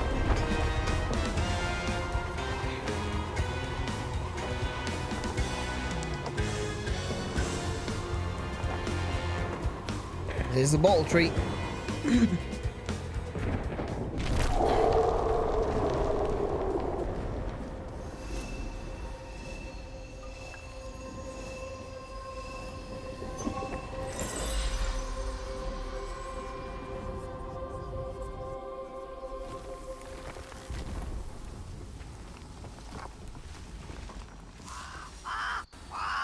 What? Oh, itchy. Oh, Lord. Itchy? Itchy. Itchy, come on. Itchy. You know I can hear you, right?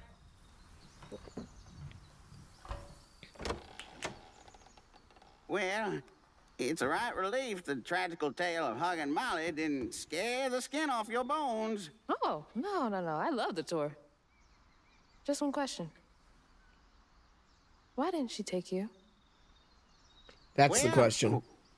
When old Molly came around and attacked my daddy, I put up the fight of my life and done won it too. It's just, I read once on this website. Didn't she kill your dad? Everyone who comes here watches them damn true crime Okay, podcasts. wait. I came all this way to hear your story. The real story, Itchy.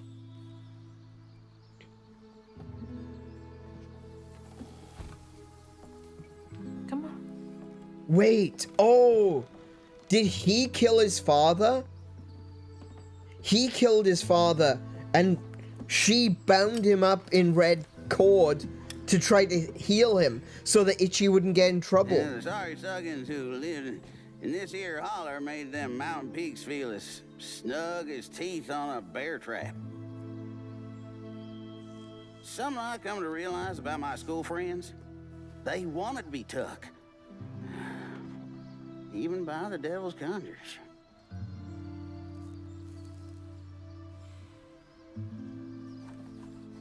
Okay, maybe I'm wrong. I still see him up that damn mountain.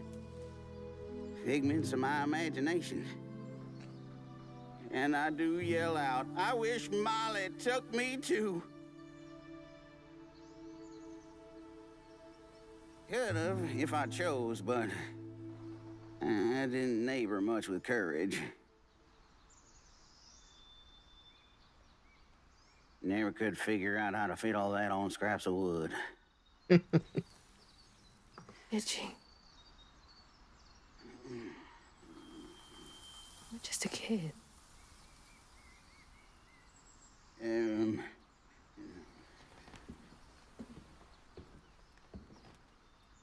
Happen on any money, Summers? What? For the ticket? I thought that we settled that already. Wasting my time up here. Don't need to for free.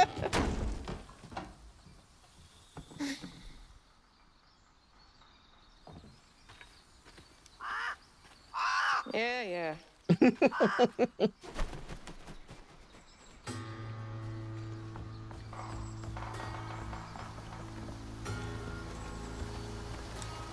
God, he's been up here alone ever since. Oh, whoa, wrong button. Blaming himself.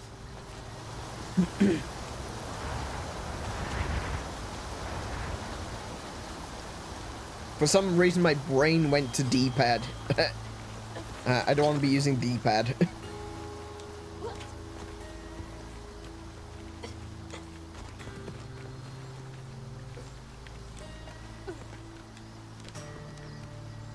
We still don't know exactly what happened. No, you're right. They didn't answer that story.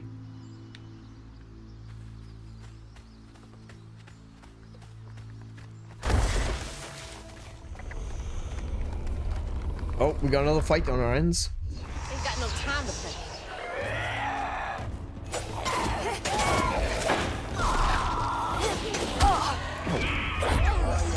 Okay, you can have that. Thank you.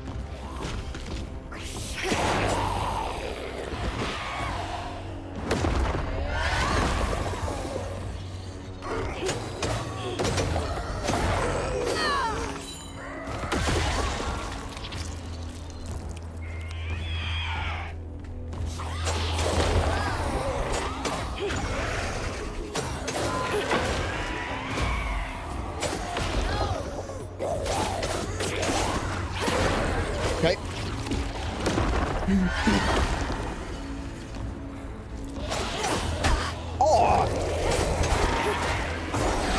Oh, that's a lot. That's a lot. Hang on, hang on, hang on.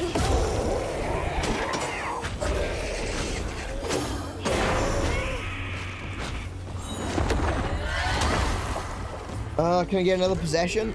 You.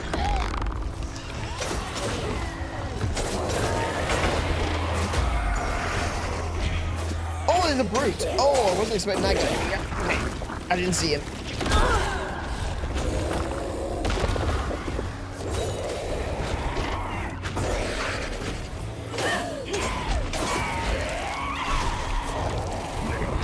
Whoa, whoa, whoa, whoa. Whoa, whoa, whoa, whoa, whoa. Too many, too many. Take that.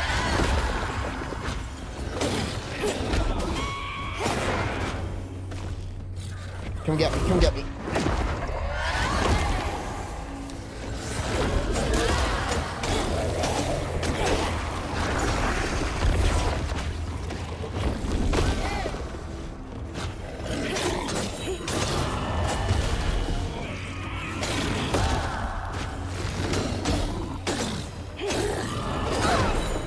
Oh, got him, got him, got him, got him. Nice. Nice, nice, nice.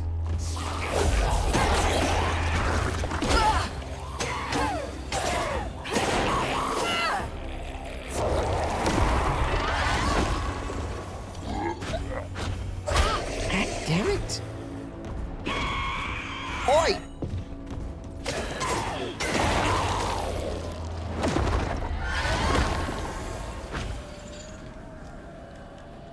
I'm so close. Yeah, heal, please. I know you're so close. I know you were right there. You could have just healed, but no, no, fine. I'll take another step forward.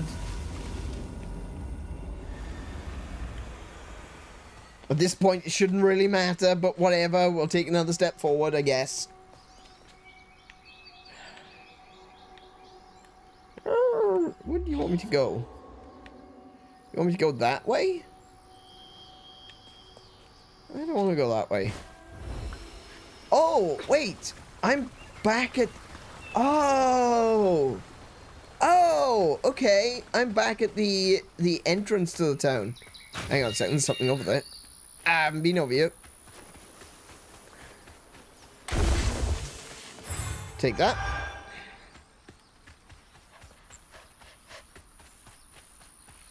Step, nothing. I'm in bed. Oh. Oh, actually, yeah, it's 11:30 now, isn't it? All right, we're going to get up to the house, and then we're going to call it there for the evening. This has got to be it. Yeah, yeah, shut up a second. I'm trying to see if there's anything else. Looks like there's other things. Hang on a minute, what's this?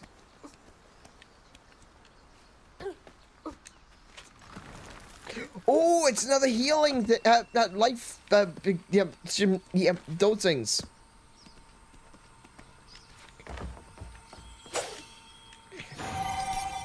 Health filament, that's it.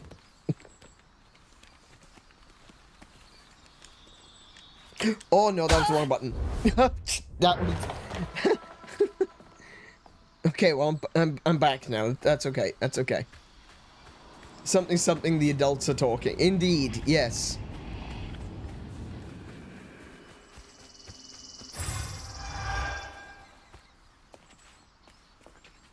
Something, the adults are looking for secrets. Shush.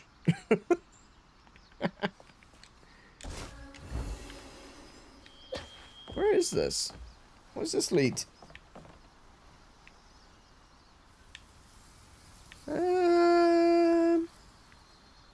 Oh. Oh, this is... No, this is how I got up. Never mind.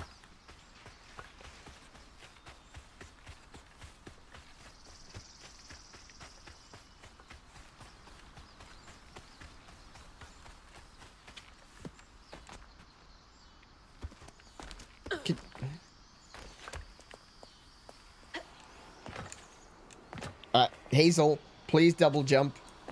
Hazel, please double jump. There we go.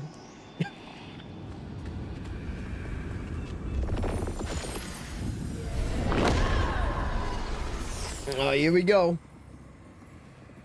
When word spread of what Itchy said regarding Molly, the Hollow folk decided to pay her a visit. Oh, They'd no. always been afraid of the tales surrounding her eerie house on the hill. But instead of an old recluse, they found a monstrous creature. Terrorized, she fled from the house and holler, but not forever.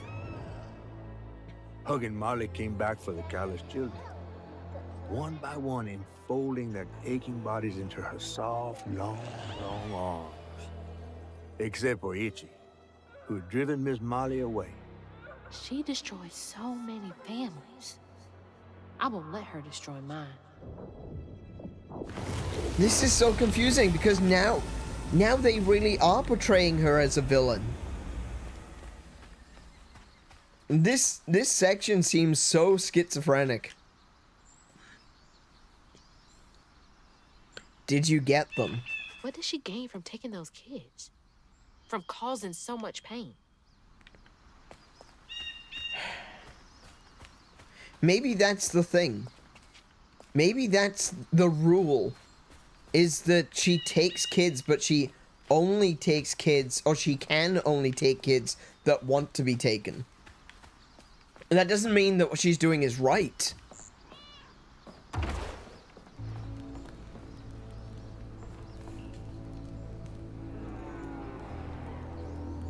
Where'd you go with the other children? Why'd you take them and not me? I don't got any friends left. Can you send them down to play sometime? Sincerely, Itchy. Must have been confusing for him. Poor kid. Oh, wait. After his father died, he wasn't being abused anymore. Maybe it is the abuse. Maybe it is the anger and the hatred that she feeds on. Dear Miss Molly, I heard you got toys and food at your house. Could I please have some food? I don't mind for me, but the babies are hungry. And I don't know when Mama and Daddy get home from work next. I don't need toys, just food for the babies. And for me if you have extra. Love, Jane. P.S. Please don't tell that I asked for charity. I would get whipped. No one should have to beg for food, much less a child.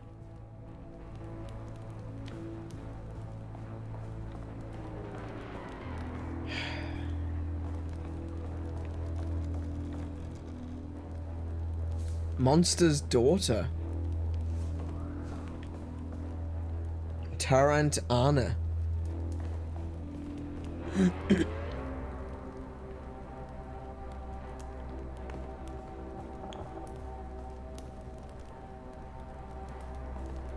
Yeah, I'm a kind of thinking that she was a witch. I'm a kind of thinking she was a witch. Before she was a spider person. There's another one of those little dolls. I can't break them.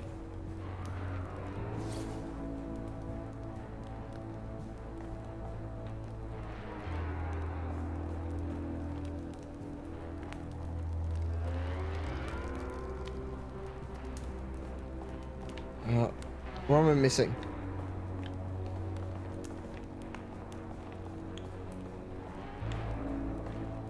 Is something in here that I should see? Oh, there. Lacey Winston, Prospero Local Services. It is my immediate recommendation that Matt be transferred to a foster family as soon as one is available. He suffers from malnutrition. He has not been to school in a month, and both of his parents suffer from addiction. He cannot thrive in this environment. I know the county is low on potential foster families, but his situation requires immediate action. I didn't know Mama came way out here.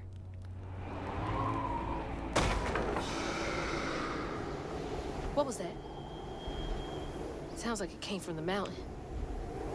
Oh, okay. Too far.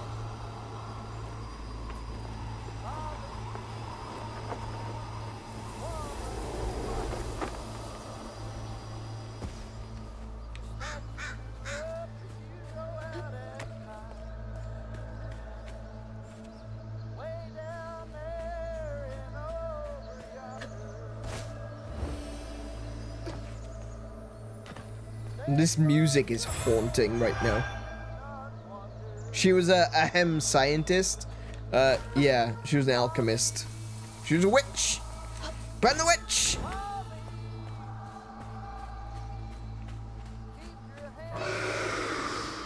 That can't be good. No, it cannot.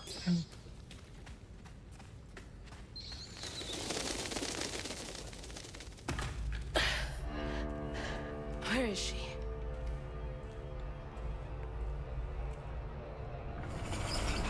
What the?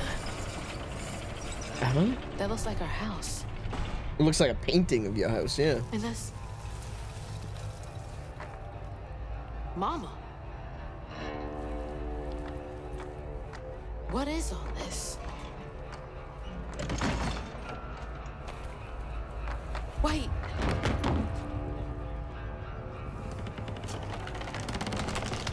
This is very elaborate.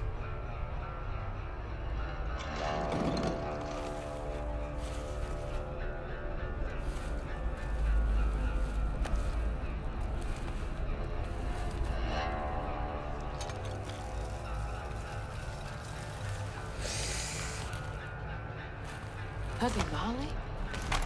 What are you doing? Hey, get off of her! No, no, we need to see what happened. Oh, yeah, she's right there. You did take her. Give me my mama back.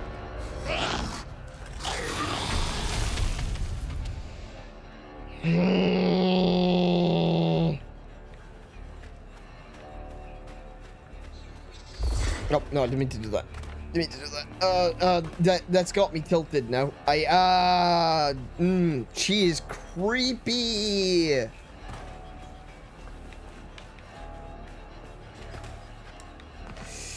Oh, no, no, no, no, no, no, no, no, no, no, no, no. I don't like it. I don't like it one bit.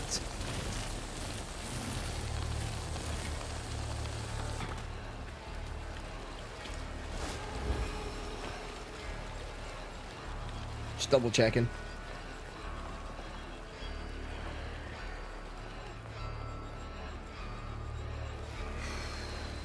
So that's what we saw. Wait. Is that what we saw at the beginning? Was Molly picking up her mother from the house and running away? That's what we saw when we crossed over the bridge. We saw Molly in the distance running down the river, following the house.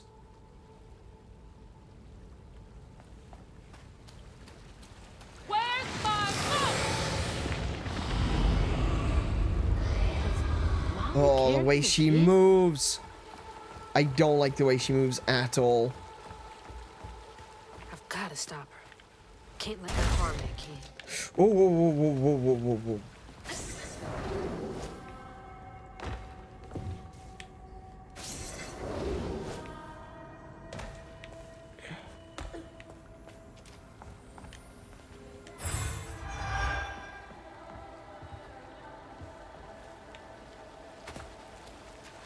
Got 90 points. I need another 10.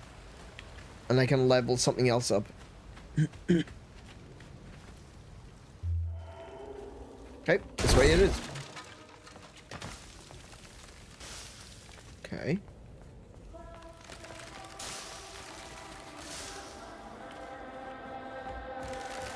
Nope, that is not a good place to be.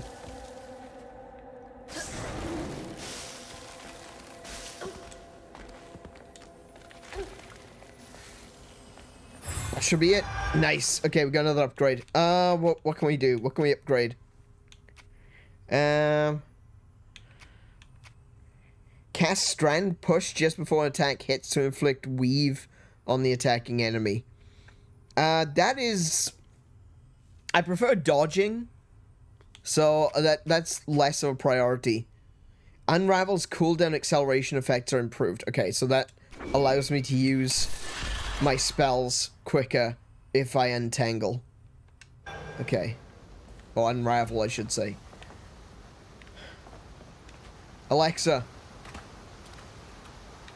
play Unravel.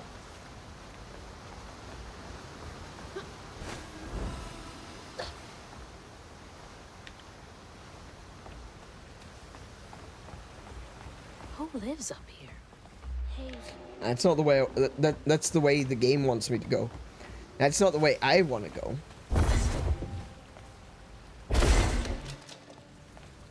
Oh, this is really pretty.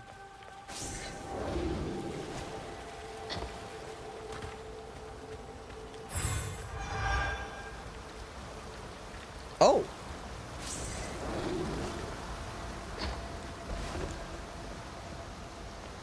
A secret within a secret? Oh, no, not really. It's just the way out. Okay, never mind.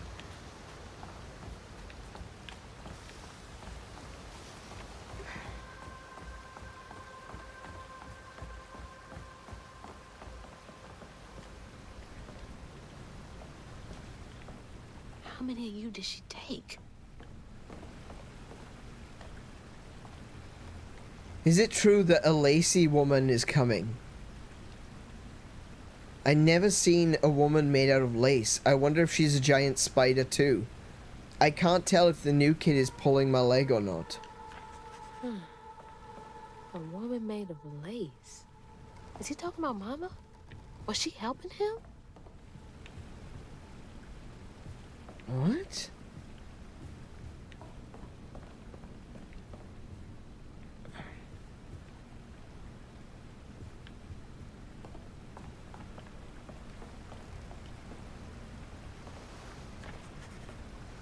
I am so confused right now.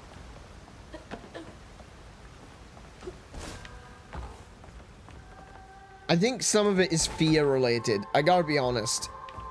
I do feel like some of this is fear related. I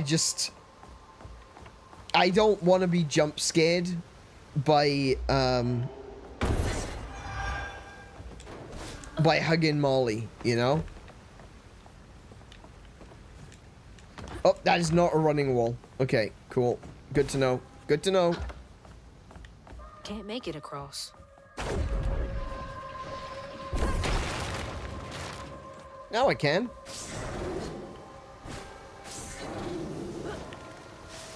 Spider Hazel. Spider Hazel. Does wherever a Spider Hazel does.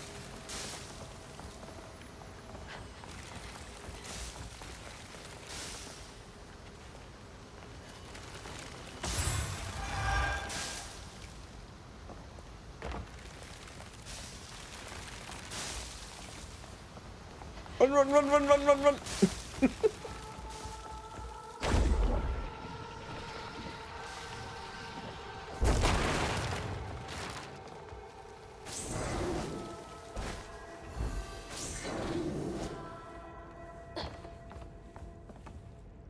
So I can go up that wall.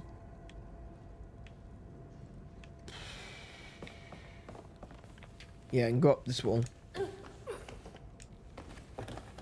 I don't like that bear. Oh my goodness, why is that bear looking out the window like that? Good grief.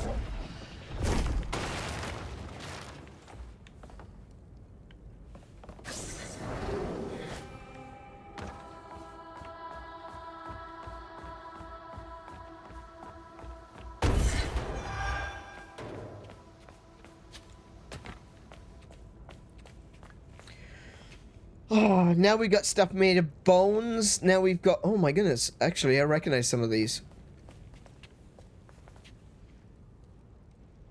They're alchemical symbols.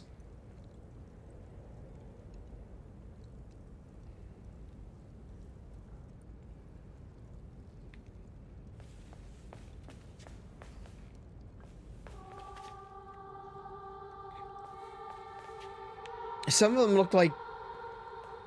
Wait, some of them look like Native American writing too.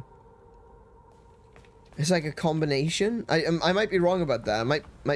I recognize the alchemical symbols. I recognize the triquetra as well. You've got the Celtic three-armed swirl there. But these are alchemical.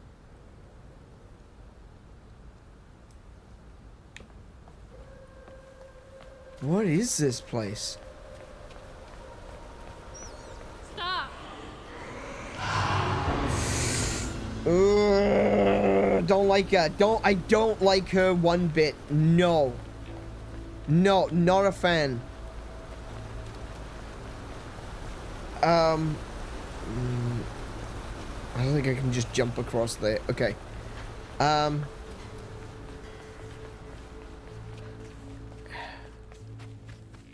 can't reach it. Okay. Yeah, these are all like bottles of potions and things. That is a whale skeleton. Why is there a whale skeleton? What? Just, what? Oh yeah, I can't reach it. That's right.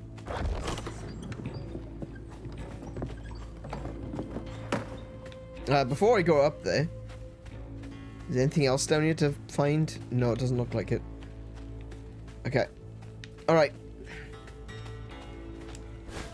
So she was some kind of an alchemist or a witch. Oh, I can just go around the corner. There we go. Huh.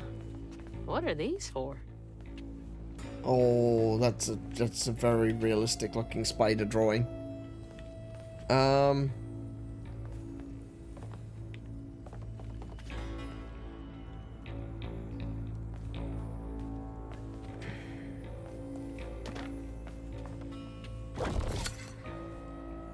Jeez, that's a big lighter. What's a lighter? Some gas. Oh, wow. Okay.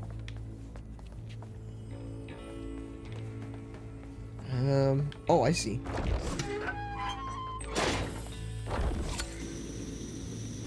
Oh, and I created a little wind current for me to use. Oh, hello.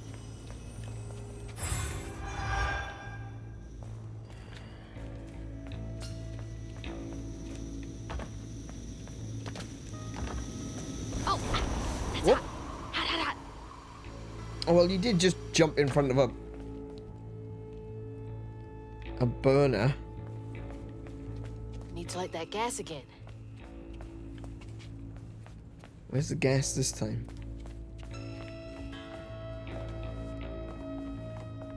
Ooh. Can I just jump down there? Is that possible? Is that... Which way do I have to go? Yes, tell me I need to go that way. I feel like I can just jump down here, though.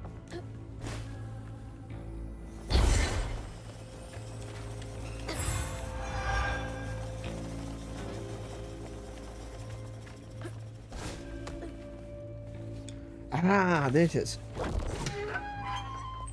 That should work. What's that for? Oh, I see. I can't reach that. Okay. Let's give this a yank. And give it a shove.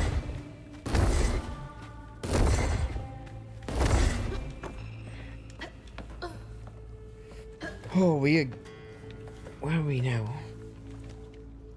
We're getting there. I was hoping that we would end chapter 9 tonight.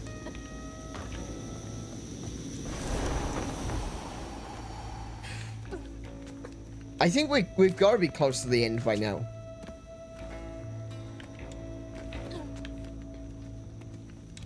This is spooky. Yeah, I don't like that. That's all the kids' clothes pinned to the board. Oh, that's a realistic looking spider. And that's I'm okay with scorpions. Don't like the spider.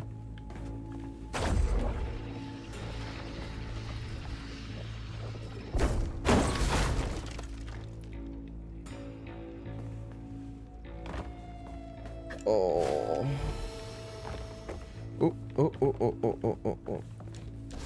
Kiko said that there weren't any realistic looking spiders in the game.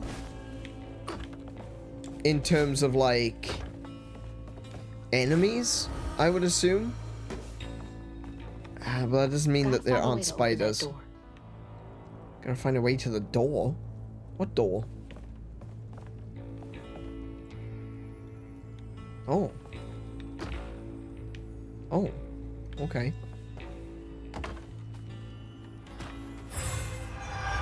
I tell you what, with all of the glowy things that are in this area, this would be a really dick move to hide the last of the green glowies that I need for the health. It would be a dick move if they put one in here.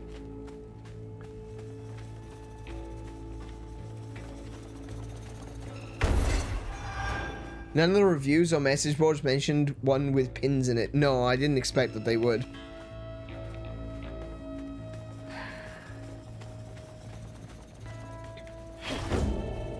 Oh, ow! Okay, that hurts.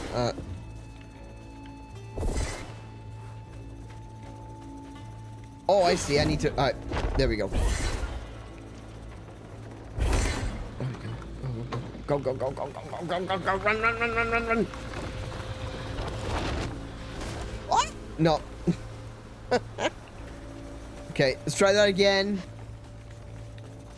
Oh, psh. Preferably without running into spikes.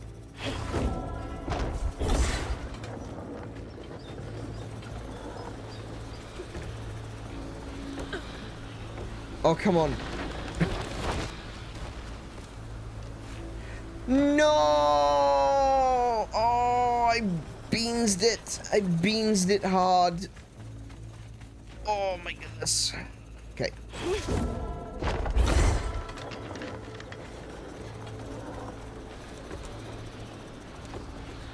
Stop it, game. There we go. Wait. Oh, for goodness sake.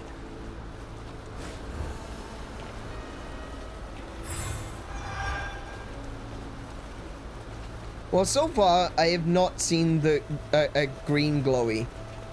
Which means that either I've already missed it and I shouldn't worry, or it's in the future and I shouldn't worry. So basically, I shouldn't worry.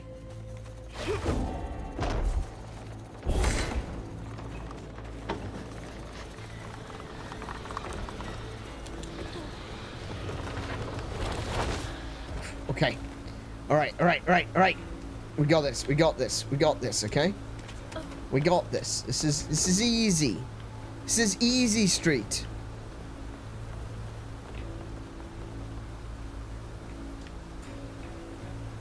Oh no. Oh no.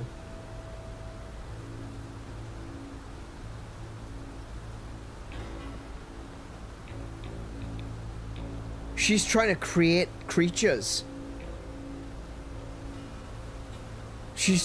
She's trying to create creatures using alchemy. Maybe that pulley up there can do the trick.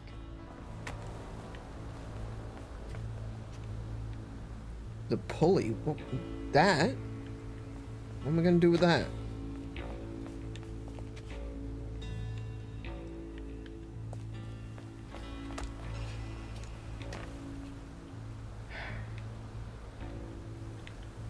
We got a case of full spider alchemist going on here, and I don't like any of it.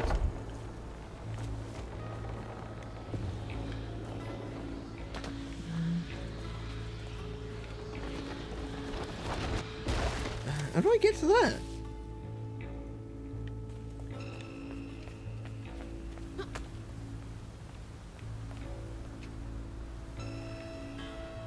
Doesn't look like there's anything I can climb to. Oh, wait, hold on a second. Yeah, okay.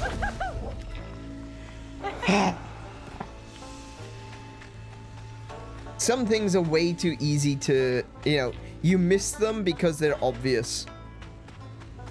Rather than the other way around. You don't miss things because they're too difficult to see. You miss things because they're so obvious you didn't think to look there. Run! Run! I got poked. Oh, come on! I don't have anywhere else to go. There we go.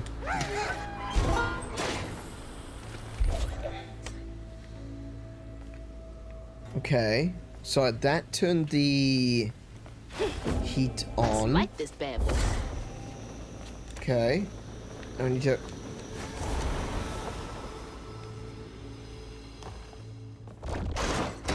Well, shit. All right, I can squeak through that gap. Yeah, you're pretty spry.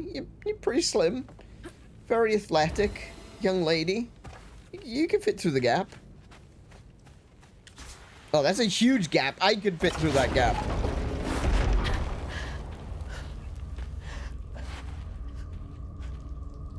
Oh, here they are. What the heck? Oh no. No, this is what she was doing with the kids. She was making chimeras.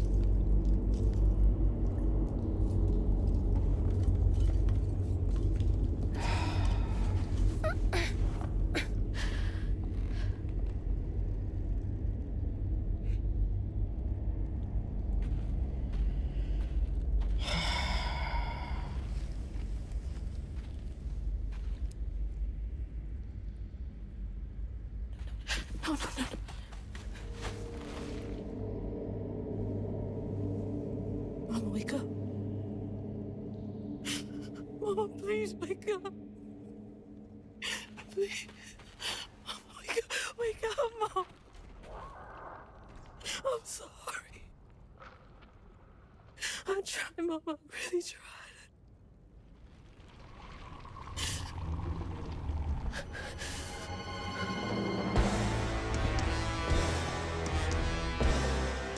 It was you. It was you!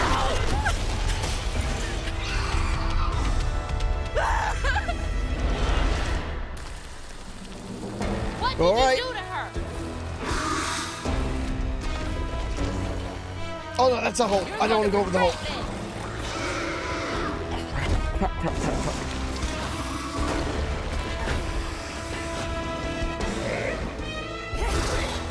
That one.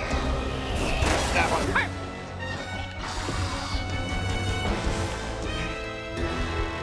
I don't know if I can walk over the red. No, I...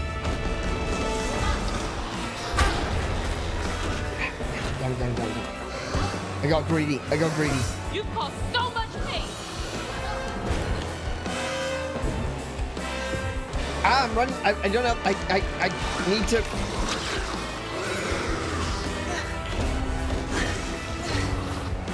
Oh my goodness, she's actually really hard to fight. I hope it hurts. Because I'm getting stuck in a bloody web on the floor.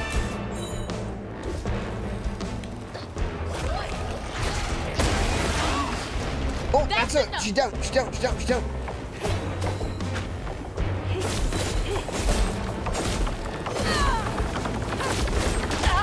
Oh, ow. Oh, ow. Oh, okay.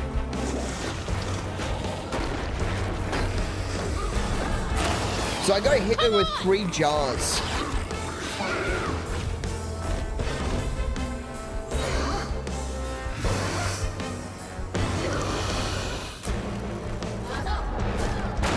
Two.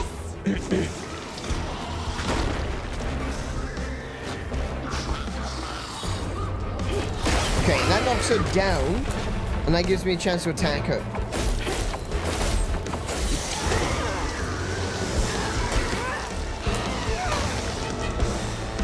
Oh crap, I'm falling. Molly, woman in white. The water's rising. Snatch you up if you go out at night. Molly, the woman in white? Way down there and over yonder. Stay close to home and do not wander. Oh, no, not that way. Can't No. get away from me that easily. Oh, no. Oh, okay, never mind. I'm dead. I guess I do have to go that way. No? What am I missing? Oh, no, I was right. I think? Wait, what?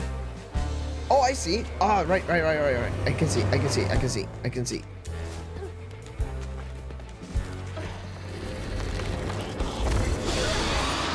No, thank you. No, thank you.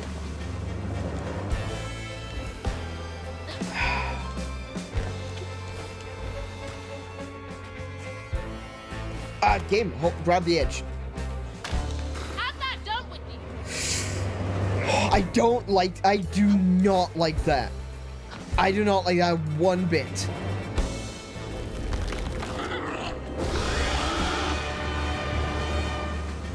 Just seeing her face behind the threads in the wall. No, I don't like that. Don't like that at all. Oh, You don't get to run away.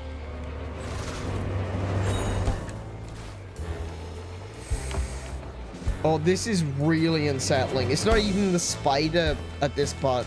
At this point, it's just everything. Hello, game. It's just everything about Molly is just ick.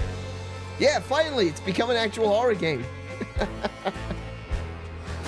Playing a horror game during Spooktober? Really? Me?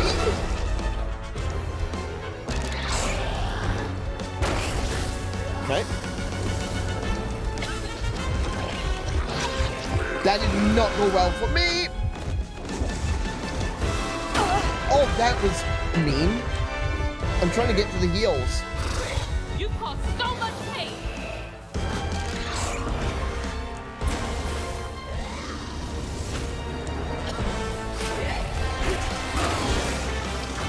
Oh, no. Oh, angry. I am angry.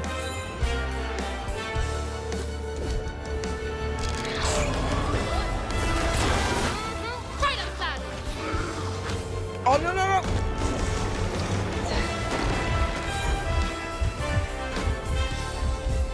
Uh-oh. I'm in trouble.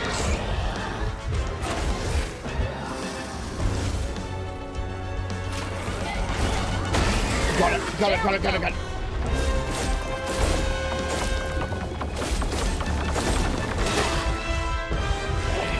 With the other heals. Oh my goodness. I am gonna die.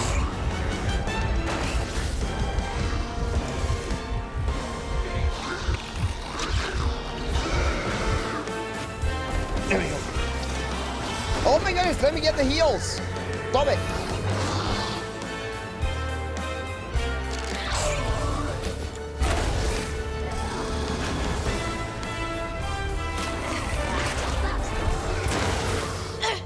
Gotcha.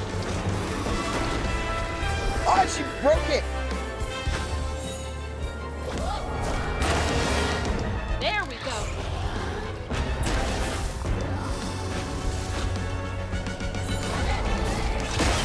Got it.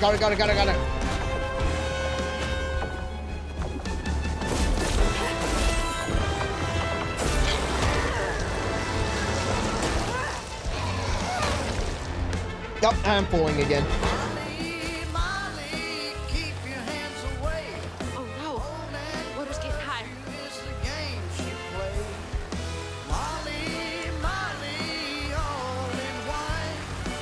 Molly, all in white?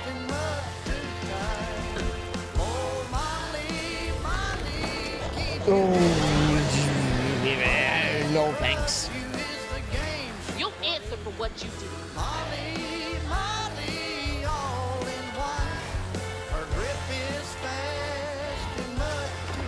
I won't let you steal any more kids.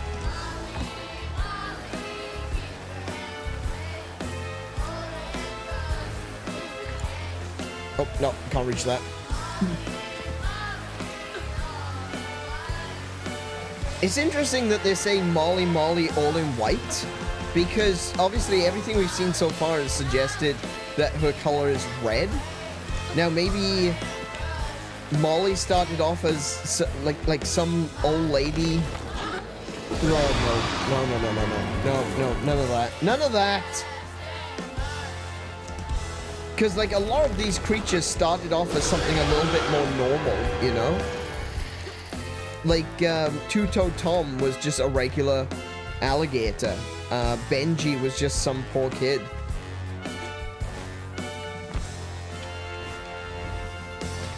So what was Molly? Oh, go away. This isn't over.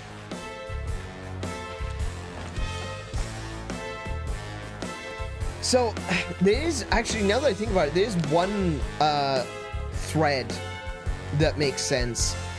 Is that the woman in white, the child stealer? No more running.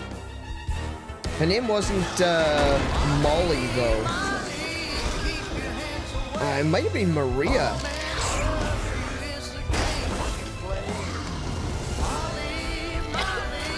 But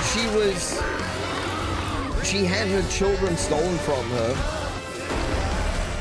And so she stole children. Oh, crap.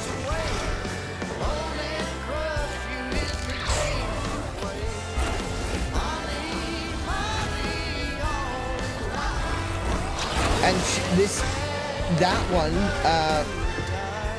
she's called, I can't grab it. She's called La Llorona.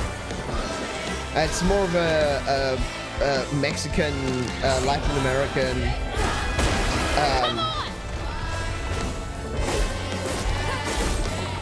She's also known as the Woman in White, and she is also a child stealer.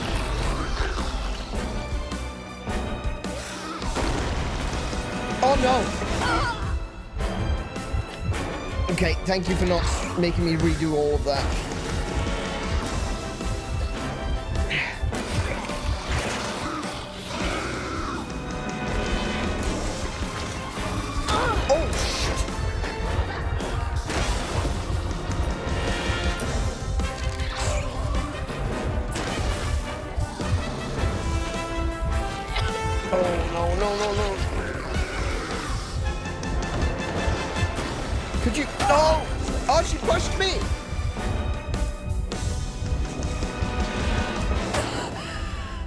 My goodness, that is so hard. No, please don't tell me you put me back at the beginning. Oh, thank goodness it's back at the beginning of this phase. No more running. Oh, I got my heels back too. That's a bit busted.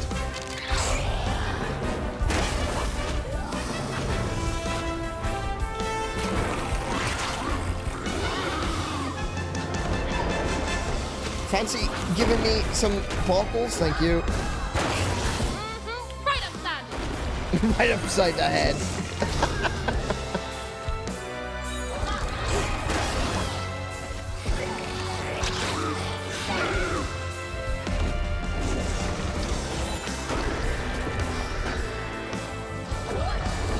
Whoa. Okay.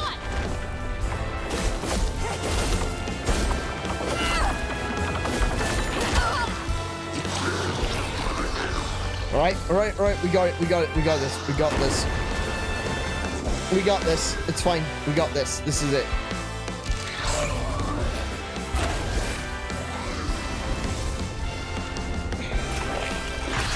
Well, you know, unless of course I go and, you know, throw myself off the cliff again. Ah, could you not?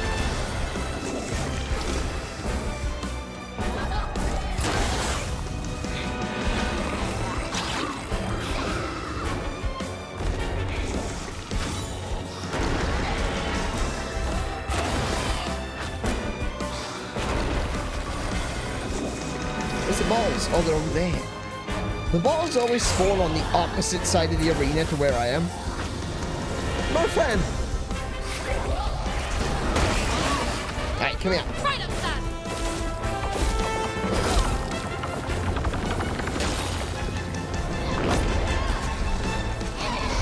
I'm not entirely sure what was causing me damage there, but I was definitely taking damage for a second.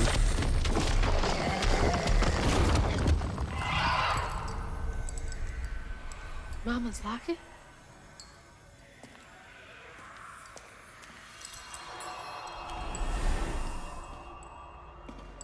It's dark. My lungs are burning, full of water and silt. Body breaking in 100 places. She died in the river? Mama? A flash of red. Sunrise breaking over the horizon, warming me like wildfire. Mending cracks. Molly doing what she's always done, but I never truly seen. Healing. Healing?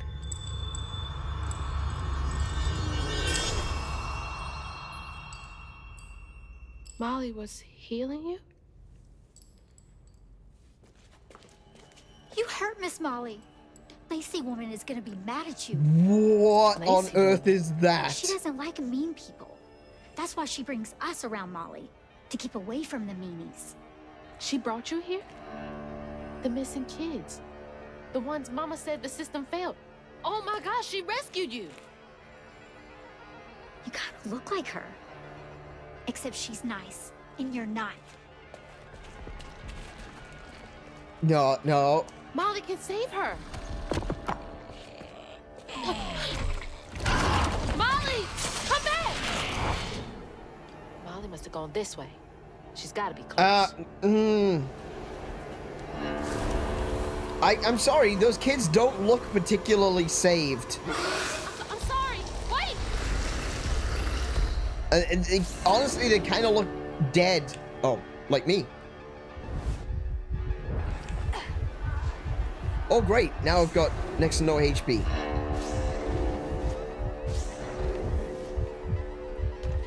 That kid looked like a zombie. Oh. Oh, no, I don't like this. I don't like this. What? Mommy!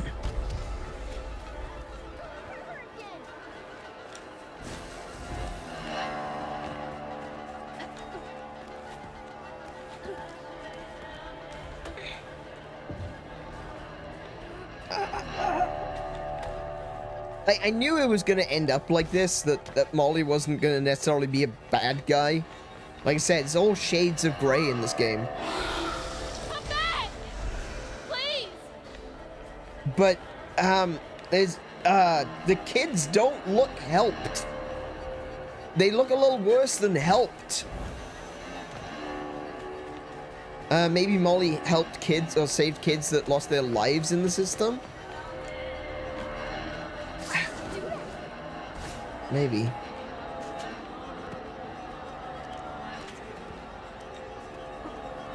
But they look like they're zombies.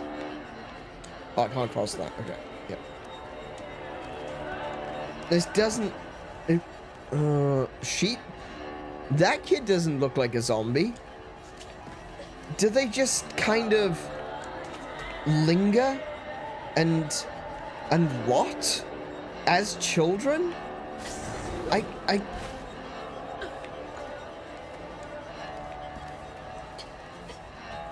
Call it my white Western cultural values, but this doesn't feel like helping anyone. Molly, I'm sorry. You were trying to tell me that you'd saved her, but I didn't understand. Maybe I mean, she is a giant spider monster. Bunny? Careful, dear. That's a wild animal. You're wrong. She helps people. What are you doing? Wait, no! She's a friend. She saved my mom. She's healing her. Oh, I know. And now, she will save my daughter. Stop! Stop! Stop! You're hurting her!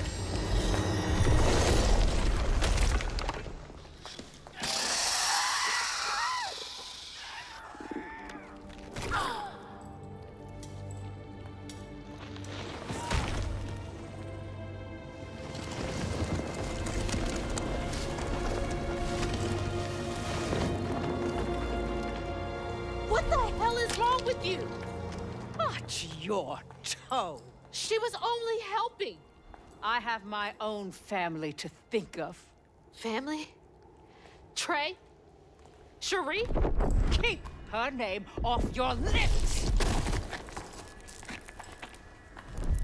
She deserves the world! She deserved peace! You could have asked Molly for help, you murderer! Stupid girl. With this, I can give her life. You used me. I did. Why should I borrow when I can just take? You look so much like your mother. But you're just like my feckless son. A mistake. Even now, she's got nothing but evil words to say about her son. When I was a little old sack fry, folks watched out for me. But besides Lacey, Hazel didn't have nobody like that. Not even her grandma. So naturally, I gave her a helping fin. A helping fin, huh? Sure. But this part's better told by me. Free falling through the air like that? Betrayed. Scared. But still, I only had my mama on my mind. And I found her. Just to lose her again. Never really realized how much of Mama's world I didn't know about. Discovering she relied on hugging Molly to rescue abused children. I'm still saying rescue is Getting her back very felt charitable. Like an impossible dream.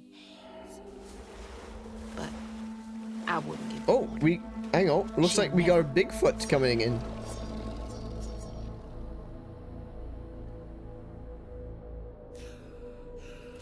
Chapter he's an angry boy. He's an angry alligator turtle.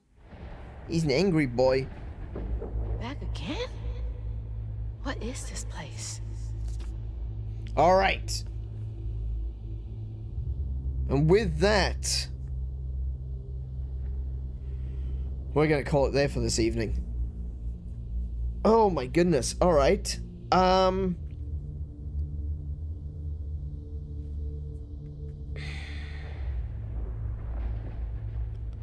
That leaves a lot to interpretation.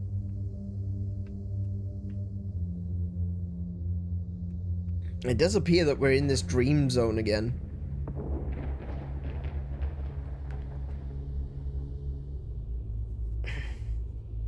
All right, so with that, I'll take this over to the chatting screen.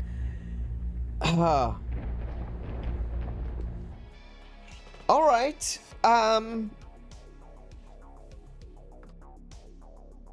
don't know what else to say. Honestly, I'm really...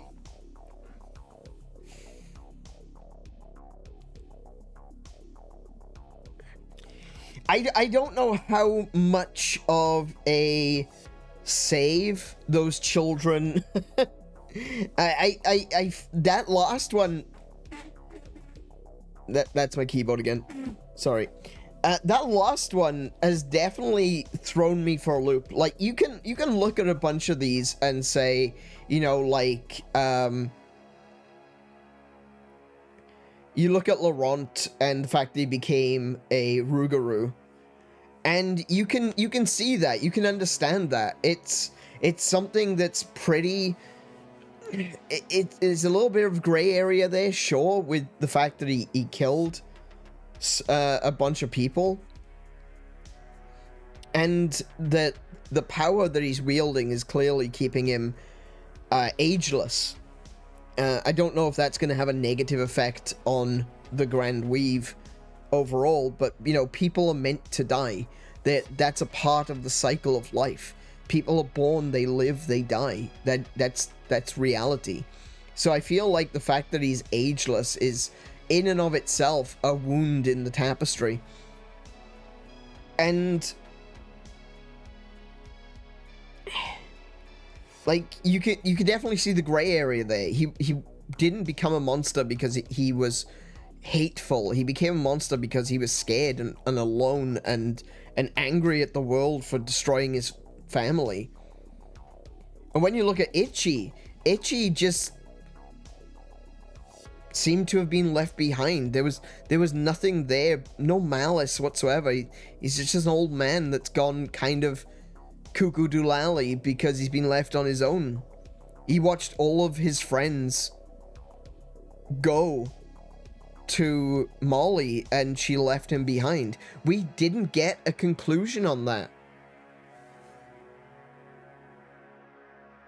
And I don't feel like the conclusion we got from Molly was really much of a conclusion.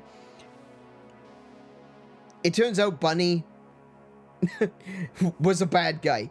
Who didn't see that one coming, you know? But, I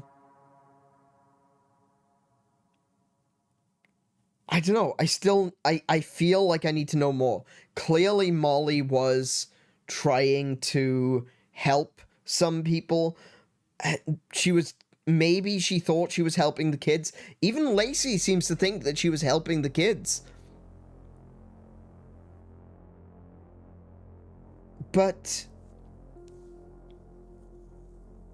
that kid did not look helped. That kid looked like a zombie.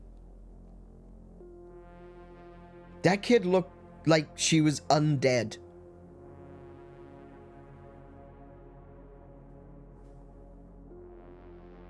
Maybe for a child who's ignorant of the world, a child who's ignorant of living life. You know, this was a thing. This is a thing in the Anne Rice novels, you know, the Lestat novels, is that the rule was the vampires would never turn a child. And if you've ever watched the movie Interview with a Vampire,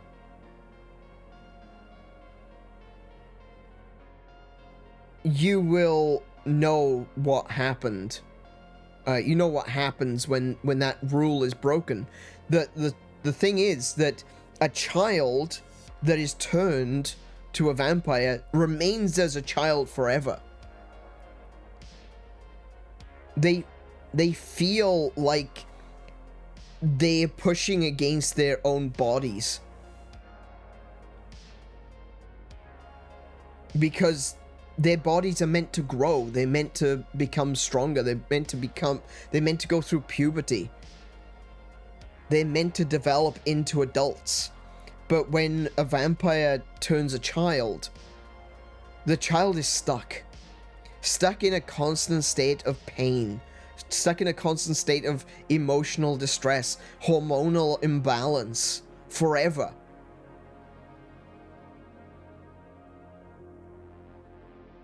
So to see that kid like that look zombified, I don't feel like that's helping. And maybe Molly has good intentions, but as an adult, as someone with a fully functioning brain, as someone who's gone through the process of growing up, that haunts me. The idea of being trapped as a child. The idea of being trapped in that intermediate stage of just trying to grow up. That's... we've talked about this before, like the idea of going back to relive your life as a child and, you know, go through those endless summers in between school holidays, you know, and how much fun it would be, how interesting it would be to relive those moments. But the reason that those moments are so precious to us now is because we can't go back. That's why they mean so much, because we can't relive them. We can only think about them. We can only imagine them and what it would be like to go back to those times. That's what nostalgia is.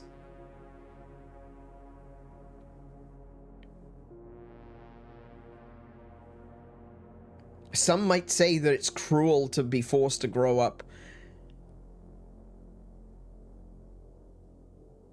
Maybe. I know a lot of people make some really good arguments about how it's wrong to bring children into the world. I don't say I'm agreeing with them, and I certainly don't. But they make some really good arguments. Like, I didn't ask for this. Fair comment, you know?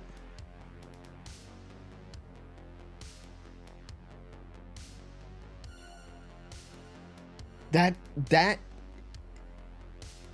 viscerally, Molly scared me. Molly was unsettling, incredibly unsettling. But the idea of being trapped in the body of a rotting child,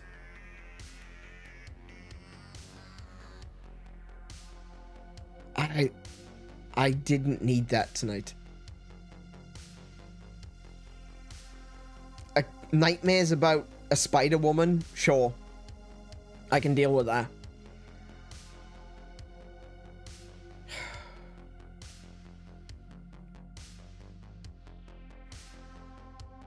The kids scare me. Genuinely, truly, deeply to my soul. For the same reason that I hated that moment in Interview with the Vampire. I said a vampire earlier, I meant the vampire.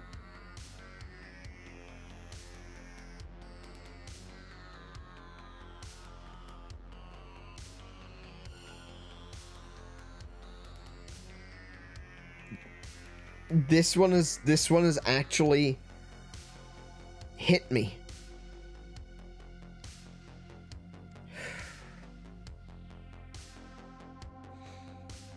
I was saying yesterday that there's a thing, you know? I've reached that point in my life. I'm 40 next month. 40. I don't have kids. But I've got quite an affection for children.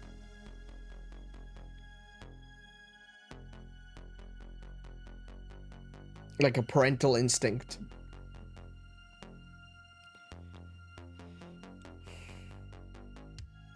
Seeing those kids like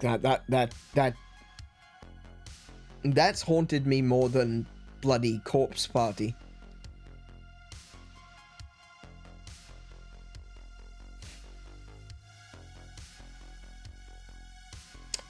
Right, well, I guess I've got to I gotta end it here for this evening.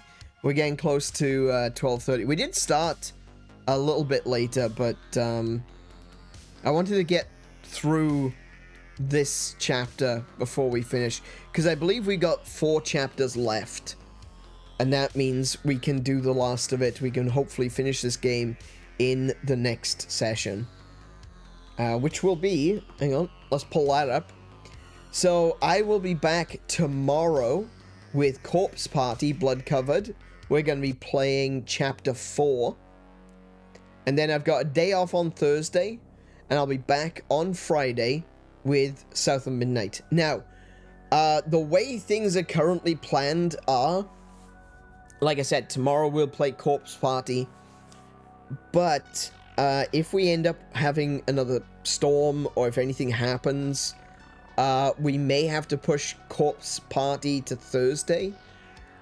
We'll have to see what's happening, because the weather right now is insane around here. It just flip-flops back and forth between sunny and extremely hot to very, very cold, to rainy, to hailstorms, to thunder and lightning. It just seems to flip like a switch. It doesn't even feel natural. It feels like a video game. You know when you're running around in a video game, like an open world video game, and you go from region to region and the weather just changes? It's like that. It's like Minecraft, you know? You could be in one area and it's raining, and then suddenly a storm rolls in, but if you go too high up, it turns to snow. It's kind of like that. And or like Breath of the Wild, you know, where you're in an area with storm and you cross over the border into the next region and it immediately stops. And then you walk back a couple of steps and the storm comes back. It's kind of like that. That's really how it feels right now, but it's jumping back and forth between being really hot and a storm. I'm expecting that tomorrow It might be hot again. It could be a storm again. I don't know. But we're going to have to play by ear at the moment. Hopefully, we will get this done this week, because I am hoping to actually complete all of the games that we started through Spooktober. So yeah, Corpse Party Chapter 4 tomorrow. If for whatever reason we have to push it back to Thursday, we push it back to Thursday. If for whatever reason we need to push it back again, we will push it back again. And we will go Friday, Saturday, Sunday if we need to, you know? We'll figure it out. We'll figure out what works best. We'll work around the weather. And we will get to the end of these games. I am really, you know, as much as I am uncomfortable with what we've seen in this game tonight in South of Midnight, I am really enjoying it. Because that's the thing. That's the thing about entertainment and about horror games. I wouldn't really consider this a horror game. It's got horror elements, but I wouldn't really consider it a horror game until now. One of the things that why horror games and horror movies and really emotional movies and really I guess thrillers, murder mysteries and stuff like that, the reason that they are useful to us, not just fun but useful, why they can be enjoyed, is that we are looking at these experiences, these completely wild and out of left field experiences. We're experiencing them in a safe way. Molly can't actually get me, at very least I hope not. Molly can't get me, but I can experience that through this game, you know, that horror, that fear, that terrifying woman that looks like a spider.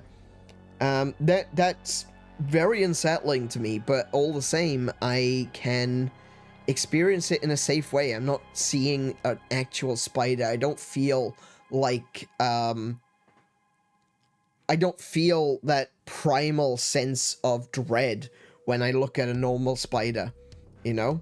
I'm very arachnophobic, and that's the thing, is like Resident Evil got to me because those spiders look very real, you know? And you're able to experience this sense of dread, this sense of horror, but it's safe. It never quite gets to the point where you literally can't look at the screen, or I mean, for some people it does, but for me it doesn't. But the thought of those kids has really, that's gonna sit with me for a little while. That's gonna sit with me a lot. Yeah. But it's a good experience, and you know, it's not just about happiness and laughing and comedy. You know, it's good to feel the full gamut of emotion, you know, and games and media can bring us to those points where we can experience those things. It doesn't necessarily have to be happy things for it to still be fun and enjoyable, you know. And I am really enjoying this game. Glad I finally got around to playing it. That has been the same message I've had for pretty much every game that we played through Spooktober. For Resident Evil, it was, I'm glad I finally came back to playing this, because it'd been a while. I haven't played Resident Evil since 2021.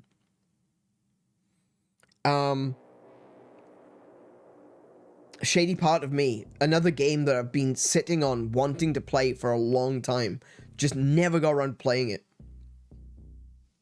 South of Midnight is a game that I thought looked amazing from the second that I saw the first reveal trailer.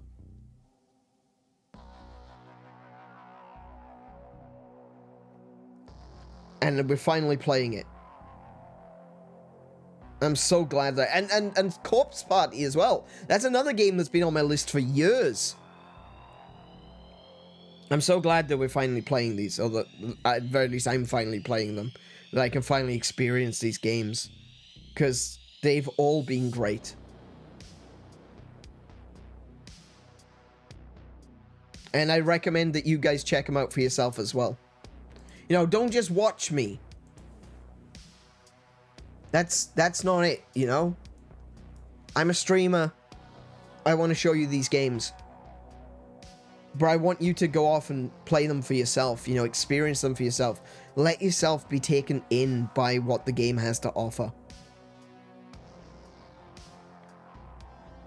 And we'll do that again tomorrow with Corpse Party. So, if you are new here, please do consider subscribing. It really means a lot for the channel. It helps us to continue to grow. And, you know, the more people that subscribe and engage with my content means that it'll be shown in front of more people. So please do consider subscribing if you're new and you want to see more. Consider leaving a thumbs up to let YouTube know that you liked it. And when the stream is over, consider commenting to let me know that you liked it. Tell me what you did like about it. Tell me what you didn't like about it. That's fine too. And we started off this stream with a conversation about consumer rights. We talked about the difference between being informed consumers and being browbeaten into, you know, agreeing with someone else. Let's talk about that. Let's talk about Pokemon. Let's talk about all those games that we talked about at the beginning of the stream as well, in the comments down below when the stream is over. There's a lot to talk about. I can't wait until we can get back to doing Loading Zone. But yes, if you would do any of those things, thank you very, very much. And of course, thank you all for being here tonight, for watching this stream. I know that this isn't one of those big games that gets everyone's attention, but hopefully, hopefully you did enjoy it. Hopefully anyone who is here, hopefully everyone who is here really enjoyed it. And I'm looking forward to the conclusion this Friday. So, thank you all for being here. Be good to yourselves. Be excellent to each other. Play more video games, and until I see you, I wish you all peace and high scores. Good night, everyone.